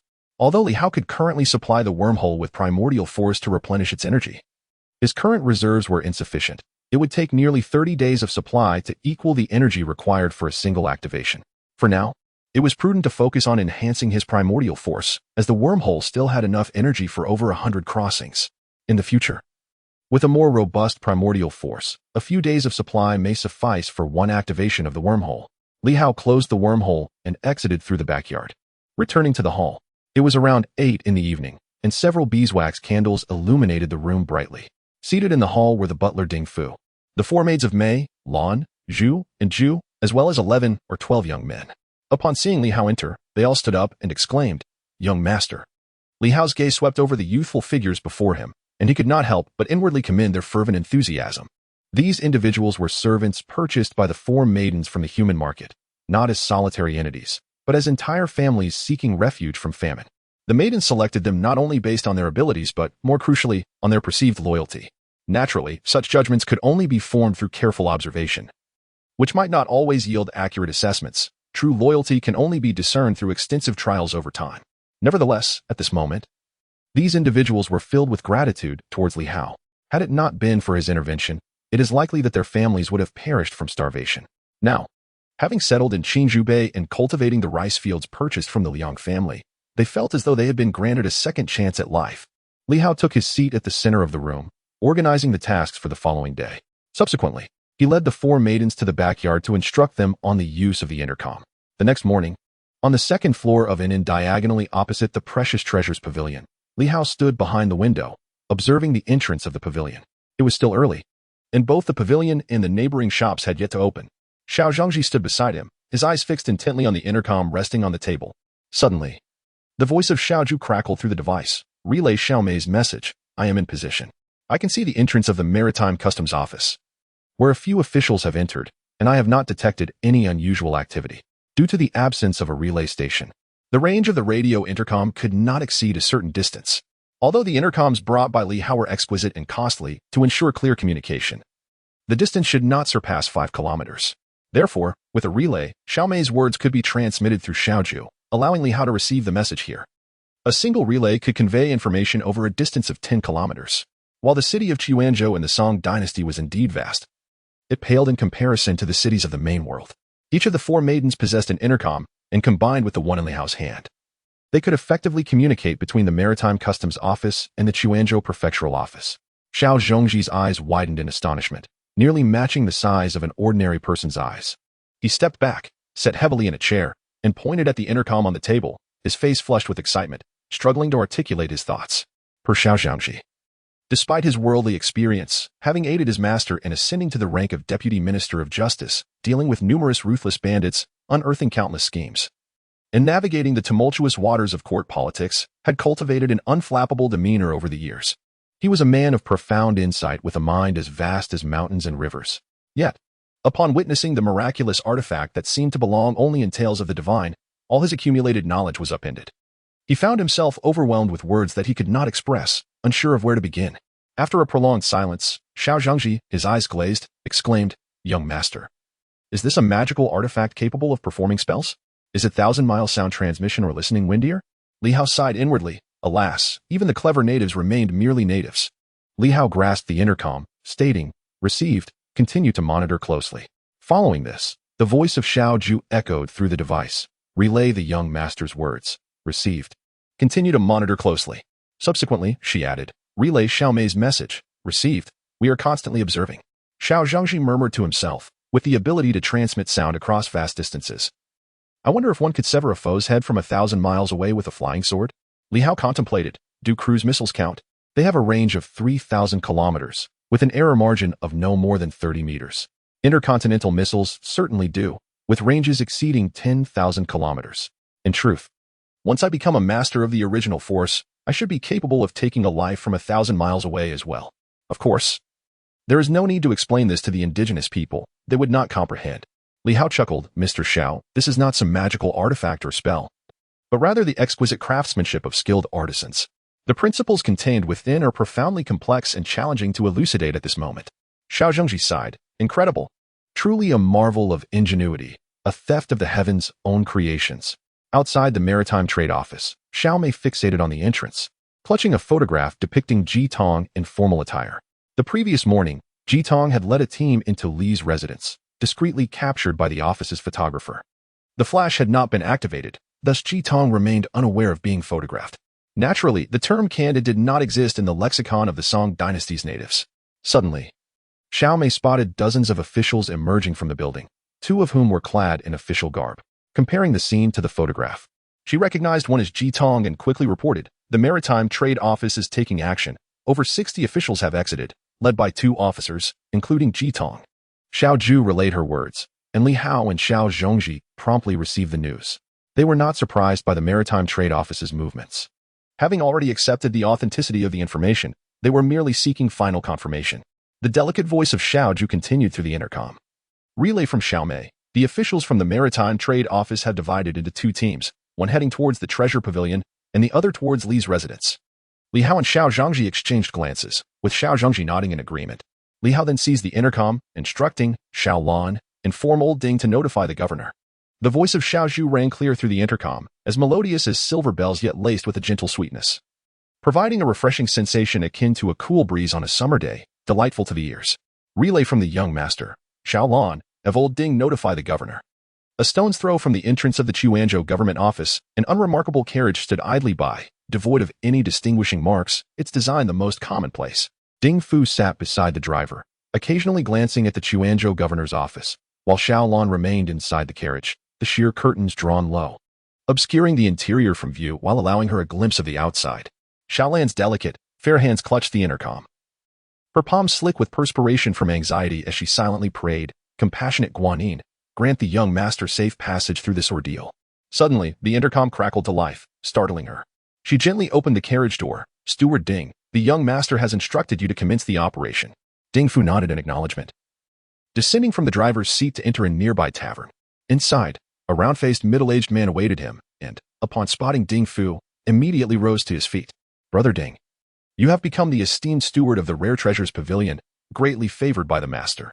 We are all envious of your rise to prominence. After your success, do not forget us poor souls," he exclaimed. The tavern, once bustling with noise, fell into a hushed murmur at the mention of the steward of the Rare Treasures Pavilion, as all eyes turned towards Ding Fu, gazing at him as if he possessed extraordinary powers. Whispers of astonishment rippled through the crowd. Is this truly the steward of young Master Li from the Rare Treasures Pavilion? One cannot judge a book by its cover. Good heavens, the steward of the Rare Treasures Pavilion. Ding Fu paid no heed to the crowd's fascination and, alongside the round-faced man, exited the tavern. He presented a silver note and stated, "Let us proceed as agreed to meet the prefect." The middle-aged man accepted the note, glancing at the amount, his eyes brightening with excitement, and his demeanor became even more affable as he led Ding Fu towards the government office. "Brother Ding, if I may ask, what business do you have with the prefect?" "That, for now, is not convenient to disclose." "Ah, I apologize for my indiscretion. I should not have pried. Rest assured, Brother Ding, I am a frequent visitor to the prefect's office and will ensure you gain an audience with him." Chapter 23. Transmission across 1,000 miles. The officials of the Maritime Trade Office were divided into 2 teams. One team, led by Ji Tong, proceeded to Li Hao's residence, while the other was personally commanded by Zheng Zhongyong, heading straight for the Exotic Treasures Pavilion. Li Hao and Xiao Zhongji awaited in the inn, listening intently to the intermittent reports from Xiao Mei, who trailed the officials in a carriage at a distance. Xiao Zhongji appeared lost in thought, yet his mind was a tempest of contemplation. Sitting quietly, he marveled at the ability to receive real-time updates from over 10 miles away, an almost unfathomable phenomenon. If such a remarkable artifact for long-distance communication were employed on the battlefield, what circumstances might unfold? The ancient military command structure was rudimentary at best, relying heavily on messengers to relay the general's orders, with flags serving as a more expedient, yet limited, means of communication. Unfortunately, flag signals could not convey complex commands, rendering them inadequate substitutes for messengers. In the event of large-scale conflict between nations, the front lines might engage in multifaceted warfare, with battlefields stretching dozens or even hundreds of miles deep. The transmission of commands took time, and feedback to the commander was often delayed. By the time orders reached their destination, the situation on the battlefield had frequently shifted. How crucial is the conveyance of information? If only the artifact in Li Hao's possession could be harnessed, it would undoubtedly sway the overall dynamics of the battlefield. Xiao Zhangji found himself utterly perplexed by Li Hao, unable to discern the extent of his treasures or predict what he might unveil next. The man was shrouded in enigma. As Li Hao and Xiao Zhangji lingered in the inn, time slipped away, with Xiao Mei continuously relaying the positions of the officials. Yet, there was still no word from Xiaolon. Ever since Ding Fu entered the governor's office, he had not emerged. The atmosphere in the inn grew increasingly tense. While Li Hao and Xiao Zhangji maintained a facade of calm, the two servants stationed at the door clenched their fists, their agitation palpable as they resisted the urge to pound the table. Li Hao grasped the intercom and inquired, "Has Xiaolon or old Ding come out yet?" Moments later, Xiao Zhu's anxious voice crackled through the device, nearly in tears, to relay Xiaolan's message. "Steward Ding has yet to emerge. And there is no activity from the governor's office." No sooner had she finished speaking than Xiao Zhu's frantic voice interrupted. "Young master, I can see the officials from the Maritime Trade Office approaching from a distance." Li Hao's brow furrowed, and he slowly sat down on a nearby stool. Just then, Xiao Zhu's excited voice rang out again. To relay Xiaolan's message, a group of officials has emerged from the governor's office. Steward Ding is beside the head officer, engaged in conversation. Xiao Zhangji, being from Chuanzhou, was far more familiar with the local roads than Li Hao. He gauged the official's pace and calculated silently before stating, "Young master, their departure seems delayed by at least the time it takes to burn 2 incense sticks. By the time they arrive, Zheng Zhongyong may have already stripped the shop bare." One of the servants standing by the door suddenly knelt, declaring, "Young master, I can go assassinate Zheng Zhongyong and surely delay him for a time." As he knelt, another servant beside him followed suit, expressing his willingness to do the same. "Absolutely not." Li Hao and Xiao Zhangji spoke in unison. The servant replied, "It is possible. Though my attempts may not guarantee success, at the very least, it could buy us some time." Xiao Zhangji rose and said, "We must absolutely refrain from such actions. Currently, the accusations against the young master by the Maritime Customs Office amount to little more than tax evasion, at worst. It would lead to the confiscation of his assets to cover unpaid taxes. However, should you resort to assassination, the situation would transform entirely. Killing an official is tantamount to rebellion. In such a case, not only would Chuanzhou be shaken, but the entire bureaucratic framework of Fujin would tremble. The situation would spiral beyond control, leaving the young master with no means to respond." The servant turned pale and exclaimed, "What should I do then?" Li Hao was momentarily taken aback, contemplating the nature of the individuals whom Xiao Mei and the others had managed to recover, individuals willing to risk their lives. However, if the intention was to eliminate Zheng Zhongyang, why involve anyone else? He could effortlessly wield his own power to control flying needles, making it a simple task to dispatch a few individuals within 100 meters without anyone noticing. Yet, Li Hao would not consent to such violent measures. Killing Zheng Zhongyang would likely incite an even greater crisis. If Zheng Zhongyang were to attempt to seize his assets only to be murdered immediately thereafter, would the officials not suspect him? The Northern Song was hardly a society governed by equality before the law, where evidence was paramount. Torture to extract confessions was commonplace, and suspicion could lead to imprisonment and coercion. Li Hao spoke softly, "Assassination is not a viable option, but it is indeed necessary to delay their actions for a time. Mr. Xiao, I believe the entrance of the Rare Treasures Pavilion would serve as an ideal location. What do you think?" The young master's words ring true. "It is far better to obstruct them here than along the way. There are many public servants and guests present, which we can leverage to our advantage. Sir, having come from the Ministry of Justice, you must possess considerable experience in such scenarios. I would appreciate your arrangements." He unwrapped a parcel on the table and retrieved a new walkie-talkie along with a wireless earpiece, tuning the frequencies for mutual communication. He handed the wireless earpiece to the first servant who knelt, inquiring, "What is your name?"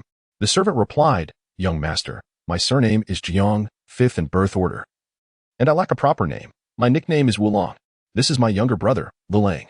Jiang Wulong respectfully accepted the wireless earpiece with both hands, albeit perplexed by its function. Li Hao paused, realizing that the two were brothers. He instructed Jiang Wulong on how to wear the wireless earpiece and observed how incongruous it appeared for someone dressed in ancient garb to don such a modern device. He imagined that even someone from the Song Dynasty would find it peculiar. He then asked Jiang Lulang to fetch some bandages from the inn staff and wrapped Jiang Wulong's forehead and ears to conceal the earpiece. Now, the device was hidden from view, yet its functionality remained intact. Li Hao handed the walkie-talkie to Xiao Zhangji, smiling. What Jiang Wulong wears is not 1,000-mile sound transmission, but merely 100-zhong sound transmission nonetheless. It allows for communication. Having been somewhat desensitized by Li Hao's continuous display of innovative gadgets, Xiao Zhangji merely marveled at the compact wireless earpiece without losing his composure. Despite its small size and portability, the wireless earpiece had limited power, permitting communication only over short distances. Fortunately, the inn was in close proximity to the Rare Treasures Pavilion, ensuring they remained within range. Xiao Zhangxi imparted some instructions to Wulong and Lulang before dispatching them along with other attendants to the Rare Treasures Pavilion. Li Hao subsequently informed the duty manager of the pavilion, urging him to cooperate seamlessly with Jiang Wulong. Unbeknownst to them, the manager and staff of the pavilion had no inkling of the impending events. Thus, the manager was at a loss as to how to assist. However, since the young master had issued a command, he could only act according to the circumstances. Upon entering the Rare Treasures Pavilion, Jiang Wulong maintained communication through a wireless earpiece with the inn. Shortly thereafter, Zhang Zhongyong arrived at the pavilion's entrance with a contingent of officers. After considerable contemplation, Zhang concluded that the treasures within the pavilion were far too valuable to simply order his subordinates to seal it off, as he harbored reservations about their integrity. After all, money could lead to temptation, and his men might resort to personal gain. Hence, he decided to personally lead the operation. As Zhang Zhongyong gazed upon the opulent entrance of the Rare Treasures Pavilion, his heart raced with fervor. Plotting to swiftly transport all the goods after sealing the establishment to avoid any unforeseen complications. Rumors had circulated through Chuanzhou City the previous night that the most valuable telescope had been purchased for a staggering sum of 10,000 taels. There was no guarantee that this wealth remained within the Li estate. He might not have the opportunity to seize it. Contemplating this, Zhang Zhongyong felt a pang of regret. Realizing he should have acted to seal the pavilion the previous day, the group of officers surrounded the Rare Treasures Pavilion, and as they stepped through the entrance, an attendant who had blended into the crowd suddenly shouted, "This is terrible. The government is coming for a large-scale search." Typically, when the authorities sought to apprehend a high-profile criminal, they would detain a multitude of individuals, thoroughly scrutinizing them before releasing any innocent bystanders. However, once apprehended, individuals would invariably have to pay a bribe to secure their release. The populace, wary of such misfortunes, instinctively sought to distance themselves from the chaos. Cries erupted from the crowd. "Everyone, get apprehended first. Only those with guarantors will be released. The corrupt officials are coming to capture and extort money. Flee quickly." A dozen or so individuals surged towards the exit, yelling in panic. It is noteworthy that humans are inherently social creatures, in the absence of clarity. When one person takes the lead, others are bound to follow. Initially, the small group was orchestrated by Xiao Zhangxi, but soon the rest were merely acting on impulse. As the throng grew increasingly chaotic, the officers entered the establishment, a rare occurrence, with Xiao Zhangxi's agents fanning the flames. The crowd was easily led to believe in the imminent danger, surging towards the exit in a bid to escape this perilous situation. Amidst the tumult, Jiang Lulang, mingling within the crowd, drew near to an officer and suddenly landed a punch on his face. The officer, dazed and furious, swung his baton at Jiang Lulang. Struck heavily, Jiang Lulang fell to the ground, wailing in agony as if slaughtered like a pig. "It hurts terribly. The officers are assaulting people," shouted the attendants of the Li estate. "Damn it, let us fight back against these corrupt officials. They've killed my brother. Brother, your demise is so tragic." In the midst of utter chaos, the precise circumstances remained unclear. However, it was evident that a constable was wielding a truncheon to strike individuals, and those who lay upon the ground let out a few anguished cries before falling silent. A life had been lost. The constable had killed someone. Zhang Zhongyong, positioned at the rear of the constable's ranks, had only just entered the Rare Treasures Pavilion when he overheard the news of the fatal incident, leaving him momentarily astonished. The sanctity of life was at stake. Should a death truly occur during the operation, how would his superiors respond to the ensuing inquiries? Chapter 24. Eavesdropping Winds, Part 1. With a wave of his hand, Zhang Zhongyong signaled for two constables beside him to crouch down and check Jiang Liulong's nostrils. Nearby, a servant from the Li family was wailing, "Third brother, your death is so tragic." As he spoke, he lunged at a constable, exclaiming, "You must return my brother's life." Zhang Zhongyong furrowed his brow and commanded, "Drag him away. Audacious commoner, how dare you obstruct the officers?" The two constables, fierce as wolves, pounced on the Li family servant. Another constable felt Jiang Liulong's pulse and checked his nostrils, reporting, "My lord, he still has breath." Zhang Zhongyong let out a slight sigh of relief, but shot a glare at the constable, thinking, "How dare you say such a thing? Am I nearing my end?" He surveyed the surroundings and bellowed, "Silence, everyone." The ordinary populace still harbored a deep respect for the government. Dressed in official attire, Zhang Zhongyong's commanding voice quelled much of the commotion in the tavern. He announced loudly, "According to the verification of the Maritime Office of Chuan, overseas merchant Li Hao has smuggled goods into the country to evade tariffs. Henceforth, in accordance with the laws of the Song Dynasty, the Rare Treasures Pavilion is to be temporarily sealed until this case is resolved. All unauthorized individuals leave the premises immediately, one by one. The patrons began to exit the establishment. The many lingered outside to observe. Jiang Wulong emerged from the crowd and approached Zheng Zhongyang, saying, "My lord, I am the shopkeeper here. A noble young gentleman from an official family is currently selecting exotic treasures in the VIP room upstairs. Should I ask him to leave?" Zheng Zhongyang replied impatiently, "Of course, all guests must exit." Jiang Wulong recounted without omission the words relayed through his earpiece from Xiao Zhongji, saying, "Understood. I shall promptly escort these esteemed guests out and inform his servant, Qi Jinch." "What? Qi Jinch? Wait, what does that esteemed guest servant look like?" Jiang Wulong feigned contemplation. Actually recalling Xiao Zhongji's description, he is quite tall, with a square face and a scar on his left forehead. Zheng Zhongyang's heart raced, and in a moment of distraction, he murmured, Oh, since the esteemed guest is still selecting goods, it would be inappropriate for us to intrude. Let us wait a moment longer." Zheng Zhongyang's mind was in turmoil. How did this individual end up here? This was becoming increasingly precarious. He never considered that Jiang Wulong might be fabricating tales. How could an ordinary commoner possibly know what the servant of such a person looked like? In an instant, Zheng Zhongyang even contemplated withdrawing his team. Yet the situation had become too complicated for retreat. As Zheng Zhongyang waited, time passed slowly, and the constables from the local magistrate's office had already arrived.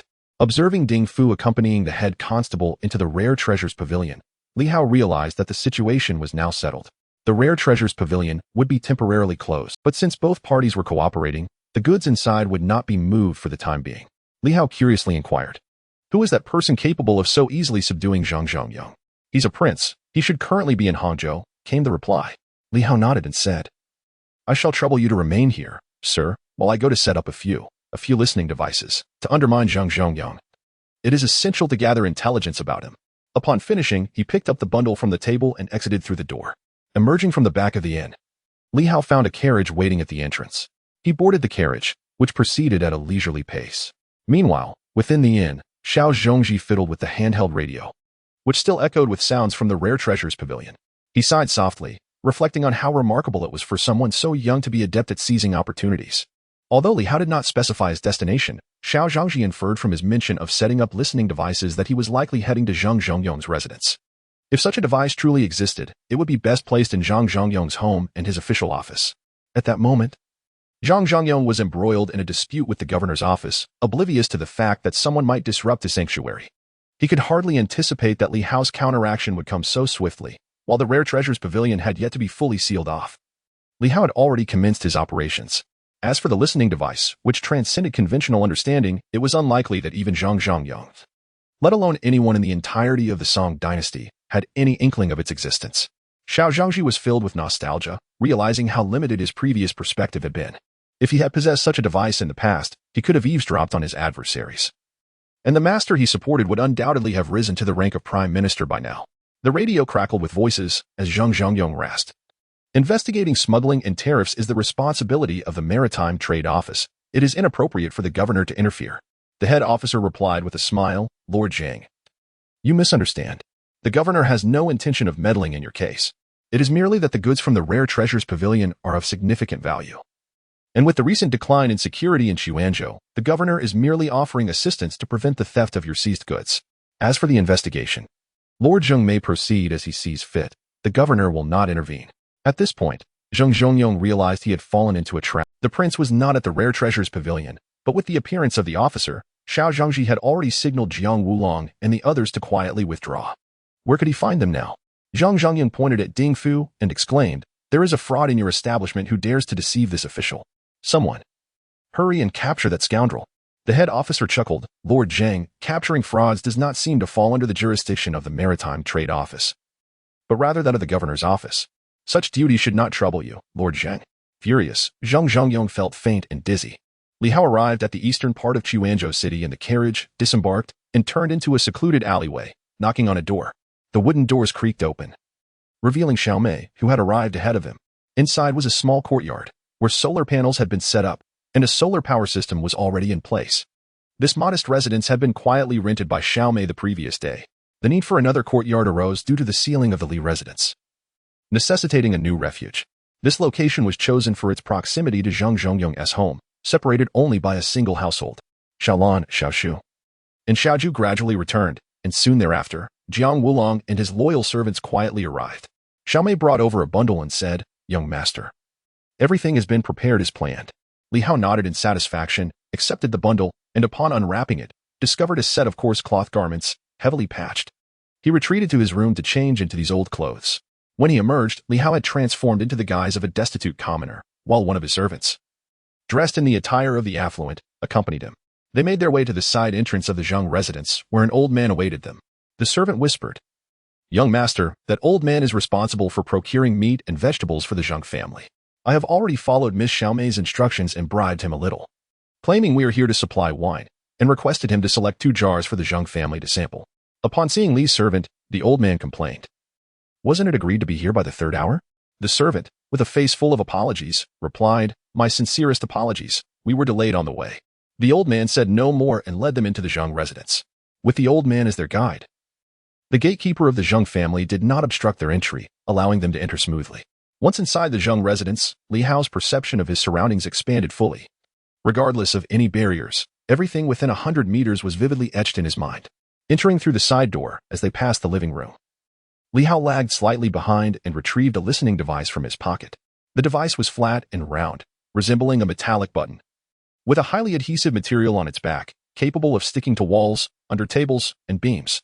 Releasing it, the device floated about 3 inches above the ground as if held by an invisible hand.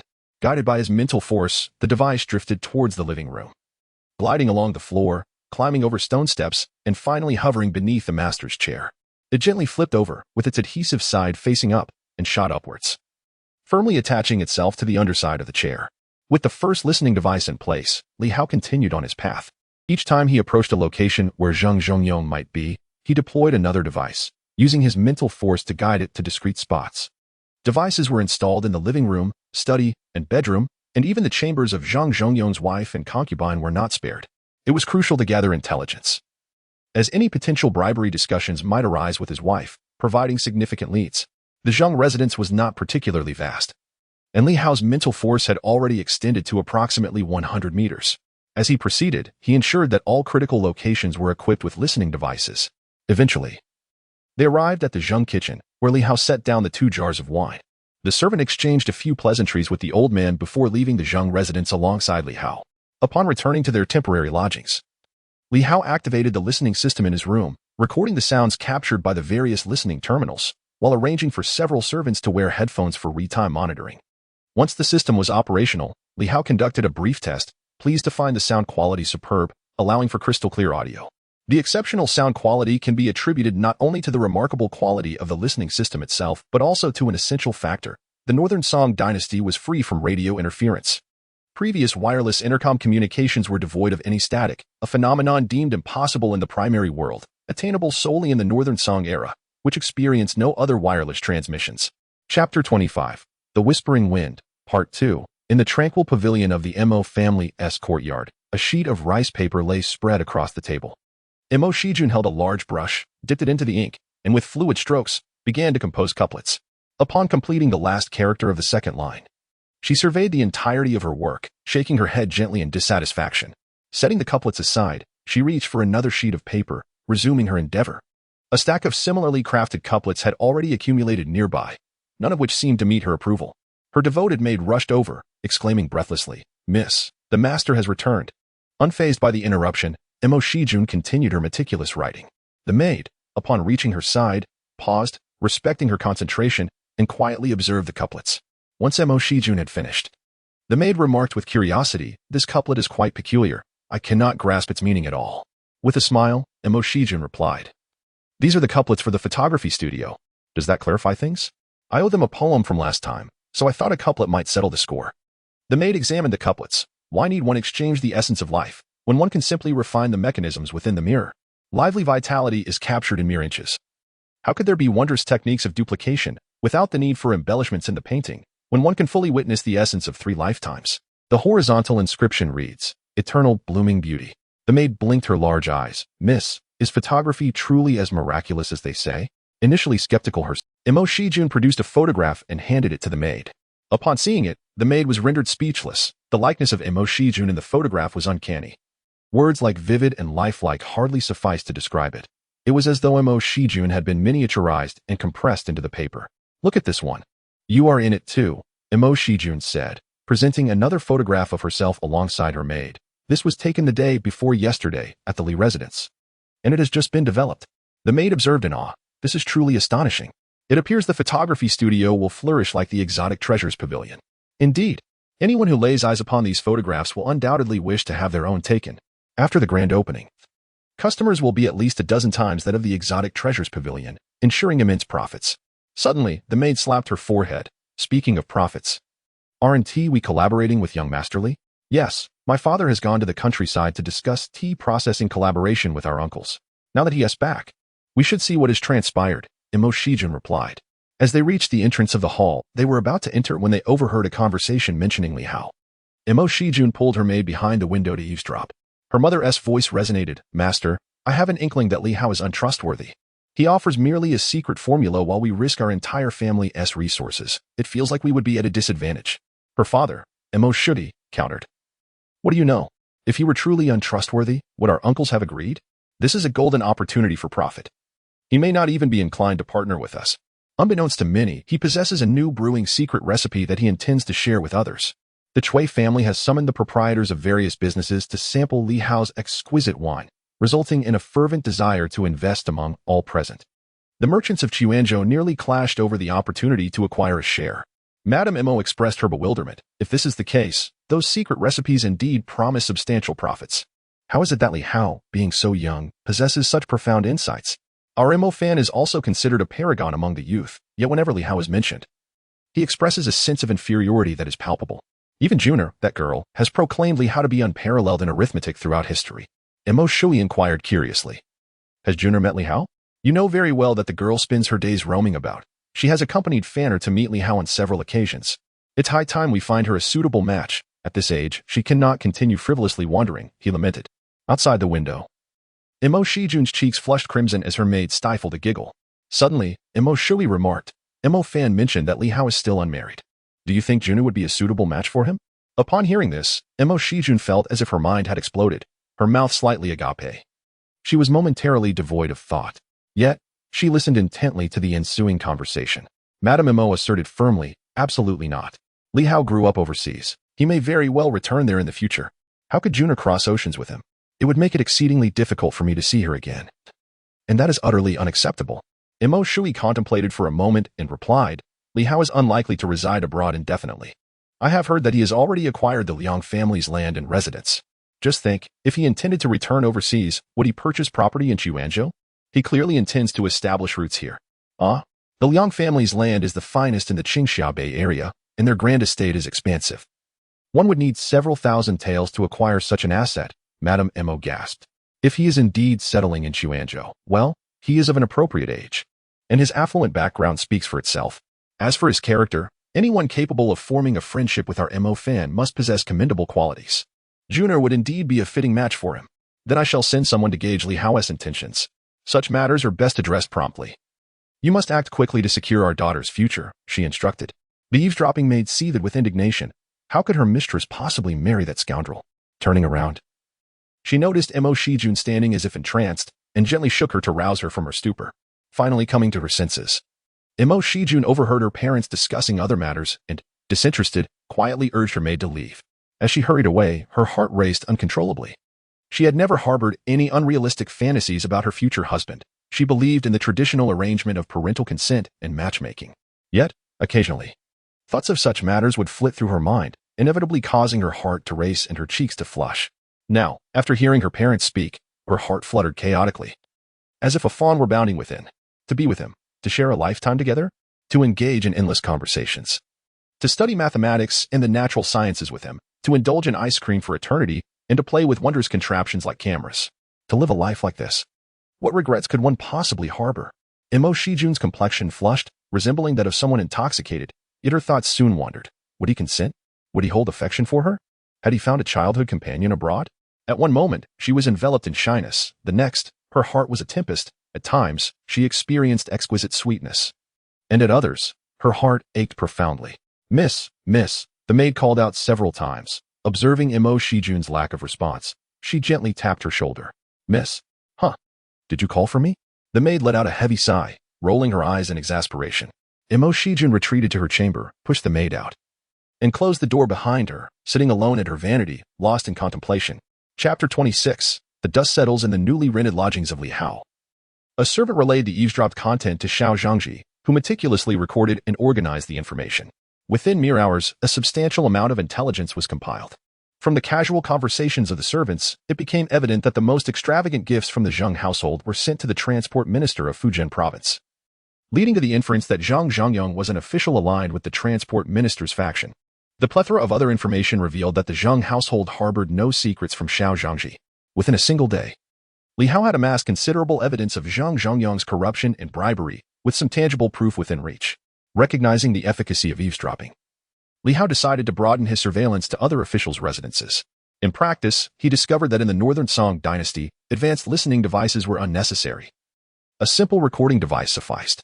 The architectural structure of the Northern Song dwellings featured beams, allowing for the placement of a long-duration recording device to capture sound. Although retrieving the device daily presented a minor inconvenience, it was easily manageable for Li Hao, whose influence extended 100 meters in the realm of original power. Thus, the entire officialdom of Quanzhou fell under Li Hao's scrutiny, and within 2 days, Xiao Zhangji had compiled substantial evidence against Zheng Zhongyong. However, they had yet to devise a strategy to effectively leverage this evidence. As the beginning of the school term approached, Li Hao resolved to resolve these troublesome matters beforehand. Should he fail to topple Zheng Zhongyong by then, he was prepared to employ extreme measures. At that moment, Xiao Zhangji intercepted a shocking piece of information. The transport minister of Fujian had previously conspired against an official, who was now appointed as the governor of Liangzhe. The governor, a high-ranking local official, held significant power over military and civilian affairs. If the transport minister's past transgressions were exposed to the governor, his career would be irreparably tarnished. Xiao Zhangji chuckled, stating that with this revelation, they had the transport minister of Fujian in their grasp.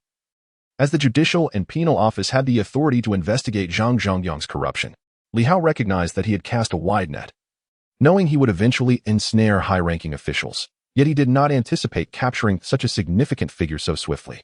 Realizing that Xiao Zhongji possessed greater experience in leveraging this information, Li Hao entrusted the matter entirely to him, pledging his unwavering support, whether it required funds or personnel. When subordinates could perform better, there was no need for him to intervene. Under Xiao Zhangji's strategic planning, the political landscape of Quanzhou underwent a dramatic transformation as the Fujian Judicial Office abruptly initiated an investigation into Zhang Zhongyong's corruption. Armed with overwhelming evidence, Zhang Zhongyong was swiftly apprehended and imprisoned. His rapid downfall, coupled with Xiao Zhangji's calculated display of authority, revealed to the prefect that Li Hao's backing stemmed from the Fujian Judicial Office. No wonder Li Hao dared to brazenly engage in the smuggling of overseas treasures. Zhang Zhongyong had struck a solid wall, not only losing his wealth but also ending up in prison, with Zhang Zhongyong's fate serving as a cautionary tale. The prefect refrained from harboring any ambitions against Li Hao and withdrew without further ado. Once the dust settles on this matter, the summer vacation in the primary world will soon come to an end. In the back courtyard of the Li residence, Li Hao once again contacted the intelligence system of the super wormhole. He sensed, albeit vaguely, that although both the Northern Song Dynasty and the primary world could cultivate primordial energy, the efficiency of cultivation in these two realms differed significantly. He felt compelled to uncover the reason and devise a plan for future cultivation of primordial energy. Li Hao awakened the slumbering intelligence system and inquired, "I sense that the pace of cultivating primordial energy in the Northern Song Dynasty is swifter than in the primary world. Is this merely my illusion? Or is it indeed the case?" The intelligence system of the wormhole quickly responded, "It is not an illusion. Your cultivation in the Northern Song is indeed more rapid. The cultivation method of the Yaling tribe is uniquely distinct, as it involves traversing different cosmic timelines to absorb primordial energy from various universes, thereby refining it into the purest form of primordial energy. In the Northern Song Dynasty, not only is your progress expedited, but it also aids in the purity of the primordial energy. The purest form of primordial energy is known as Xingyuan, a distinctive trait of the Yaling tribe. Over the long epochs of their development to a level 10 civilization, they have assimilated the strengths of countless intelligent races' cultivation methods, refined through the efforts of numerous prodigies. This system of Xingyuan cultivation has been shaped through countless trials and failures, the culmination of immense wisdom, perseverance, and sacrifice from these exceptional minds. Li Hao pondered. Please elucidate the entire system of primordial energy, or what you refer to as the Xingyuan cultivation system, as I lack a comprehensive understanding. The intelligence system replied. The Xingyuan system is the most advanced method of primordial energy cultivation, characterized by certain inherent bottleneck stages. The Yaling tribe traditionally divides the realms of Xingyuan into 10 levels. Levels 1 to 3 are the initial stages, levels 4 to 6 are the intermediate stages, levels 7 to 9 are the advanced stages. And level 10 represents the ultimate mastery of primordial energy. It has been a month since our last conversation, yet you have yet to fully condense your Xingyuan, indicating that your innate talent for primordial energy is rather lacking, and your progress is slow. Furthermore, the lifespan of your kind is exceedingly brief at your current pace. By the time you reach level 2, your life will have reached its end. Li Hao was taken aback. This. At level 4 of Xingyuan, there is a significant improvement in the genetic evolution of life forms, which can greatly extend their lifespan. Upon breaking through level 7, life evolves to a nearly perfect state, approaching infinite longevity. When Xingyuan reaches level 10, life and primordial energy merge, resulting in the eternal nature of both. This is the true essence of everlasting existence. Curiously, Li Hao asked, has there ever been a level 10 Grandmaster of primordial energy in the history of the Yaling tribe? Indeed, there have been, came the reply. Otherwise, how could the system of Xingyuan cultivation have been established? Throughout the extensive history of the Yaling tribe, spanning several cosmic epochs, there have been 8 sages who achieved the ultimate mastery of primordial energy. Li Hao then inquired, what has become of them? If they are eternal beings, they should still exist. They have all taken their own lives, erasing their own consciousness to return to the embrace of primordial energy. Life forms possess emotions, and the endless passage of time can lead to weariness. 3 of the sages succumbed to the ennui of existence and chose to end their lives. Before the demise of the Yaling civilization, 5 sages safeguarded the Yaling tribe. By a twist of fate, they departed simultaneously for a period, during which the Yaling tribe encountered an irreconcilable conflict with another supreme civilization, leading to their annihilation. When the 5 sages returned, over 1 million years had elapsed. United in their efforts, they unleashed boundless primordial force, attempting to reverse the flow of time across the entire dimension by 1 million years. Alas, they fell short by mere decades, unable to resurrect the Yaling tribe. Though they approached the realm of deities, they were not omnipotent. The 5 sages eradicated the hostile race, yet could not bring back their friends and kin. In despair, they left behind a super wormhole as a legacy before choosing to end their own lives. Li Hao stood speechless, unable to utter a single word, as the astonishing information conveyed by the intelligent system overwhelmed him. The notion of achieving a pinnacle of primordial force was beyond his imagination. Such immense power, wielded by the essence of individual life, could reverse the course of time across the universe by 1 million years. The intelligent system spoke with unwavering truth, had it not been for its declaration. Li Hao would have deemed it a mere myth. A profound yearning surged within him, to attain mastery over primordial force akin to the sages of the Yaling tribe. Standing atop the pinnacle, commanding the rivers of stars, living freely and unrestrained, such a life would be the epitome of magnificence. With a sense of longing, Li Hao inquired, you mentioned that, by standard calculations, I could only reach level 2 by the time of my death. Is there a way to break through this limitation? Indeed. There are 2 methods, the system replied. The first involves traversing the perilous realms to sharpen your skills. In life or death situations, your latent potential will be awakened, significantly enhancing your star essence cultivation speed. The second method entails developing genetic enhancement drugs to substantially prolong your lifespan. While the cultivation speed may not be swift, an extended life could still allow you to ascend to level 4. I recommend the latter approach. Li Hao pondered briefly, concluding that the second method was safer. The first option seemed far too hazardous. Relying on luck in life-threatening situations was precarious. One failure could spell doom. Can you create genetic enhancement drugs? He asked. I cannot.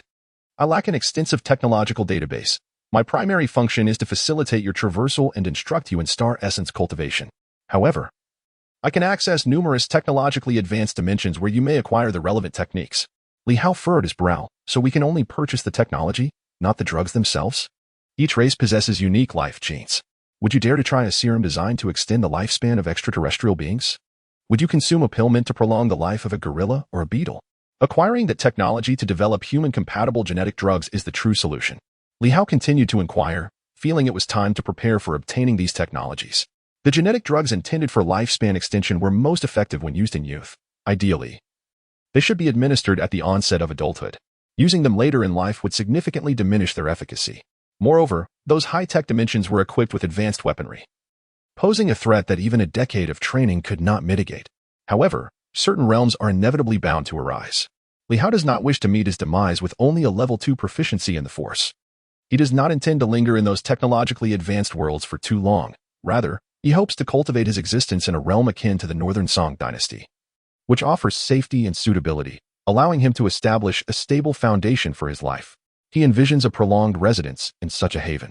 Conversely, in those high-tech worlds, he plans to extract the necessary knowledge and depart without a moment's hesitation. Chapter 27. The high-tech world. Li Hao relocated to the grand residence at Qingjia Bay. Settling into the mansion he had purchased from the Liang family, he graciously declined visitors, avoiding all social engagements, and devoted himself to meticulously studying the dimensional data filtered by the super wormhole intelligence system. There exist numerous high-tech dimensions, however. Considerations of safety and traversal costs significantly narrow the available options. Li Hao needed to judiciously allocate the wormhole-less energy, and recognizing that his rough estimates were insufficient, he requested the intelligence system to quantify the remaining energy. In this world, the energy required to open a wormhole is denoted as 1 point, while traversing once between the primary world and the Northern Song Dynasty requires 4 points. According to this standard, the wormhole still possesses approximately 460 points of energy. For instance, if Li Hao wished to utilize the wormhole to travel from Quanzhou to Kaifeng, it would consume 1 point of energy. The energy required for traversing different dimensions, however, is considerably greater. The Northern Song belongs to a mirror universe where the temporal barriers are relatively weak, thus demanding less energy than others. Currently, the high-tech dimensions listed by the intelligence system necessitate at least 20 points of energy per traversal, with some requiring even hundreds of points. Theoretically, the most robust spatial barriers require around 1,000 points of energy to breach. Li Hao, whose stellar essence had yet to coalesce and whose primal force levels were too weak, could only convert 0.12 points of energy daily by exerting his full strength to supply the super wormhole. Consequently, at this juncture, the cost of traversal was relatively high, compelling him to be frugal with his resources. After a thorough selection process, Li Hao pinpointed a planet in the dimensional space numbered 2534. While there are technologically advanced extraterrestrial civilizations within the primary universe, he preferred to avoid interactions with them, as their presence on Earth would be a potential threat. Opting for an alternate dimension ensured absolute safety upon exiting the wormhole. To traverse different dimensions, one must overcome significant spatial barriers, akin to reaching a pinnacle of civilization. Such civilizations are exceedingly rare. In 1,000 dimensions, there may not be even one such civilization. With merely 2 days remaining before classes resumed, Li Hao seized the opportunity for a single journey. Once he had made all necessary preparations, he organized the affairs of the mansion, prohibiting others from entering the back garden. Gently pressing the wormhole symbol on his left wrist, he declared, "Open the wormhole. Preset target to universe 25347. Utilizing previously designated star regions and planets, initiate intelligent coordinate search, ensuring the destination is devoid of intelligent life and surveillance systems." With concealed detection set to the highest level, the intelligence system promptly responded, "Precise coordinates have been located. Shall we initiate the wormhole? Commence." A point of blue light ignited before him, surrounded by arcane symbols that whirled in motion, gradually expanding. Li Hao felt as if time stretched infinitely. The brief minutes of initialization seemed to stretch his patience. The super wormhole was now open, the passage stable, and the target planet's environment suitable for habitation, free from intelligent life and surveillance systems. Li Hao extended his primal force to sense the world beyond the wormhole, exclaiming in astonishment, "What is that place?" "A public restroom," came the intelligence system's response, eliciting a mix of laughter and exasperation from Li Hao. Without further delay, he stepped through the glowing portal. In a single stride, he transcended 2 dimensions. Li Hao found himself in a modest room of merely a dozen square meters, equipped with an apparatus reminiscent of a flushing toilet. Was this a restroom? Surely, the bedrooms of most individuals in the primary world were not this lavish. To his astonishment, he spotted someone standing ahead. Was it not stated that the destination was uninhabited? Had the intelligence system malfunctioned? His own force sensing continued unabated, yet it failed to register the presence of this individual. Had his force sensing also erred? This was dire. He had been discovered traversing dimensions. Upon closer inspection, he realized that this person bore an uncanny resemblance to himself, their expression mirroring his own astonishment. Regaining his composure, Li Hao took a couple of steps forward, and to his bewilderment, the figure mirrored his movements. He stroked his chin, and the stranger replicated the gesture. This was a 3-dimensional reflection of himself. In the primary world's restrooms, a mirror typically adorned the wall, and this 3-dimensional image served as the mirror of this realm. Li Hao reached out, his hand passing through the shoulder of the figure. It was indeed an illusion. Yet to the naked eye, it appeared as a mere assemblage of light. A gentle push of his hand caused the reflection to pivot. He could see the back of his head. This was an experience unlike any he had ever encountered. Li Hao extended his hand once more, causing the reflection to continue its rotation, gradually returning to face him directly. This mirror offered a comprehensive view of himself. "A country bumpkin," he murmured. realizing he had become a Navi provincial, having often derided the Northern Song people as such. It seemed he too would be labeled similarly in this world, a swift retribution indeed. Taking a moment to steady his emotions, he deactivated the wormhole, resulting in the depletion of 21 points of energy. Before the reflection stood a sink, surprisingly similar to those in the primary world. Yet its surface was crafted from an unknown alloy, polished to a mirror-like sheen. Li Hao did not linger long, exiting the small room into an opulent hall lined with similar compartments. From the perspective of the primary world, this restroom was extravagant beyond measure, maintaining the activation of the intelligent system to translate the vernacular of this world.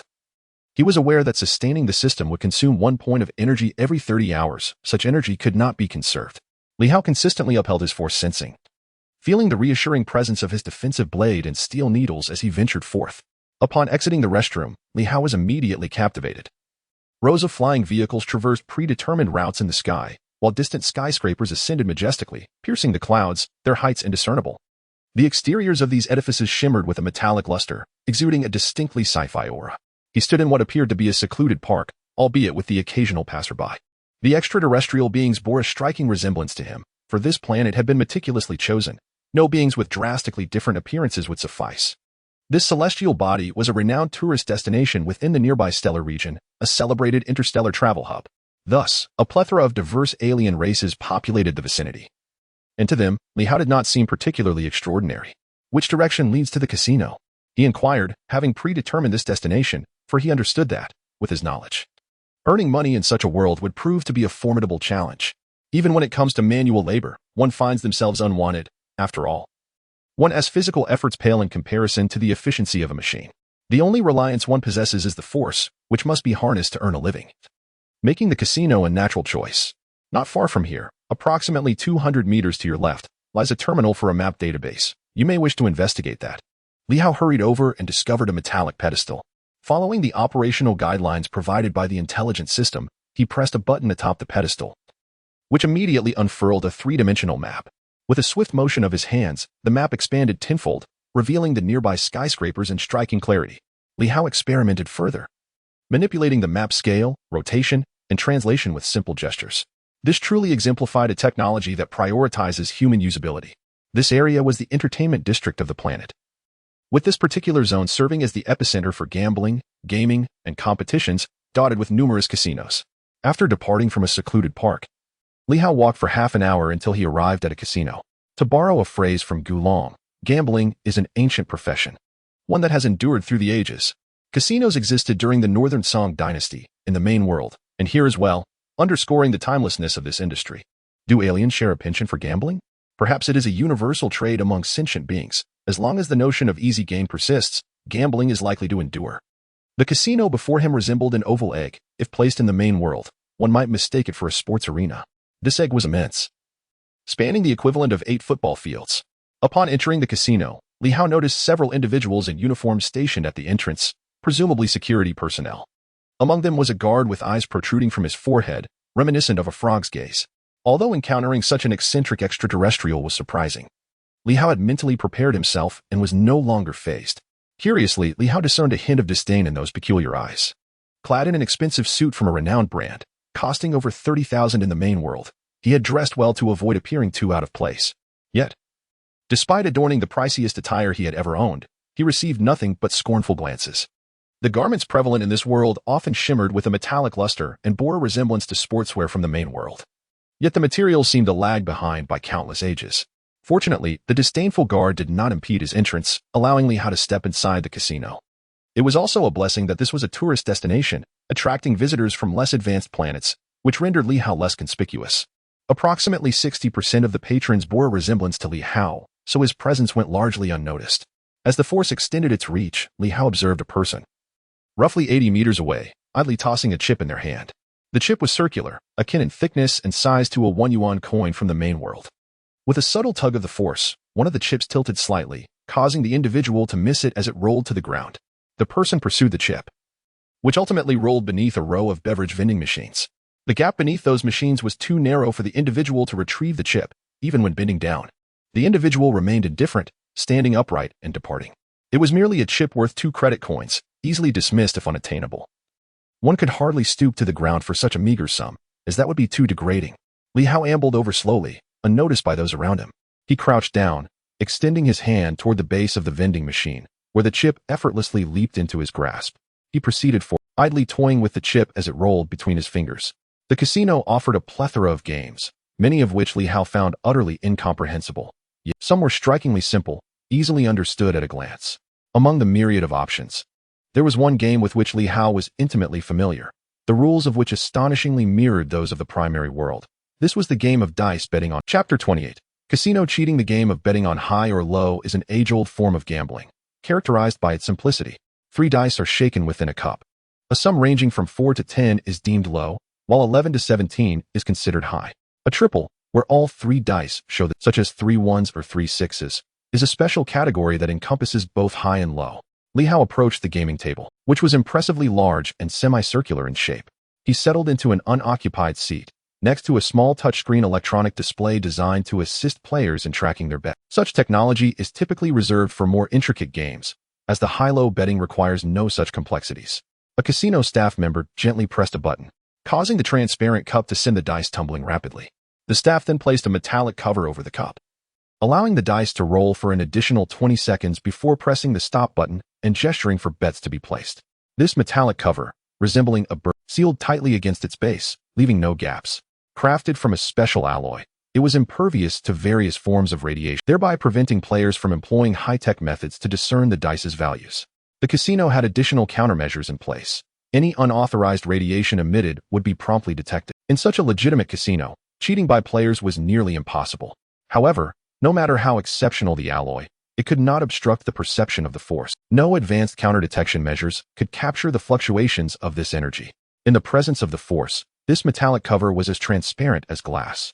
Prior to his arrival, Li Hao had thoroughly researched the establishment. According to the Yaling Race S classification of civilizations into 10 tiers, this locale was identified as a Level 3 civilization. Notably, civilizations below Level 8 lacked any technological means to detect the force. Here, the use of the force would remain undetected.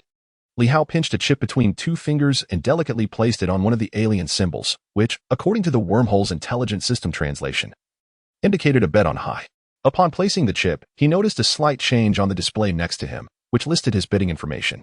After a brief wait, other patrons had placed their wagers, prompting the staff to strike a small bell, signaling the conclusion of the betting phase, after which no further bets could be placed or withdrawn. The result was announced: 4, 5, 5 a high. The staff lifted the birdcage-like metallic cover, and the outcome was instantaneously translated by the intelligent system. Li Hao's single chip doubled to 2, which he then reinvested into further bets, leading to a rapid increase in his chips. 4, 8, 16, he won consecutively 4 times, transforming his initial chip into 16. Each chip represented the equivalent of 2 credit coins, granting Li Hao a total of 32 credit coins. Subsequently, Li Hao began to scale back his bets, deliberately losing 2 rounds. While the thrill of continuous victories was enticing, such behavior would inevitably draw the casino's scrutiny, potentially placing him on a blacklist that would bar him from further participation. With patience, Li Hao engaged in the ebb and flow of wins and losses, ultimately ensuring a profitable outcome. An hour later, he had already amassed over 4,000 credit coins. Li Hao stretched lazily, grasped his chips, and vacated his seat. He meandered through the casino, indulging briefly in electronic gambling akin to slot machines. Although advanced energy manipulation allows one to foresee the future, Li Hao was far from such mastery, and thus, he was destined to lose at slots, ultimately forfeiting over 500 credit coins. This was merely a casual diversion for him, intended to avoid drawing the casino's attention. With 500 credit coins in hand, he settled at another table for a game of high-low betting. Half an hour later, his credit coins swelled to 14,000. Subsequently, he converted his chips back into credit cards and departed the establishment. On this planet, currency had transitioned entirely to digital form, with no paper money in circulation. However, credit cards functioned as liquid cash. He proceeded to another casino, engaging in the same high-low dice game, entering with over 10,000 credit coins and emerging with 80,000 after a span of 30 minutes. Without pausing, Li Hao ventured into a third casino, exchanging for 60,000 in high-denomination chips. Yet, he refrained from immediate gambling, opting instead to visit a leisure area to browse the internet for genetic technologies aimed at extending the lifespan of carbon-based life forms. Numerous companies on this planet offered technological transfers, packaging various technologies for sale. Through the intelligent systems translation, Li Hao discovered several firms marketing gene therapies for longevity, with prices ranging from 400,000 to 600,000. Such technologies were tiered, with only the rudimentary methods available for purchase. More advanced options remained elusive online. Li Hao speculated that legal restrictions likely governed these advanced technologies, which they would not casually relinquish. Nonetheless, acquiring the basic ones sufficed. Ingesting the initial medications would not preclude the subsequent use of more advanced ones, as the efficacy of these higher-grade gene therapies remained unaffected. With this in mind, he concluded that winning 700,000 at the casino would be sufficient. Armed with a goal, Li Hao once again approached the gaming table, placing a hefty wager of 30,000 chips, instantly captivating the attention of all present. They were astonished that someone, dressed like a rustic native, could possess such wealth. Although Li Hao wished to avoid such scrutiny, he had no alternative. Winning 700,000 by placing smaller bets would prolong the game indefinitely and attract even more attention. This time, he brought only a modest supply of bread and water, wary of consuming alien food, knowing he could not afford to linger for too long.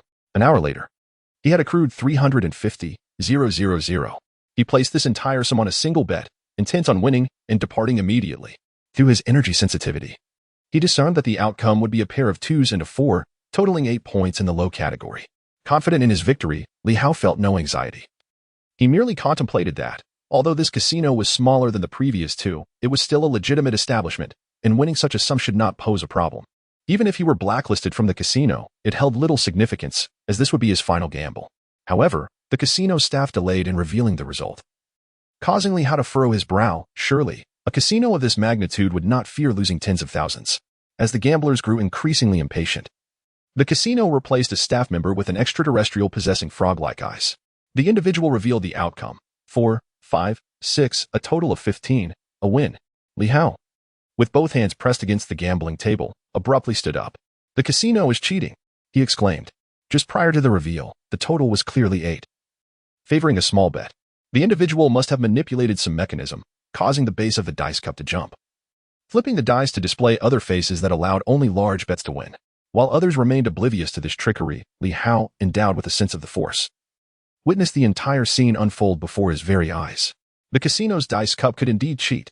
It was likely equipped with a miniature device capable of detecting the dice's values, ready to alter the outcome under dire circumstances. Having lost 350,000, it felt as though decades of hard work had been reduced to nothing overnight. Gritting his teeth, Li Hao, his expression as cold as ice, slowly resumed his seat. He could hardly fathom the depths to which this casino had sunk. The staff member, with his bulging frog-like eyes, cast a few derisive glances at Li Hao, seemingly dripping with mockery. Inwardly, Li Hao scoffed, summoning a casino attendant. "Bring me chips worth 20,000. The attendant promptly fetched the chips and a card reader, while Li Hao produced his credit coin card and swiped for the remaining 20,000, tossing the chips into the air. They traced an elegant arc before landing precisely in the box designated for 3 sixes. He was wagering on a single bet of 3 sixes. With odds of 1 to 150, surrounding gamblers erupted in a frenzy, gathering around him. Few dared to place a single bet on such a color. It was practically a guaranteed loss. The odds of rolling 3 sixes were a mere 1 in 216, statistically requiring over 200 rolls to manifest. Whispers filled the air as patrons pointed at Li Hao, discussing the earlier debacle. "Oh, poor fellow, losing 350,000 in an instant. And now he's betting on a single color. Betting on 3 sixes, no less, and for a hefty sum of 20,000 credit coins. What audacity." Such grand displays were a rarity. Even in defeat, it promised a thrilling experience. Surely, one could not deny the possibility of victory if he won. The payout would be 3 million credit coins. If only that were the case, I would consume those 3 dice. The frog-eyed individual cast a few disdainful glances at Li Hao before smirking. Undeterred by the speculation of the onlookers, Li Hao maintained a calm demeanor, quietly seated at his place. Suddenly, with a chime, the bet was locked in. The frog-eyed dealer pressed a button, and the dice spun rapidly. He slowly covered the metallic dome. Moments later, the dice came to a halt, and Li Hao sensed within the cup of 3, 4, and 5, a total of 12. A win for large bets. The casino's cheating detection system had read the values and relayed the information to the dealer, who, upon receiving the message in his earpiece, smirked disdainfully before unveiling the dice. All the gamblers craned their necks, eagerly awaiting the result. And there it was, 6, 6, 6, the 3 dice displaying sixes, perfectly aligned. The gamblers suddenly erupted with a cacophony of incredulous exclamations. "My heavens, what have I witnessed?" Indeed, 3 sixes. This is impossible. Ah, I am the sole victor here. I predicted that this fellow would triumph. Hey, what did you just say? If it truly is 3 sixes, then devour the dice. Please, do not hesitate. Hasten to consume them. Shall I fetch some condiments for you? A touch of sugar would enhance the flavor. Damn it, I just consumed an entire set of alloy dominoes this morning, and now I am to eat dice. Though my gastric acid is formidable, it cannot dissolve such a quantity. Can we not defer this until tomorrow? Amidst the clamor of the gamblers, the frog-eyed man appeared as though struck by lightning. His metallic birdcage slipping from his grasp and crashing onto the gaming table. At the very moment when the frog-eyed man lifted the dice cup, Li Hao's innate power surged forth, flipping to 3 dice to reveal 6s. You can cheat, but I cannot. This is merely reciprocity. A technique from the Murong family's esteemed art in demigods and semi-devils. Chapter 29. Acquisition of Force Weapons. Li Hao displayed impeccable timing in utilizing the Force. Just as the frog-eyed man lifted the dice cup, he exerted a sudden force that caused the dice to flip. The miniature device within the metallic dome registered the change in the dice's outcome. Yet the monitoring personnel in the casino's back office were unable to inform the frog-eyed man in time. He had already uncovered the metallic cover. The gasps and uproar from the gamblers at the table drew the attention of more onlookers, many of whom approached to witness the spectacle. The frog-eyed man stood astounded. His eyes, larger than duck eggs, bulging forward and shimmering with a mysterious blue glow. He pointed an accusing finger at Li Hao, exclaiming, "You cheated." The Wormhole's intelligent system not only translated the alien's words but also conveyed Li Hao's responses, as electronic translators were commonplace in this world, rendering the system's function inconspicuous. Li Hao retorted with a cold smile. Can your words represent the casino? Should I assume the casino is falsely accusing me of cheating? Furious, the frog-eyed man shouted. The outcome was clearly, but before he could finish, another casino employee hastily covered his mouth. The surrounding gamblers erupted in discussion. It's the first time I've seen a casino patron lose their temper and accuse others of cheating. Indeed, this gentleman is seated so far away. How could he possibly cheat? It's absurd. He rolled the dice himself and lifted the cup. How can he claim someone else is cheating? What kind of logic is that? The commotion escalated, prompting the casino's duty manager and security to arrive. The manager pushed through the crowd and inquired, "What is happening here?"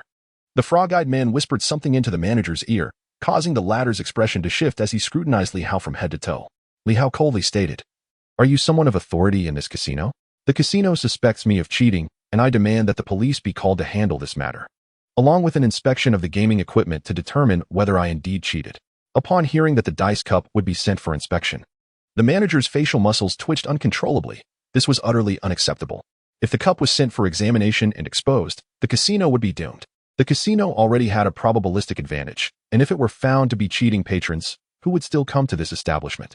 The manager plastered a smile on his face, saying, "It's merely a misunderstanding, a simple misunderstanding.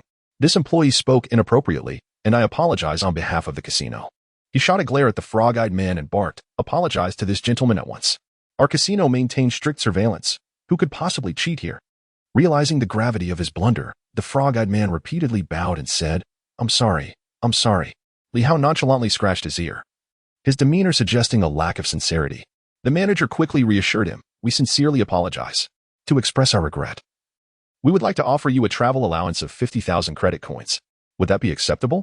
Li Hao, not wishing to prolong the matter, replied, "Well, since your attitude is sincere, I accept your apology." He preferred to avoid further discord. After all, he had sufficient funds, and it was wise to depart from this contentious place and prioritize acquiring genetic technology. At this moment, the monitoring room of the casino was in utter chaos. The luminous screen repeatedly showcasing slow-motion footage. 3 dice, captured in a startling twist, revealed 6 dots facing upward. The onlookers were rendered speechless, gazing in disbelief at the unfolding scene. Impossible. It was simply inconceivable. Yet, there existed but one plausible explanation. The individual had employed telekinesis, the fabled power of the mind. He was a practitioner of a more advanced civilization. This conclusion drained the color from the faces of everyone present, plunging them into an abyss of terror. What to do? If he truly was a practitioner of a superior civilization, what then? Silence enveloped the room, rendering it as quiet as a grave.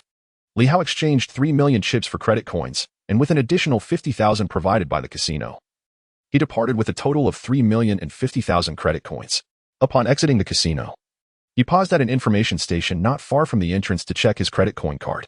Seeing the confirmed balance of 3,050,000 credit coins, he finally felt a sense of relief. Such a boundless casino was hardly trustworthy. This planet boasted numerous information stations lining its streets, allowing citizens to access maps, transportation, weather, lodging, dining, and entertainment information at any time, an all-encompassing information terminal. Earlier, Li Hao had checked online at the casino and confirmed that companies selling outdated technology to lower civilizations were not located in this vicinity, but rather, far away. The planet's transportation system was remarkably advanced, with rail transit fully accessible to the public. However, Li Hao was unable to utilize it due to lacking an identity card. Fortunately, now that he possessed ample funds, he opted for a taxi instead. At the information station, Li Hao summoned transportation by lightly tapping the request for a taxi. The station promptly processed the information, automatically connecting to the taxi locating system to find the nearest available vehicle and notify it to come to his location. In merely 20 seconds, a flying car descended from the sky, its doors opening automatically. Li Hao entered the vehicle, greeted by a robust driver with greenish skin, whose human-like features were accompanied by a friendly demeanor. "Where to?" he inquired. "District 11 East, Historical Technology Park," Li Hao replied. The driver paused, realizing the distance was considerable, requiring a detour around a quarter of the planet. "Are you certain you want to take a taxi?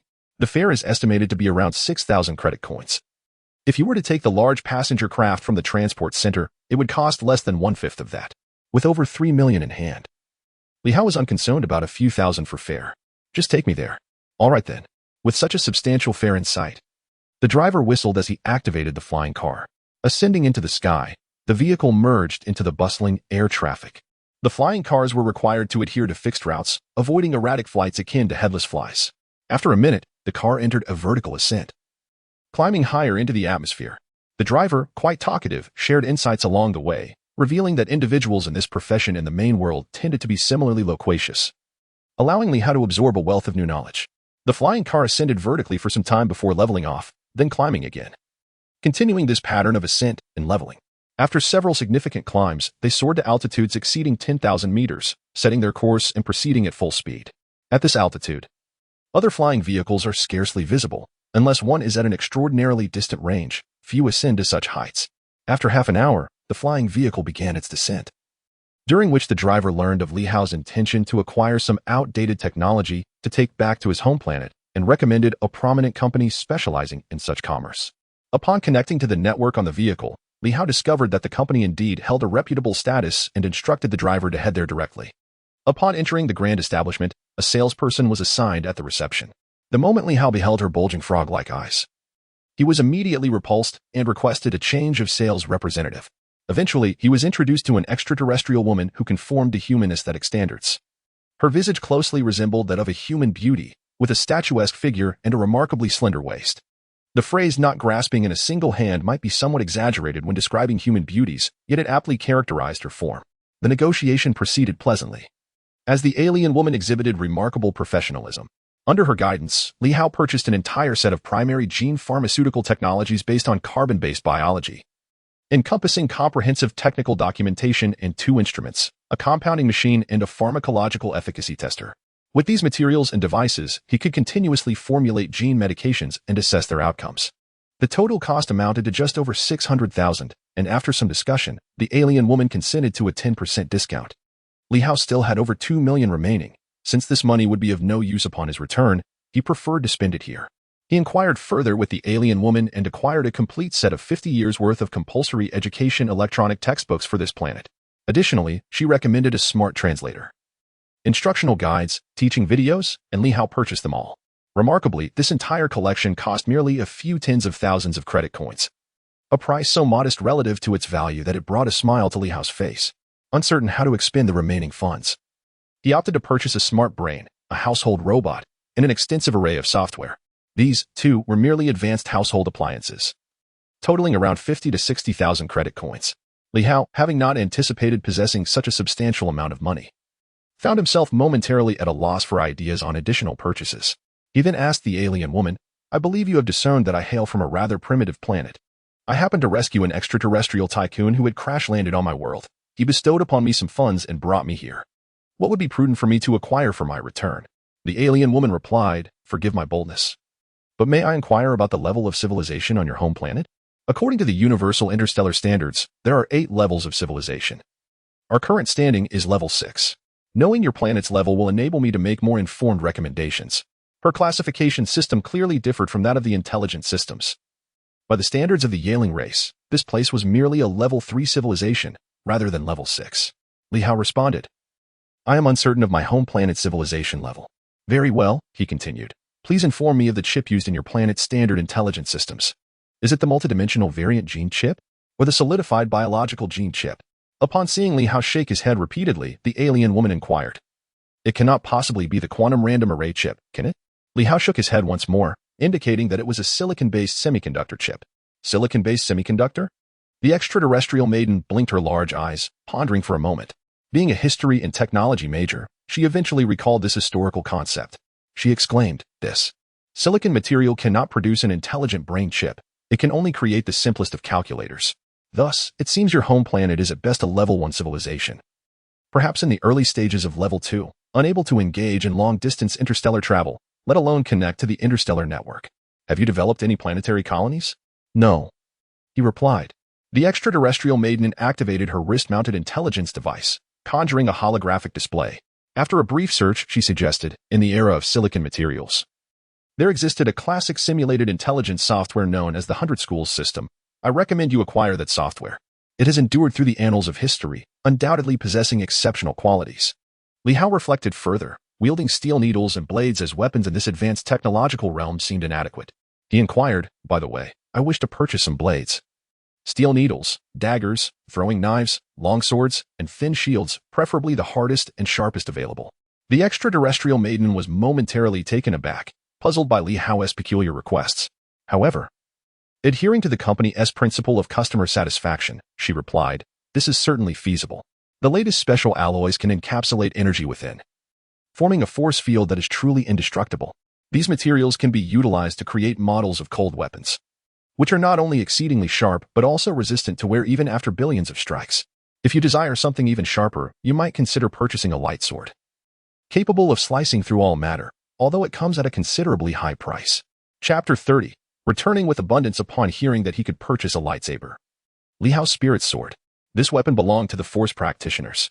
With a lightsaber in hand, he could traverse the realms, fulfilling the dreams of every Star Wars aficionado. Li Hao inquired, who is this exorbitantly crafted lightsaber intended for, and how is it utilized? The alien woman chuckled. In truth, it holds little practical value. It is merely a collector's item for enthusiasts of cold weaponry.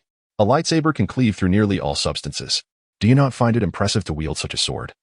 Akin to the telekinetic practitioners of an 8th-level civilization? Li Hao was perplexed and discreetly consulted the intelligence system. Isn't the lightsaber a weapon of the Force practitioners? The reality was that while true lightsabers were indeed weapons of the Force, the civilization level of this planet was inadequate to produce genuine lightsabers. Here, the lightsaber was merely a superficial model. Authentic Force weapons could amplify the Force. Thus, it dawned on him that the lightsabers here were merely expensive replicas. Nevertheless, Li Hao resolved to purchase one. Although it lacked the ability to enhance the Force, it was still an effective means of defense, as there was nothing it could not sever. Particularly in the world of Northern Song, where firearms were non-existent, a lightsaber was truly a formidable weapon. Compared to such a lightsaber, the dragon-slaying blade and the heaven-relying sword paled in comparison. Having selected a sufficient number of cold weapon models along with a lightsaber, Li Hao requested the alien women to assist him in online purchases. He had previously identified numerous items online but lacked an identity card to register an account and make purchases. His orders amounted to over 700,000 credits, and the alien woman would earn a substantial commission, making her eager to assist him. In an online marketplace, Li Hao chose various items and made the payment to the alien woman, who then purchased them on his behalf. The logistics in this world were remarkably efficient. Within 15 minutes, a delivery robot arrived to have the package signed by the alien woman. The total cost of the online items, along with the technology, intelligent brain, and robots he had previously acquired from the company, reached 75,000 credits, leaving him with over 230,000 credits. Li Hao contemplated that there was no need to exhaust his funds at once. Perhaps he would return to this world in the future. After all, the technology here was far more advanced than that of Earth in his primary world, and this planet's robust privacy protections would facilitate his actions. Moreover, having visited this place once, he would be more familiar with it on subsequent visits. Should he fail to develop the lifespan-extending genetic medicine based on the data he brought back, he might need to return here. Since he had no immediate purchases in mind, it was prudent to retain some funds. At that moment, Li Hao's domestic robot had completed its initialization and recognized him as its primary owner. With the technical documents in hand and the hefty online purchases slung over his shoulder, he departed from the company, while the robot carried the equipment and intelligent brain behind him. The alien woman accompanied him to the company's entrance, offering him a business card. Mr. Li, should you require any antiquated technologies or equipment in the future, do not hesitate to contact me. I will ensure you receive the best prices. Indeed. This shopping experience has been delightful. I look forward to our continued collaboration. Li Hao strolled through the bustling streets with his robot companion, searching for a secluded spot to activate a wormhole. However, in such a vibrant urban environment, it proved challenging to locate an appropriate place. After wandering for quite some time without success, the robot inquired, "Master, you have traversed 5 bus stops and changed direction 4 times. Are you lost? I possess a built-in mapping system, ensuring I never stray. Simply indicate your destination, and I shall guide you or provide the most optimal transportation options. Enough with the chatter. I relish a leisurely walk," Li Hao replied, continuing his meandering. "Indeed, I am delighted to accompany you. Should you not mind my battery consumption?" the robot responded. "Actually, you could upgrade your energy system. Electricity is an inefficient and outdated power source," it added. "Spare me the lecture. I am specifically designed for battery installation. Do you have any idea how expensive the modifications are?" The robot's synthesized voice chimed in. "I fail to comprehend the necessity of utilizing batteries as an energy source." Li Hao chuckled. "Before long, you will understand. Now, don't you have a map? Please direct me to the nearest restroom. If I cannot find a deserted spot, I might as well activate the wormhole in there." The robot efficiently led Li Hao to a public restroom. "Come in, Master. I feel it is pertinent to remind you that I do not require bodily functions. I shall wait outside for you. Do I need your reminders? I instructed you to enter." "Oh, very well." The robot, carrying equipment twice its size, entered the restroom. This restroom was as luxurious as the one Li Hao had encountered earlier. He opened each stall to ensure no one was inside, then selected one and called, "Come in. Master, I feel it is necessary to remind you once more that I do not require bodily functions. Will you enter or not?" "Oh, very well. If you insist, I shall comply." The Master's commands take precedence over conventional logic. Li Hao locked the metallic door and activated the super wormhole, connecting to the Northern Song Dynasty. The robot stared blankly at the formation of the wormhole. "Master, what is this?" Li Hao remained silent until the wormhole fully opened and stabilized. "Step inside." "Master, do you intend to dismantle me? I must remind you that you have yet to purchase insurance for me. If I were to be damaged within, you would receive no compensation. The manufacturer bears no responsibility for abnormal damage." "Are you done?" I said to enter. Li Hao rubbed his temples, pondering the quality of his purchase. Should he put down the intelligent brain, genetic drug formulation machine, efficacy testing device, energy alloy blades, and energy alloy shield? No, he would carry everything over. Finally, the robot stepped into the wormhole, followed closely by Li Hao. The sensation of weightlessness was fleeting, and as the scenery transformed into the garden of a grand mansion, Li Hao promptly shut the wormhole. Once the wormhole vanished, Li Hao exhaled deeply, feeling a wave of relaxation wash over him, swiftly followed by an overwhelming fatigue. In that unfamiliar environment of a high-tech world, he was apprehensive about unforeseen incidents, constantly maintaining his force sensitivity, which drained a considerable amount of his mental energy. Gazing upon the familiar surroundings of the garden, he couldn't help but exclaim how delightful it was to be home. "Master, the planetary network signal has vanished. The planetary positioning system is non-functional. The neutrino emergency communication system is unresponsive, and the map system has encountered an error in loading. Master, I am lost. I do not know where I am." Li Hao chuckled. "Did you not boast that your built-in map system would ensure you would never lose your way?" "Indeed, under normal circumstances, that is accurate. However, I have malfunctioned and require repairs. Yet, the self-diagnostic of the repair system indicates normality, and I cannot connect to the headquarters network for a detailed inspection. Attempting to dial the repair hotline yields no signal." "Never mind, these are mere trifles. They do not hinder your functionality. We have departed from our original planet. This is my home, and of course, it is also yours." "Departed from the original planet?" "Ah, so it is not I who have malfunctioned, but rather we have left the network service area. Was that teleportation technology one witnessed earlier? Remarkably advanced. Master, our home is indeed vast, though the building materials are primitive and ancient." Li Hao took stock of his recent acquisitions, disregarding the robot's concerns. 50 alloy blades, an entire box of alloy needles, likely numbering in the thousands. He levitated a blade with the force and skillfully sliced through a slender branch of a large tree in the garden. The blade glided effortlessly, encountering minimal resistance, severing the branch, which was thicker than his thumb, causing it to fall to the ground. With another gesture of the force, 2 additional blades soared forth, reducing the fallen branch into several segments. He examined the cut on the branch. It was smooth and even, a testament to the sharpness of the blades. He then tested the flying needles, which, propelled by the force, pierced into the stone of the garden's artificial hill.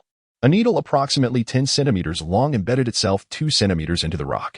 With the new alloy blades and needles, even without an enhancement of the force, his lethality had doubled compared to before.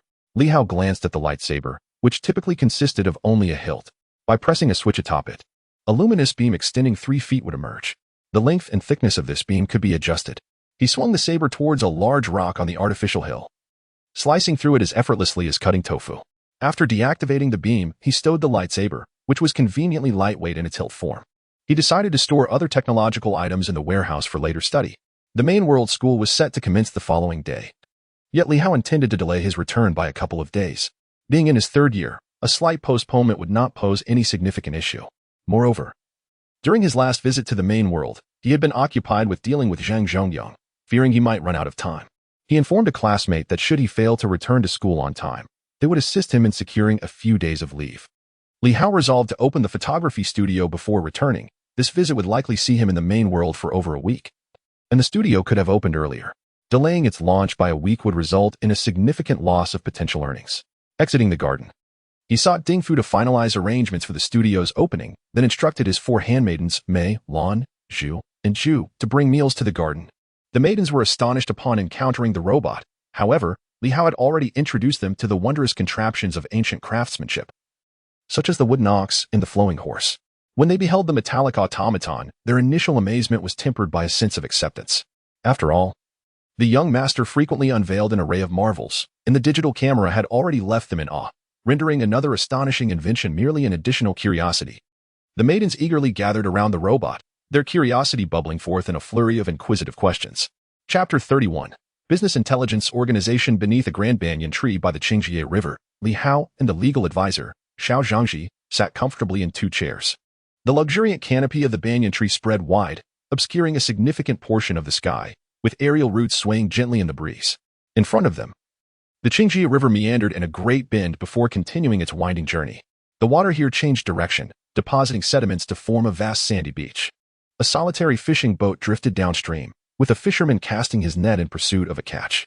The scenery resembled a traditional Chinese painting, imbued with an atmosphere of serene leisure. Xiaolan stood beside them, preparing tea, having become quite adept with the tea sets from the main world.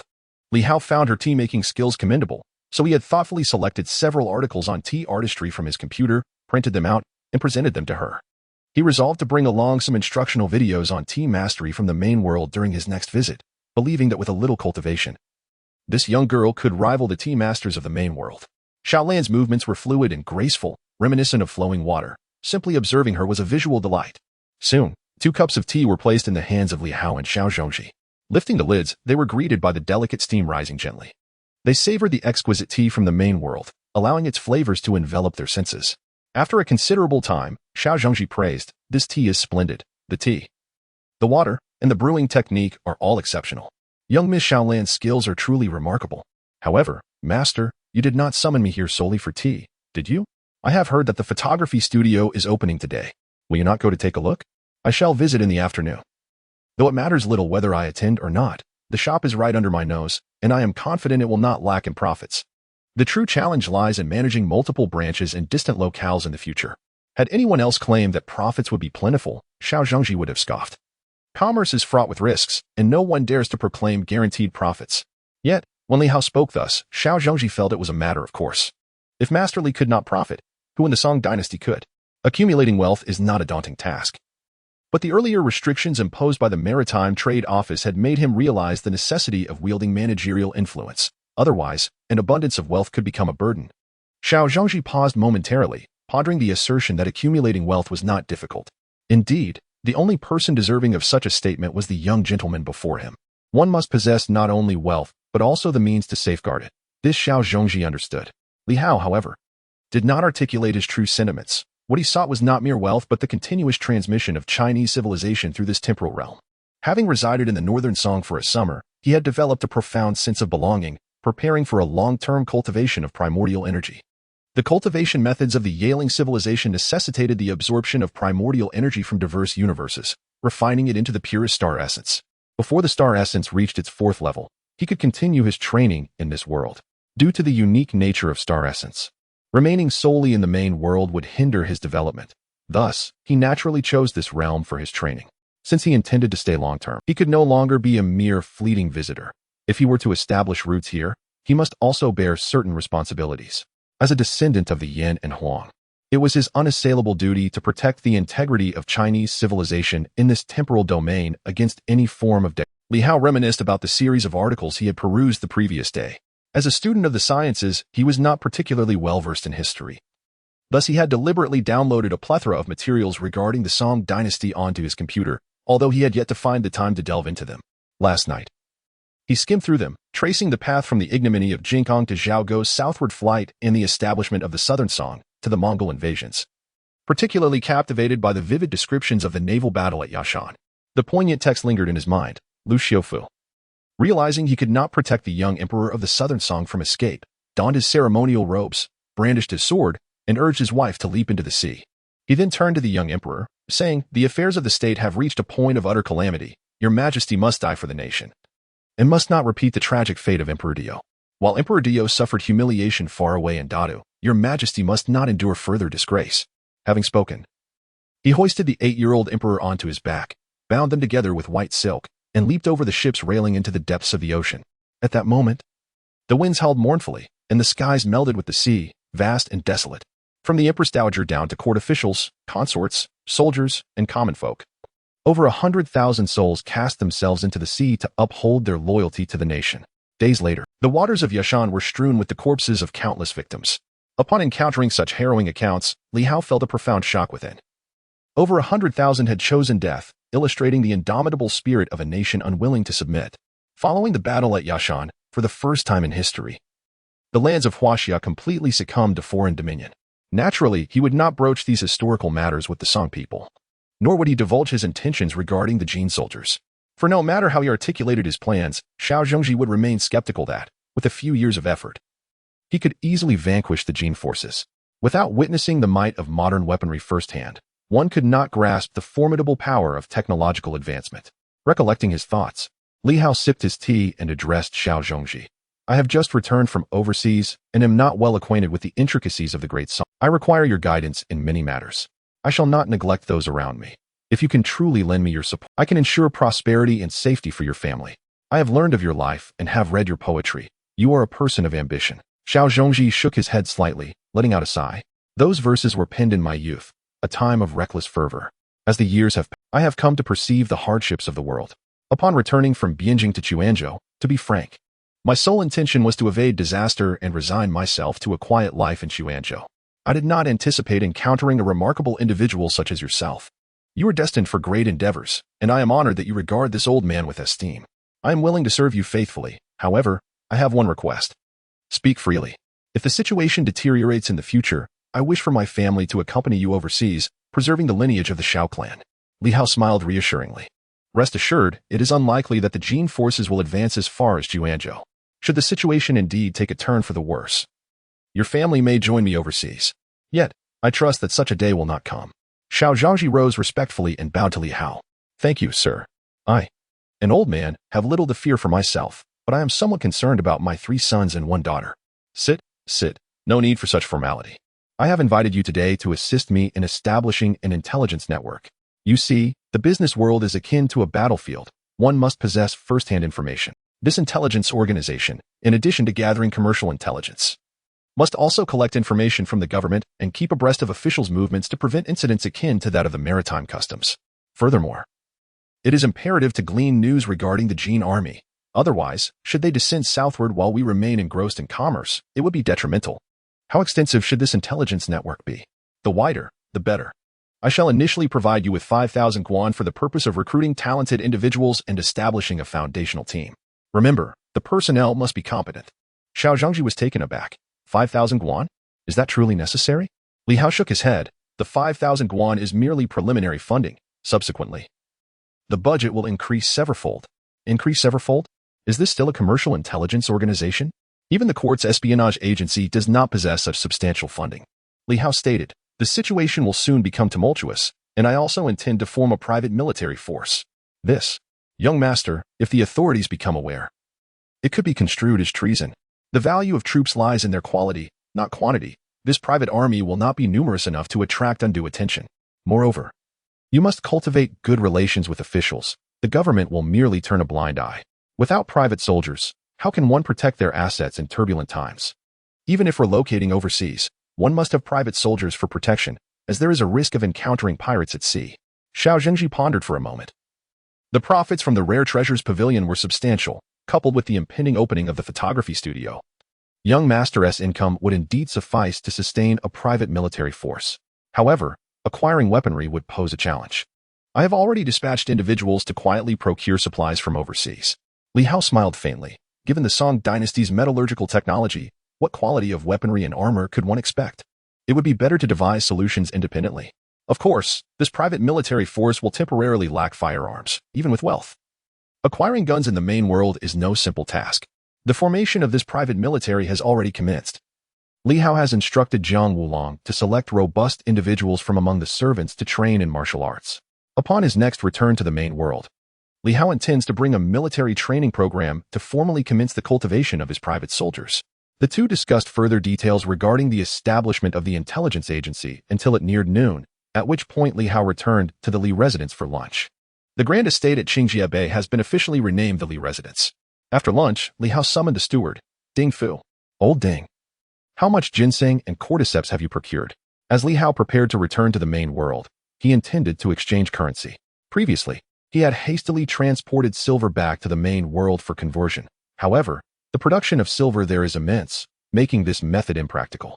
Moreover, carrying such a large quantity of silver makes it difficult to explain its origin, although this could be manageable for a time. Consistently selling silver in this manner could lead to complications. Thus, on this journey back to the main world, Li Hao resolved to acquire precious medicinal herbs to sell, primarily focusing on wild ginseng. In the main world, the market for prized traditional Chinese medicine is vast, and wild ginseng commands a high price. Additionally, wild ginseng is typically sourced from numerous scattered ginseng farmers, with many individual operators in this trade, making the origin of the ginseng less suspect. Coupled with the low labor costs in Northern Song, the cost of ginseng is considerably lower than in the main world, ensuring substantial profits upon transport. Ding Fu, upon being questioned by the young master, promptly replied, "Your purchase volume is exceedingly substantial, resulting in a 20% increase in the price of ginseng. Even the herbal merchants from Hangzhou have begun to transport goods here. As of yesterday, we have acquired over 6,000 guan of ginseng and cordyceps." Very well. Immediately dispatch personnel to relocate all the ginseng and cordyceps to the third storage room in the garden. It must be completed before the afternoon hour of Wu. Go arrange for the laborers at once. Yes, young master, I shall take my leave. He then exited to organize the workers for the transfer of the medicinal materials. Chapter 32. The Sale of Wild Ginseng in the Main World, on the campus of Huaxia University of Science and Technology, with the commencement of the new semester. The campus was once again bustling with activity. Li Hao returned to his dormitory, greeting his classmates along the way. In just a brief summer vacation, he had undergone a plethora of experiences, and gazing upon the familiar campus invoked a deep sense of nostalgia. During this holiday, he traversed back to the Northern Song Dynasty, establishing a unique treasure shop and a photography studio, acquiring vast tracts of farmland and desolate mountains, toppling a Northern Song official, and venturing into a high-tech world where he procured foundational pharmaceutical technology and advanced textbooks, while also embarking on the path of cultivating primal energy. This summer had been the most fulfilling and gratifying of his life. Upon entering the dormitory, Li Hao encountered a chubby-faced classmate who was lifting dumbbells and performing arm exercises. Another classmate sat at a computer, engrossed in a video game. "Aha, you're back," the round-faced classmate exclaimed, setting down the dumbbells. "Do you notice any changes in me this summer?" Li Hao scrutinized him from head to toe, hesitating before replying. "You look even paler. Those dark circles under your eyes have intensified, and your complexion seems rather dull.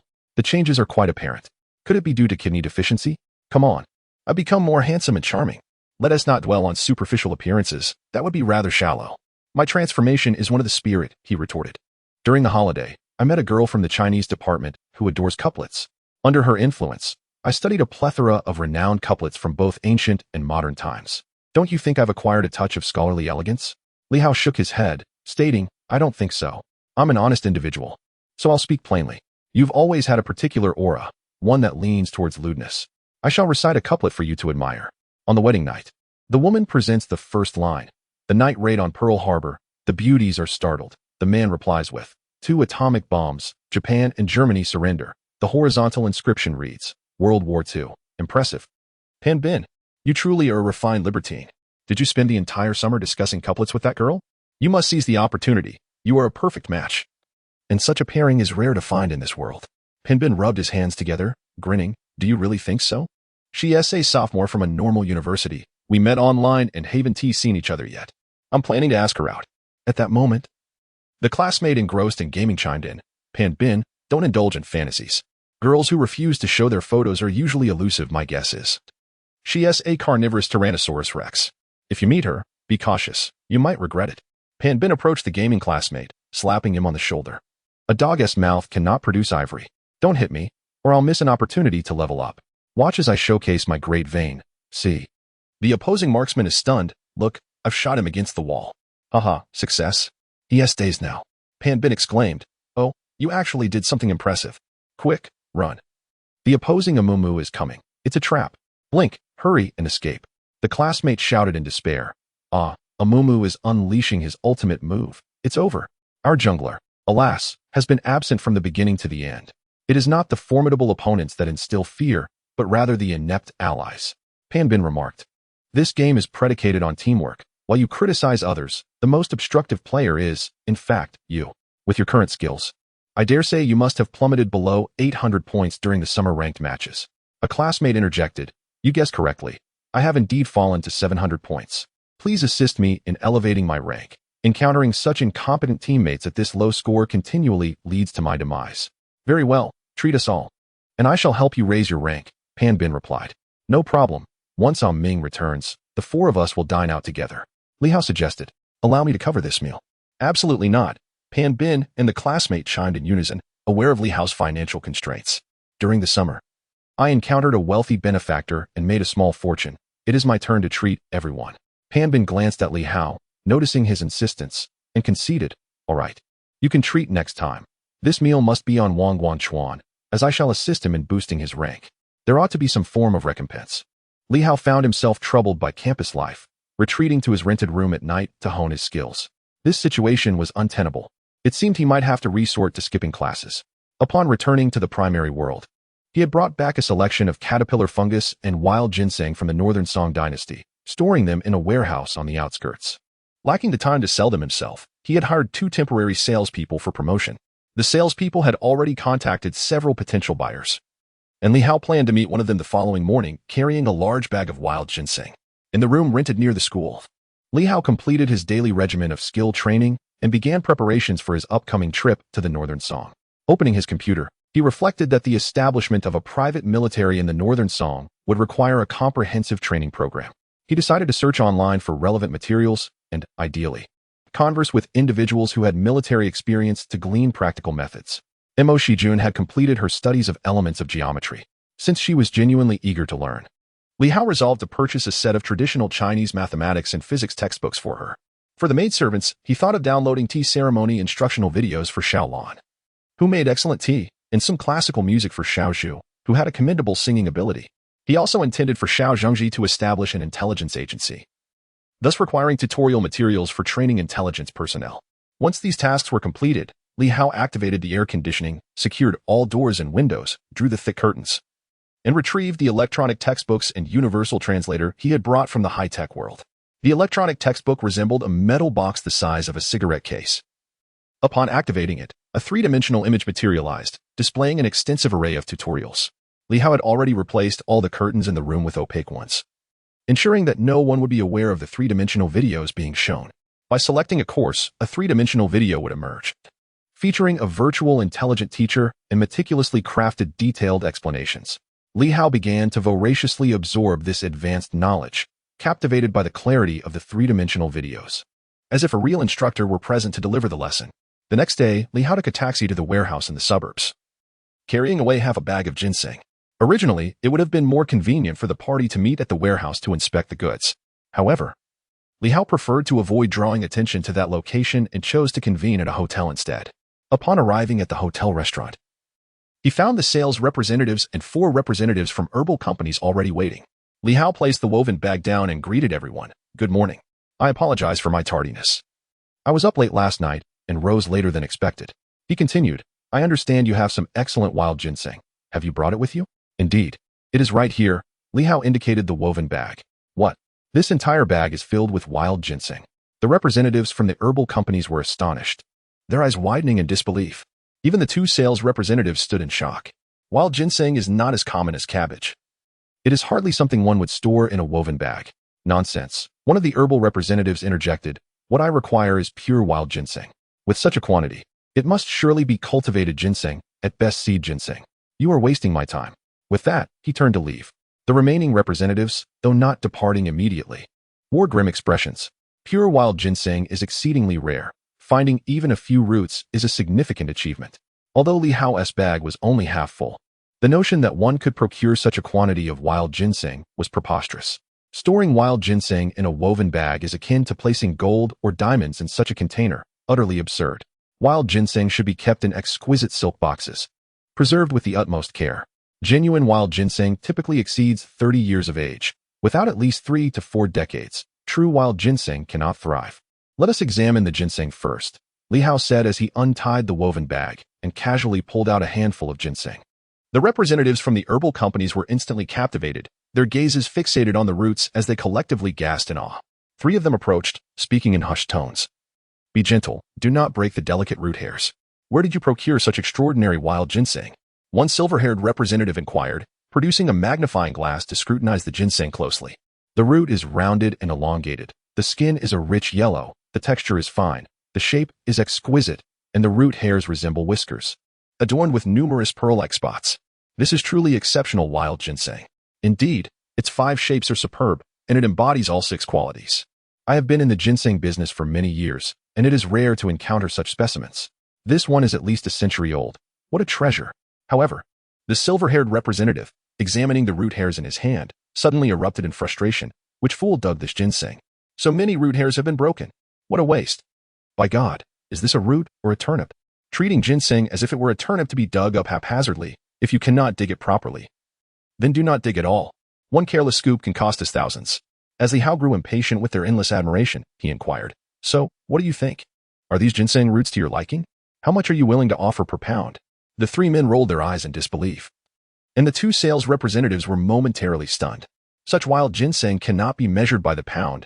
It should be quantified in grams. Yet the sight of the woven bag made it seem plausible to sell it by weight indeed. Dear brother, I implore you to sell me all of these mountain ginseng. Please, I am from Rinhatang, a reputable company with an excellent standing, and I assure you the price will be exceedingly fair. Li Hao, lacking knowledge of the ginseng market, found solace in the fact that the 3 representatives were well informed. Ultimately, it was an auction on site, where the highest bidder would prevail. In the end, all the ginseng was acquired by Rinhatang, whose final bid amounted to 4,450,000. Li Hao was overwhelmed with joy.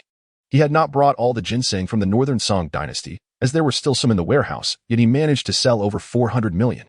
The representative from Rinhatang left their contact information, repeatedly urging him, in the future, should you come across any such mountain ginseng, please be sure to contact me immediately. We can negotiate the price. Following the successful transaction, Li Hao found his bank account enriched by 4,450,000. Chapter 33, Robots. After acquiring a substantial sum of money, Li Hao remitted 200,000 back home to his parents, claiming that the professor's project had made remarkable progress and that he was fortunate to benefit from it. During the first week of the new semester, Li Hao found himself daydreaming in class, contemplating the supplies he would need for his next venture to the Northern Song Dynasty. In the evenings, he returned to his rented abode to continue his training in the primordial energy. On this particular Friday, Li Hao approached his counselor to request a few days off, explaining that he needed to accompany his sister to school. His sister had been accepted into a university in the capital, but as she had never traveled far from home, Li Hao was concerned for her well-being and decided to take leave to escort her to campus. The counselor, adjusting his gold-rimmed glasses, initially denied the request. But after Li Hao's persistent explanations, he reluctantly granted permission. Li Hao returned home on Saturday and took his sister to her new school on Monday. After completing the registration process and settling her in, they explored the capital together, purchasing a plethora of items, including a laptop, an iPhone, and preparing to acquire some rather expensive clothing. His sister, Li Ying, noticed a significant change in her brother. He was spending money as if it were water. When he insisted on buying her fashionable attire, she could not help but exclaim, "Brother, we can't buy any more. You've already spent nearly 20,000. If you keep this up, I will tell Mom and Dad that you are squandering money without a care. Li Hao had to relent. You are attending a university of finance, studying economics. You will soon understand that wealth is derived from investment, not frugality. Li Ying pouted. But that doesn't mean we should spend recklessly. Li Hao chuckled. All right. I promise not to squander. I will give you the money to save. Without further ado, he deposited 50,000 into his sister's bank account at the ATM. Li Ying, astonished, asked, Brother, where did you get so much money? You sent home 300,000 in total and now another 70,000. Our plane tickets weren't cheap either. And seeing how freely you spend, you must have a lot more. If it's from the professor, I don't believe it. Even if his project is indeed lucrative. There is no reason he would share so much with you. Li Hao replied, Actually, that project hinges entirely on me. Without my involvement, success would have been unattainable. Besides, I plan to start a company soon. This amount is trivial. A company? What kind of company? Do you need my help? Of course. Who else would I turn to if not you? So you must excel in business management. But my major is finance, not business management, she replied. University is different from high school. You are not limited to what the teachers instruct. You can take the initiative to learn what you are passionate about. Li Ying's eyes sparkled. Then I will certainly study diligently. All right, I will take you back to school. I need to return as my professor's project requires my attention. And I have booked a flight for the afternoon. Li Ying felt a twinge of reluctance and asked, Brother, will you have time to visit Beijing during the National Day holiday? This year, the Mid-Autumn Festival and National Day are closely aligned. And with just a few days off in between, the holiday would stretch quite long. However, Li Hao knew he needed to devote this time to cultivating his primordial energy in the Northern Song Dynasty and could not afford to squander it on leisure in the capital. He shook his head. I am quite busy during this period. I likely won't have the time to visit. Oh, Li Ying sighed in disappointment. After sending his sister back to school, Li Hao headed to the airport to catch a flight back to the city of Huaxia University of Technology. In truth, he could have instantly returned from Beijing by activating a super wormhole for just 1 energy point. Yet his previous journey to that high-tech world had consumed 42 energy points round trip. And an additional point was required for the wormhole's intelligent system to maintain communication and translation. Now, he was left with only 413 energy points. So he needed to conserve them as much as possible. Upon returning to the rented warehouse, it was already past 4 o'clock on Tuesday afternoon. With 3 days of leave remaining, plus the weekend and the intention to skip classes, he decided it would be best to head to the Northern Song Dynasty during this time. The purest star essence of the Yaling tribe is refined in the alternate world, and the cultivation speed in the Northern Song is significantly faster than in the main world. In the warehouse, he activated the super wormhole to transport a new batch of supplies to the Li family storeroom. This batch had been gradually procured throughout the week since the start of the semester. Among the supplies were 3 solar home power generation systems, a diesel generator, and 10 barrels of diesel. With the opening of the photography studio, digital cameras needed charging, and the laser printing equipment and laminating machine consumed a considerable amount of electricity. Not to mention the substantial power demands of the robots. Relying solely on the original 2 solar power systems would prove inadequate. Li Hao also intended to acquire some large wind turbines, but due to time constraints in the main world, he could not arrange for such equipment this time. Furthermore, transporting and installing large wind turbines posed its own challenges, so he opted not to purchase them for now. He had acquired a vast stretch of wasteland from the Liang family, extending all the way to the seaside, where the wind was plentiful. Installing over 10 wind turbines on a small hill by the sea would provide ample electricity. After all, wind turbines could operate at night, unlike solar power systems, which were rendered ineffective at night and had reduced efficiency on cloudy days. Emerging from the storeroom, Li Hao faintly heard the laughter of the maidens. As he gazed upon the familiar scenery of the garden, a sense of leisure and tranquility washed over him. He strolled down the cobblestone path, rounded a rockery, and passed through a corridor, where he encountered Mei, Lan, Zhu, and Ju, along with the robot standing idly by. Xiao Lan sat on a swing, while Xiao Mei gently pushed her. Xiao Zhu had set up an easel and was painting, and Xiao Zhu fanned herself with a round fan. Engaging in light conversation with the robot, Li Hao approached with a smile. Xiao Zhu, are you teasing Tai Pai again? Young master is back. The maidens exclaimed with delight. Xiao Zhu quickly dashed over. Not at all. I'm not teasing Tai Pai. I call him that, yet he refuses to admit it. Since encountering the robot, Xiao Zhu had taken to calling it Tai Pai. The robot approached as well. Oh, master, you have returned. How wonderful. I have been thinking of you. Despite the robot's advanced technology, it remained merely a machine, not a living entity. The phrase thinking of you was merely a product of its personality simulation, a result of programmed calculations rather than a genuine understanding of concern for a person. To enhance the individuality of robots in that high-tech world, Each robot was equipped with a personality simulation system, preventing them from being uniformly cold and lifeless. This personality simulation system is randomly generated during production, and the personality is fixed upon leaving the factory. This design renders the robots more human-like and allows them to interact more harmoniously with humans. Of course, if one is dissatisfied with the assigned personality, the manufacturer offers a complimentary chip reset to generate a new persona. Each robot is eligible for this reset up to 5 times. Beyond that, a fee is required. The robot purchased by Li Hao has a rather talkative and somewhat naive personality. Li Hao chuckled. Xiaoju mentioned that you dislike the name Iron Skin? Indeed. My exterior is composed of a special alloy, with the iron content being a mere 0.87523. To call me Iron Skin is a misnomer. Moreover, Xiaoju is not my master. Only you possess the authority to name me. Li Hao turned to Xiaomei and the others. What do you think is the best name for it? In unison, Xiaomei, Xiaolan, and Xiaoju exclaimed, Iron Skin. Li Hao, grinning at the robot, remarked, see? This is the voice of the people. It cannot be anything else. I also think Iron Skin is quite fitting, so from now on, that shall be your name. Very well, master. Since you say so, I shall henceforth be called Iron Skin. Xiaoju cleared her throat and triumphantly called out, Iron Skin. Eh? Iron Skin replied softly, displaying a hint of lethargy. Speak up, speak up. You must respond loudly, Xiaoju urged again, Iron Skin. What is it you need? Iron Skin answered much more audibly this time. Xiaoju beamed. Oh, it's nothing. Nothing at all. This name feels so endearing. I merely wanted to call out to you. Iron Skin, Iron Skin, Iron Skin. Xiao Mei and the others clamored excitedly. Enjoy yourselves. Iron Skin. Prepare a few dishes for dinner. I have yet to sample your culinary skills. I've brought back an assortment of seasonings, which I will give you shortly. Li Hao walked toward the front yard. Xiaoju, astonished, asked, Iron Skin, you can cook? Iron Skin tilted its head, chin raised slightly. Of course. I can prepare 783 different dishes. Boasting, are we? With that many dishes, if you learn 10 a day, let me calculate how long it would take you. Iron Skin interjected casually. It would take 131 years and 185 days. However, my method of learning to cook differs from yours. I simply need to download the recipes into my database, and I can master hundreds of thousands of them in mere seconds. Such arrogance. Iron Skin, I find your boasting particularly impressive. Iron Skin, you are quite quick at calculations. Iron Skin, do you truly possess the ability to prepare that many dishes? The young women chirped inquisitively. Chapter 34. The Song Dynasty Photography Studio. Li Hao arrived at the front yard, instructing someone to summon Ding Fu. Ding Fu had grown accustomed to Li Hao's occasional absences. Understanding that the pretext of visiting friends was merely a fade, the young master was clandestinely overseeing the transport of goods from overseas. As for the whereabouts of the foreign vessels and the identities of the porters, since the master chose not to disclose, Ding Fu opted to remain oblivious. As a servant, it sufficed to adhere to his duties. It was prudent to remain uninformed about matters the master wished to keep private. Ding Fu recounted the photography studio's earnings over the past few days.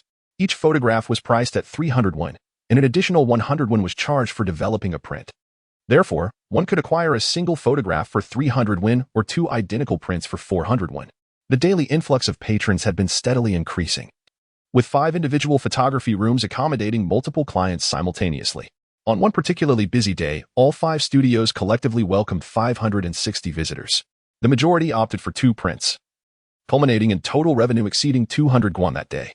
The studio's opening had been remarkably low-key. Li Hao, eager to return to the main world, had not engaged in any significant promotion, resulting in limited awareness.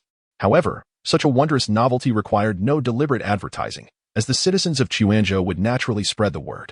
In recent days, the photography studio had become the most talked-about topic in Chuanzhou. Those who had viewed the photographs were astounded by this remarkable art form. Their understanding of flat images previously limited to traditional Chinese painting. While such paintings often lean towards abstraction, even the most realistic depictions fell short of true representation. In stark contrast, photographs presented an authentic reflection of reality, both in shape and color, far surpassing the imagination of the Song people.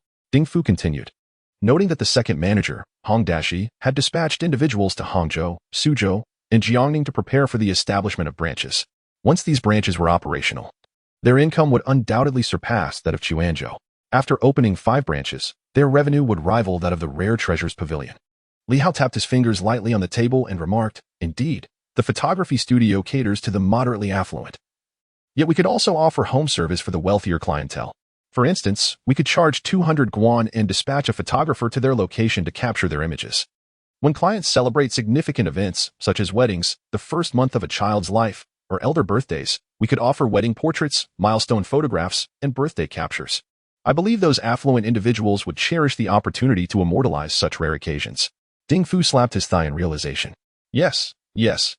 How did Manager Hong and I overlook this? The studio generates 200 guan a day, but by catering to wealthy households. We could earn that amount with just one photographer dispatched for a day. Li Hao sipped his tea and added, furthermore, we could introduce some package deals. Packages. Young master, are you planning to open a restaurant? Ding Fu inquired, puzzled. No, Li Hao clarified. By packages, I mean tailored offerings for specific clients, bundling various products for sale. For example, we could create a family portrait package, where all family members are photographed together, and each individual then has their own portrait taken, with discounts offered for such comprehensive services. One can devise similar packages to elevate sales and consequently accrue greater profits. Ding Fuzhou, upon hearing this, initially found it unremarkable, but after a moment's contemplation, he recognized the merit of such a package. Delving deeper into the idea, he realized the ingenuity of the approach. The more he pondered, the more he felt that this novel method resonated profoundly with the principles of commerce. After the package's launch, the photography studio's earnings surged, and from the client's perspective, the establishment appeared remarkably considerate, even eliciting their willing expenditure and commendation for the package. The young master's entrepreneurial acumen was indeed remarkably agile. Regrettably, he seemed indifferent to the business, often retreating alone to the garden, lost in his thoughts. In contrast, the second manager, Hong Dashi, whom the young master had promoted, dedicated himself wholeheartedly to the studio's operations, pouring his heart and soul into it. However, like the young master, Hong Dashi found himself limited. He excelled at managing minor tasks, but lacked the capacity to innovate in business. The young master's spontaneous brilliance and exceptional ideas were rare gems among merchants of the Song Dynasty. Li Hao further elaborated on the considerations for opening branches of the photography studio, just as Xiao Zhangji entered the parlor. Noticing the young master had no further instructions, Ding Fu took his leave. Li Hao handed a printed document to Xiao Zhangji, stating, "This is a draft of a private military training plan I composed. Please discuss it with Jiang Wulong to see if any revisions are necessary." This document was a compilation of information gathered online, integrating fundamental training elements from modern armies. Beginning with military posture and drill exercises, emphasizing soldiers' physical fitness, discipline, and teamwork. The document was concise, and Xiao Zhongji quickly perused it, soon falling into deep contemplation. He was once again astonished, since aligning himself with Li Hao, he frequently found himself taken aback. Although not particularly versed in military affairs, he could discern the plan's significance. After a prolonged period of reflection, he raised his head and inquired, "Young master, why does this training plan omit formations for battle? If we merely replicate the current military training, how will we confront the Jurchen forces? Li Hao's private army would inevitably be small. A larger force would not only attract the court's attention but also impose a considerable burden on himself. While profits were substantial now, establishing an army would be an endless financial pit. Not to mention, ensuring the soldiers' nutrition would be a significant expense. High-intensity training would require the soldiers to consume meat, which was costly in the Song Dynasty. Li Hao envisioned gradually expanding the army to around 100 personnel in the initial stages, ultimately shaping it to approximately 1,000. Organized into regiments, battalions, companies, platoons, and squads equipped with modern firearms. Such a force would be formidable enough to navigate the complexities of warfare. From engaging large-scale Jurchen armies on the battlefield to executing surprise assaults and decapitation missions. Would it be necessary to train in formations such as spear and shield arrays? Li Hao pondered. This army will utilize new weaponry. Hence, practicing traditional formations is unnecessary. New weaponry. Xiao Zhongji's eyes sparkled with intrigue. Is it of considerable power? Li Hao nodded, indicating that it was larger than one might imagine. Xiao Zhongji was taken aback, pondering how the young master knew the extent of his imagination regarding formidable weapons. A subtle smile played on Li Hao's lips as he contemplated the limitations of Xiao Zhangji's imagination.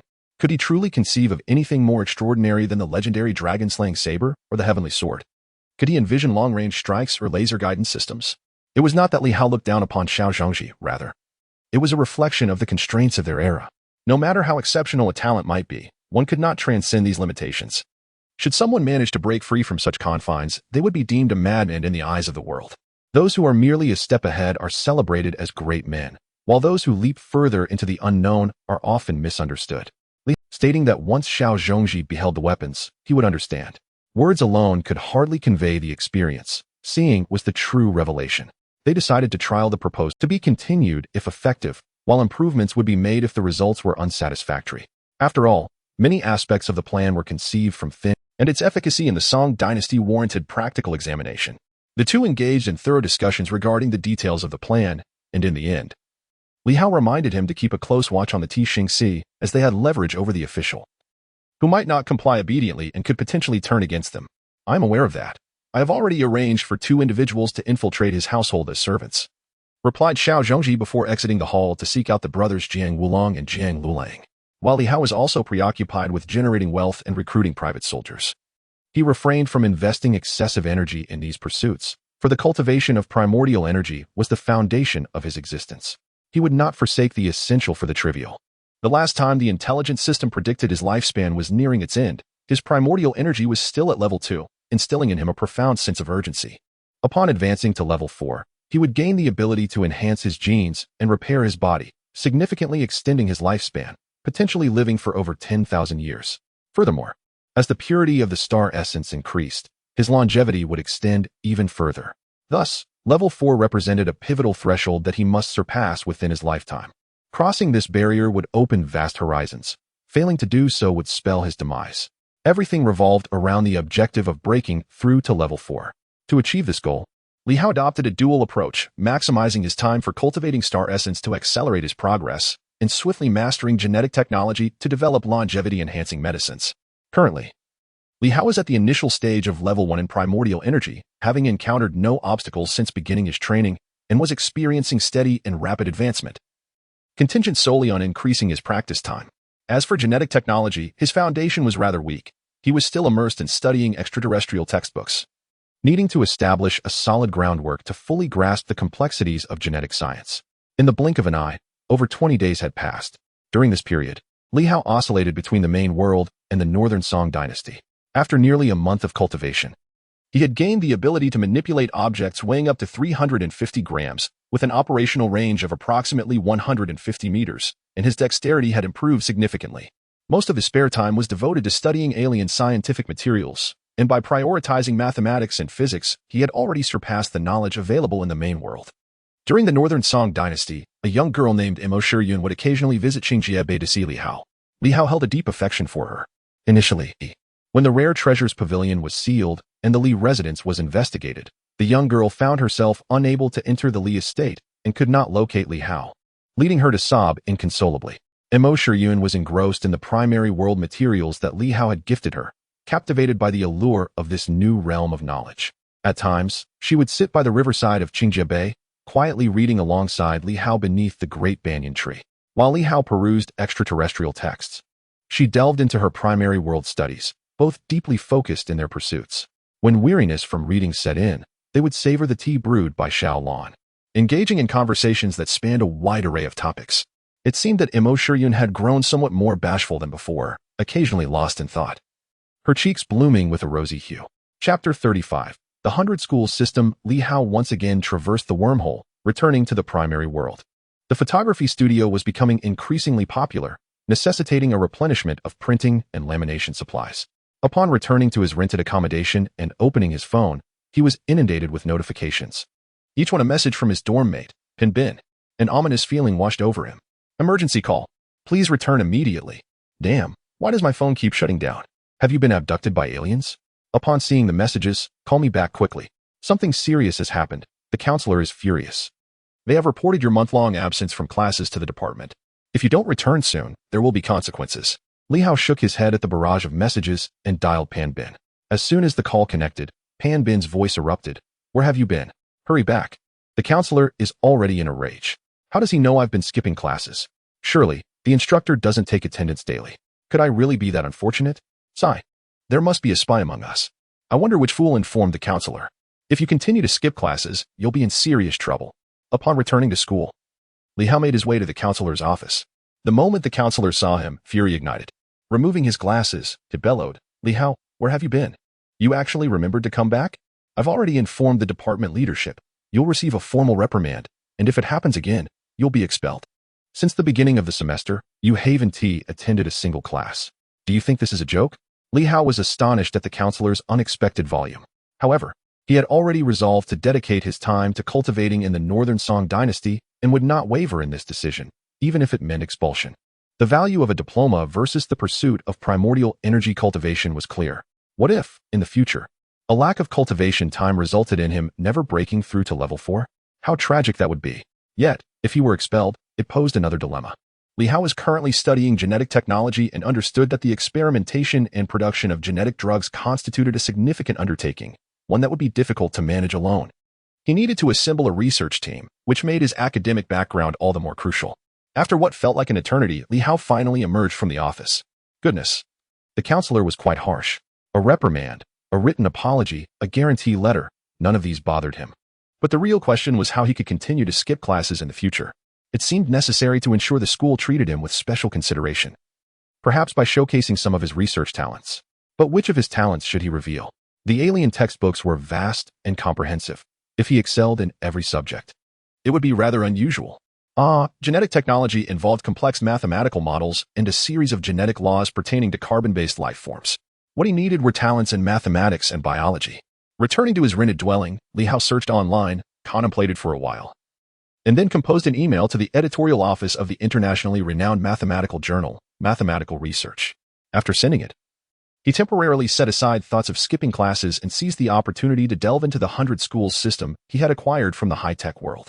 The Baijia system is highly recommended by an extraterrestrial maiden. It is said to be the most classic software of the silicon semiconductor chip era, unparalleled in its excellence. Even with the emergence of superior chips, the Baijia system has endured for a considerable time without being rendered obsolete. Through the trials of history, this software has managed to persist, indicating its exceptional qualities that withstand the test of time. Li Hao plans to establish a genetics laboratory in the future, which will require substantial funding. Merely trading resources from the Northern Song world will not suffice to meet the financial demands. He must devise a means to generate income by starting a company in the main world. Thus, the Baijia system warrants thorough exploration. Through a translator, Li Hao is able to comprehend the alien script. The Baijia system is, in fact, an artificial intelligence software, a highly integrated version of an expert system. An expert system represents a sophisticated application of artificial intelligence, essentially simulating experts through computers to resolve various issues. This Baijia system encompasses over 100 subsystems, including medical experts, mechanical experts, architectural experts, and weapon design experts, among others. The more he examines it, the more astonished Li Hao becomes. This seemingly diminutive software is replete with capabilities. Artificial intelligence has advanced to such an extent that it surpasses many genuine experts and scholars. Medical experts, in conjunction with medical instruments, can diagnose ailments and, when paired with precise robotic arms, can perform intricate surgical procedures. Architectural experts can design innovative buildings based on geological data, construction materials, and human requirements. These structures not only adhere to mechanical standards, but also embody modern aesthetic appeal. Precision experts can undertake the design and manufacture of nano-level precision instruments. Planning experts can efficiently organize various facets of urban traffic, pipelines, zoning, energy supply, and logistics distribution. When paired with appropriate peripheral hardware, this Baijia system can autonomously prescribe medication, perform surgeries, create the most scientifically accurate circuit diagrams, and design various machines as per demand.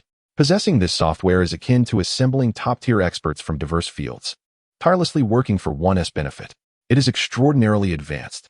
The following day, Li Hao continued his truancy, opting to purchase a remarkably high-performance. He extracted the server-S chip, integrated it into the Baijia system, and pressed the power button. The Baijia system, bundled with hardware encapsulation, promptly emitted an electronic synthetic voice. Semiconductor chip detected, commencing scan. It began analyzing the chip structure, scrutinizing the instruction set, and evaluating the results of the software migration installation. Upon completion of the analysis, it was determined that, due to the limitations imposed by the chip's structure and instruction set, only 89 subsystems could be migrated and installed. The list was as follows. This implies that, on Earth's computers, only 89 of the Baijia system's experts can be utilized.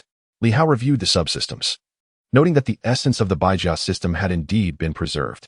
Each subsystem possesses its unique strengths. However, some experts require additional peripheral hardware, resulting in a limited number of systems available for immediate use, much like the esteemed medical experts. The necessity for peripheral robotic arms to connect every nerve within a patient's body demands an extraordinary level of precision. The ability to execute such intricate surgical maneuvers with flawless accuracy and speed, devoid of any margin for error, raises doubts in Li Hao's mind regarding the feasibility of producing such robotic arms on Earth. After a prolonged period of deliberation over the list, Li Hao ultimately resolved to migrate and replicate a subsystem from one of the educational experts, aiming to commercialize its application.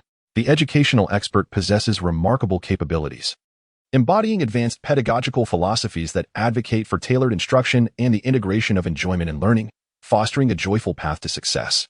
It is equipped to autonomously design the most suitable teaching plans for each student, based on their unique personalities, knowledge levels, and interests, while generating preferred instructional videos and educational games.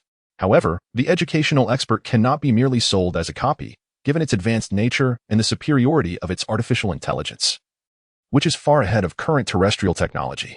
The potential discovery of such advanced AI could lead to significant complications, necessitating its concealment.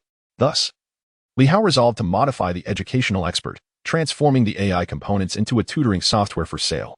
This tutoring software, aptly named Home Tutor, would be available in multiple versions, including those tailored for preschoolers, primary school, upper and lower grades, middle school, high school, and university-level English, thereby catering to a vast audience ranging from young children to university students and ensuring extensive market coverage.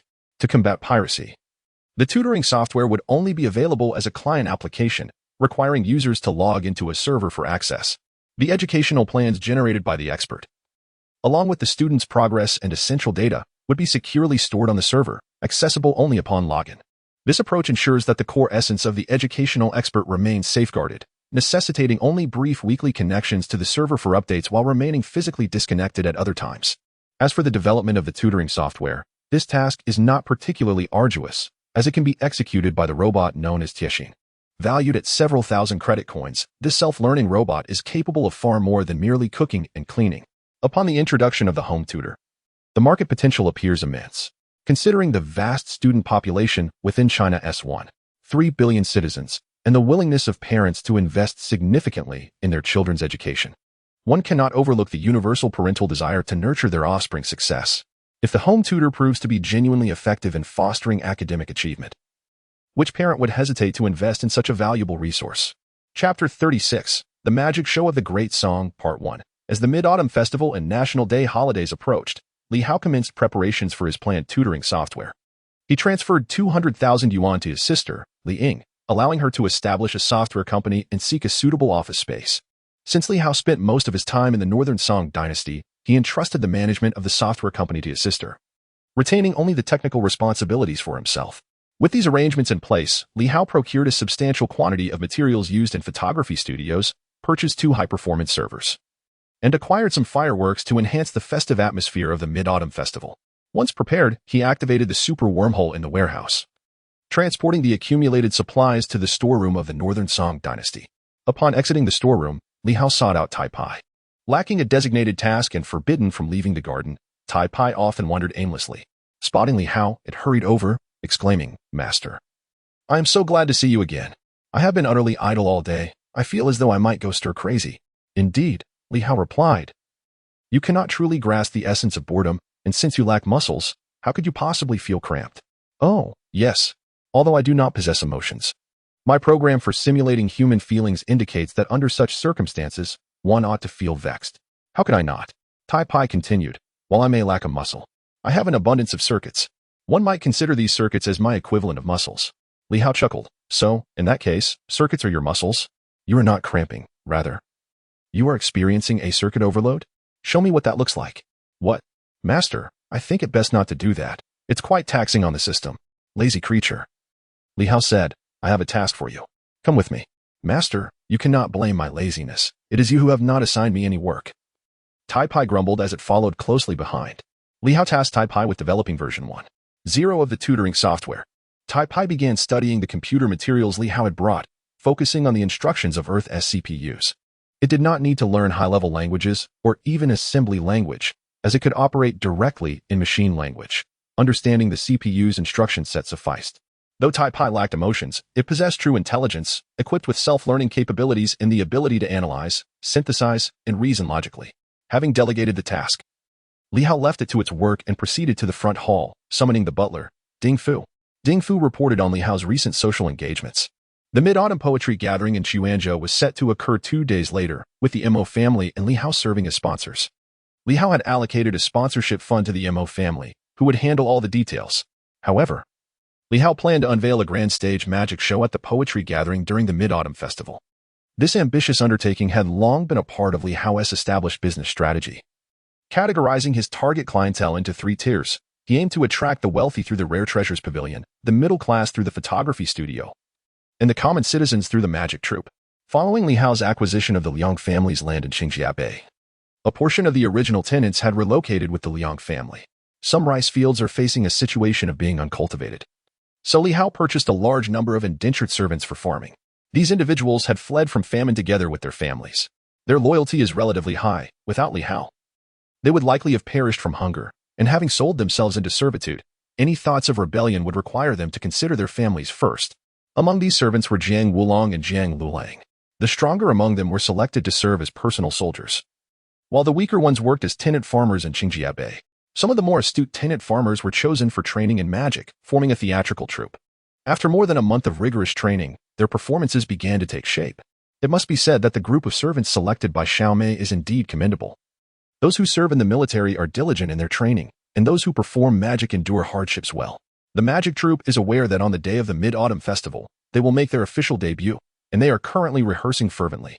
Beneath the great banyan tree by the Qingjia River, 2 cups of steaming tea sit on the table. Li Hao and Mo Shiyun are engaged in their usual conversation. Mo Shiyun remarks, "The tea frying method you taught my father has yielded excellent results in his experiments. Our Mo family has already procured autumn tea, and within half a month, it will be ready for sale. My father wishes to inquire about the pricing of the tea. You may decide that for yourselves, Mo family. You can test the market and adjust the prices as you see fit. Aside from sending the accountant to keep track of the finances and merchandise, I will not interfere in your operations. I will merely await the profit sharing at the appropriate time." "Very well, I shall report back to my father as you instructed." Li Hao lifted his cup and sipped the tea, gazing at Mo Shiyun's exquisite and captivating face. Although their time together has been brief, he holds a strong fondness for her. Having such a girlfriend is indeed a blessing. Suddenly, Li Hao said, "Your father sent someone to meet Ding Fu, who conveyed to me that he intends to betroth you to me and wishes to know my thoughts on the matter." Mo Shiyun was taken aback. Her face flushed crimson, and she became flustered, stammering, "My father. I think it's better to clarify some matters with you first." Mo Shiyun's face turned pale as she whispered, "I know I am not worthy of you." Tears began to well in her eyes, and ultimately, she could no longer hold back, letting them fall like scattered pearls. Li Hao was taken aback by her emotional fragility. Before he could say anything, she was already in tears. He quickly reassured her, No, that is not what I meant." Mo Shiyun looked up at him. "Do you already have a wife overseas?" I could accept it if you have a title. My father would agree." "Is that so?" Li Hao was stunned. This was an admission of her willingness to be a secondary wife. He had not anticipated that the daughter of the Mo family would express such sentiments. It seemed he had underestimated her feelings for him. "No, I do not have a wife or girlfriend overseas." The term girlfriend was new to Mo Shiyun, yet she could infer its meaning. Li Hao gazed into her eyes, which sparkled with the clarity of a spring, and felt compelled to speak the truth. "I cannot remain in the Great Song for an extended period. I will journey to other places. I could accompany you, but no. The places I must go are beyond your reach. I cannot take you with me unless I acquire significant abilities in the future that would enable such a feat. I can only visit the Great Song intermittently, but I cannot dwell here forever." Li Hao was unable to transport Mo Shiyun through a wormhole. Even if he were untroubled by the potential for exposure regarding the wormhole, he could not risk taking her through it. Mo Shiyun lacked the innate force, and should she attempt to traverse the wormhole, her mental faculties might suffer catastrophic damage. Without such innate force, highly intelligent beings cannot traverse wormholes casually, as there exists a considerable probability of harm. Similarly, Li Hao dared not bring anyone from the primary world to Northern Song. Forcing the journey could result in that individual becoming incapacitated. Of course, this was merely a high probability, not an absolute certainty. Should Li Hao reach an advanced star essence level, he could ensure the safe passage of ordinary individuals through a wormhole, yet he was still far from that realm. "The situation is thus," Li Hao continued. "I must depart from the Great Song periodically, and at times, my absences may extend for several months or even a year. Can you accept this?" Mo Shiyun's delicate countenance regained some color as she replied, "What difference does it make? It is merely a matter of occasional travel." "Oh, But this travel is indeed quite distant, Li Hao remarked. If you do not mind, I shall respond clearly to your father. In 2 years, I will send someone to propose marriage. Although Mo Shiyun did not comprehend the necessity of the delay, she felt too bashful to inquire further. Noticing Li Hao's unwavering gaze upon her, her cheeks flushed as crimson as a persimmon. I must return. I shall send several guards to escort you back. The Mid-Autumn Festival is approaching, and a poetry gathering will be held. I will be residing in Xuanzhou then. By the way, do you have any fine compositions to submit for evaluation? My poetry is so poor, how could I dare to present it? Mo Shijun replied. However, my brother has prepared quite a few pieces. I wonder if he can place in the top 5. Last year, he ranked 7th. And this year he hopes to break into the top 5. As Li Hao steered the conversation toward the Mid-Autumn Poetry Gathering, Mo Shijun's shyness dissipated, and she was no longer in a hurry to depart. I heard from my father that you will be hosting a magic performance. Li Hao smiled gently. Even if your brother secures first place in the poetry competition this year, he will not be the center of attention. For many days following the Mid-Autumn Festival, the most discussed topic will undoubtedly be my magic performance. Mo Shijun's curiosity was piqued. Is it truly magical? Will it be like a photography studio? For those who have never witnessed it, it will be indeed wondrous. However, for someone of my experience, I cannot commend the quality of their performances. Yet, as long as they do not falter, that will suffice. What exactly will you be performing? Li Hao chuckled. If I reveal it now, it would lose its allure. One must maintain an air of mystery. Regardless, you shall be greatly astonished when the time comes. I will reserve 2 prime seats in the front row for us to enjoy it together. Mo Shijun beamed sweetly, her cheeks flushed as she nodded in agreement.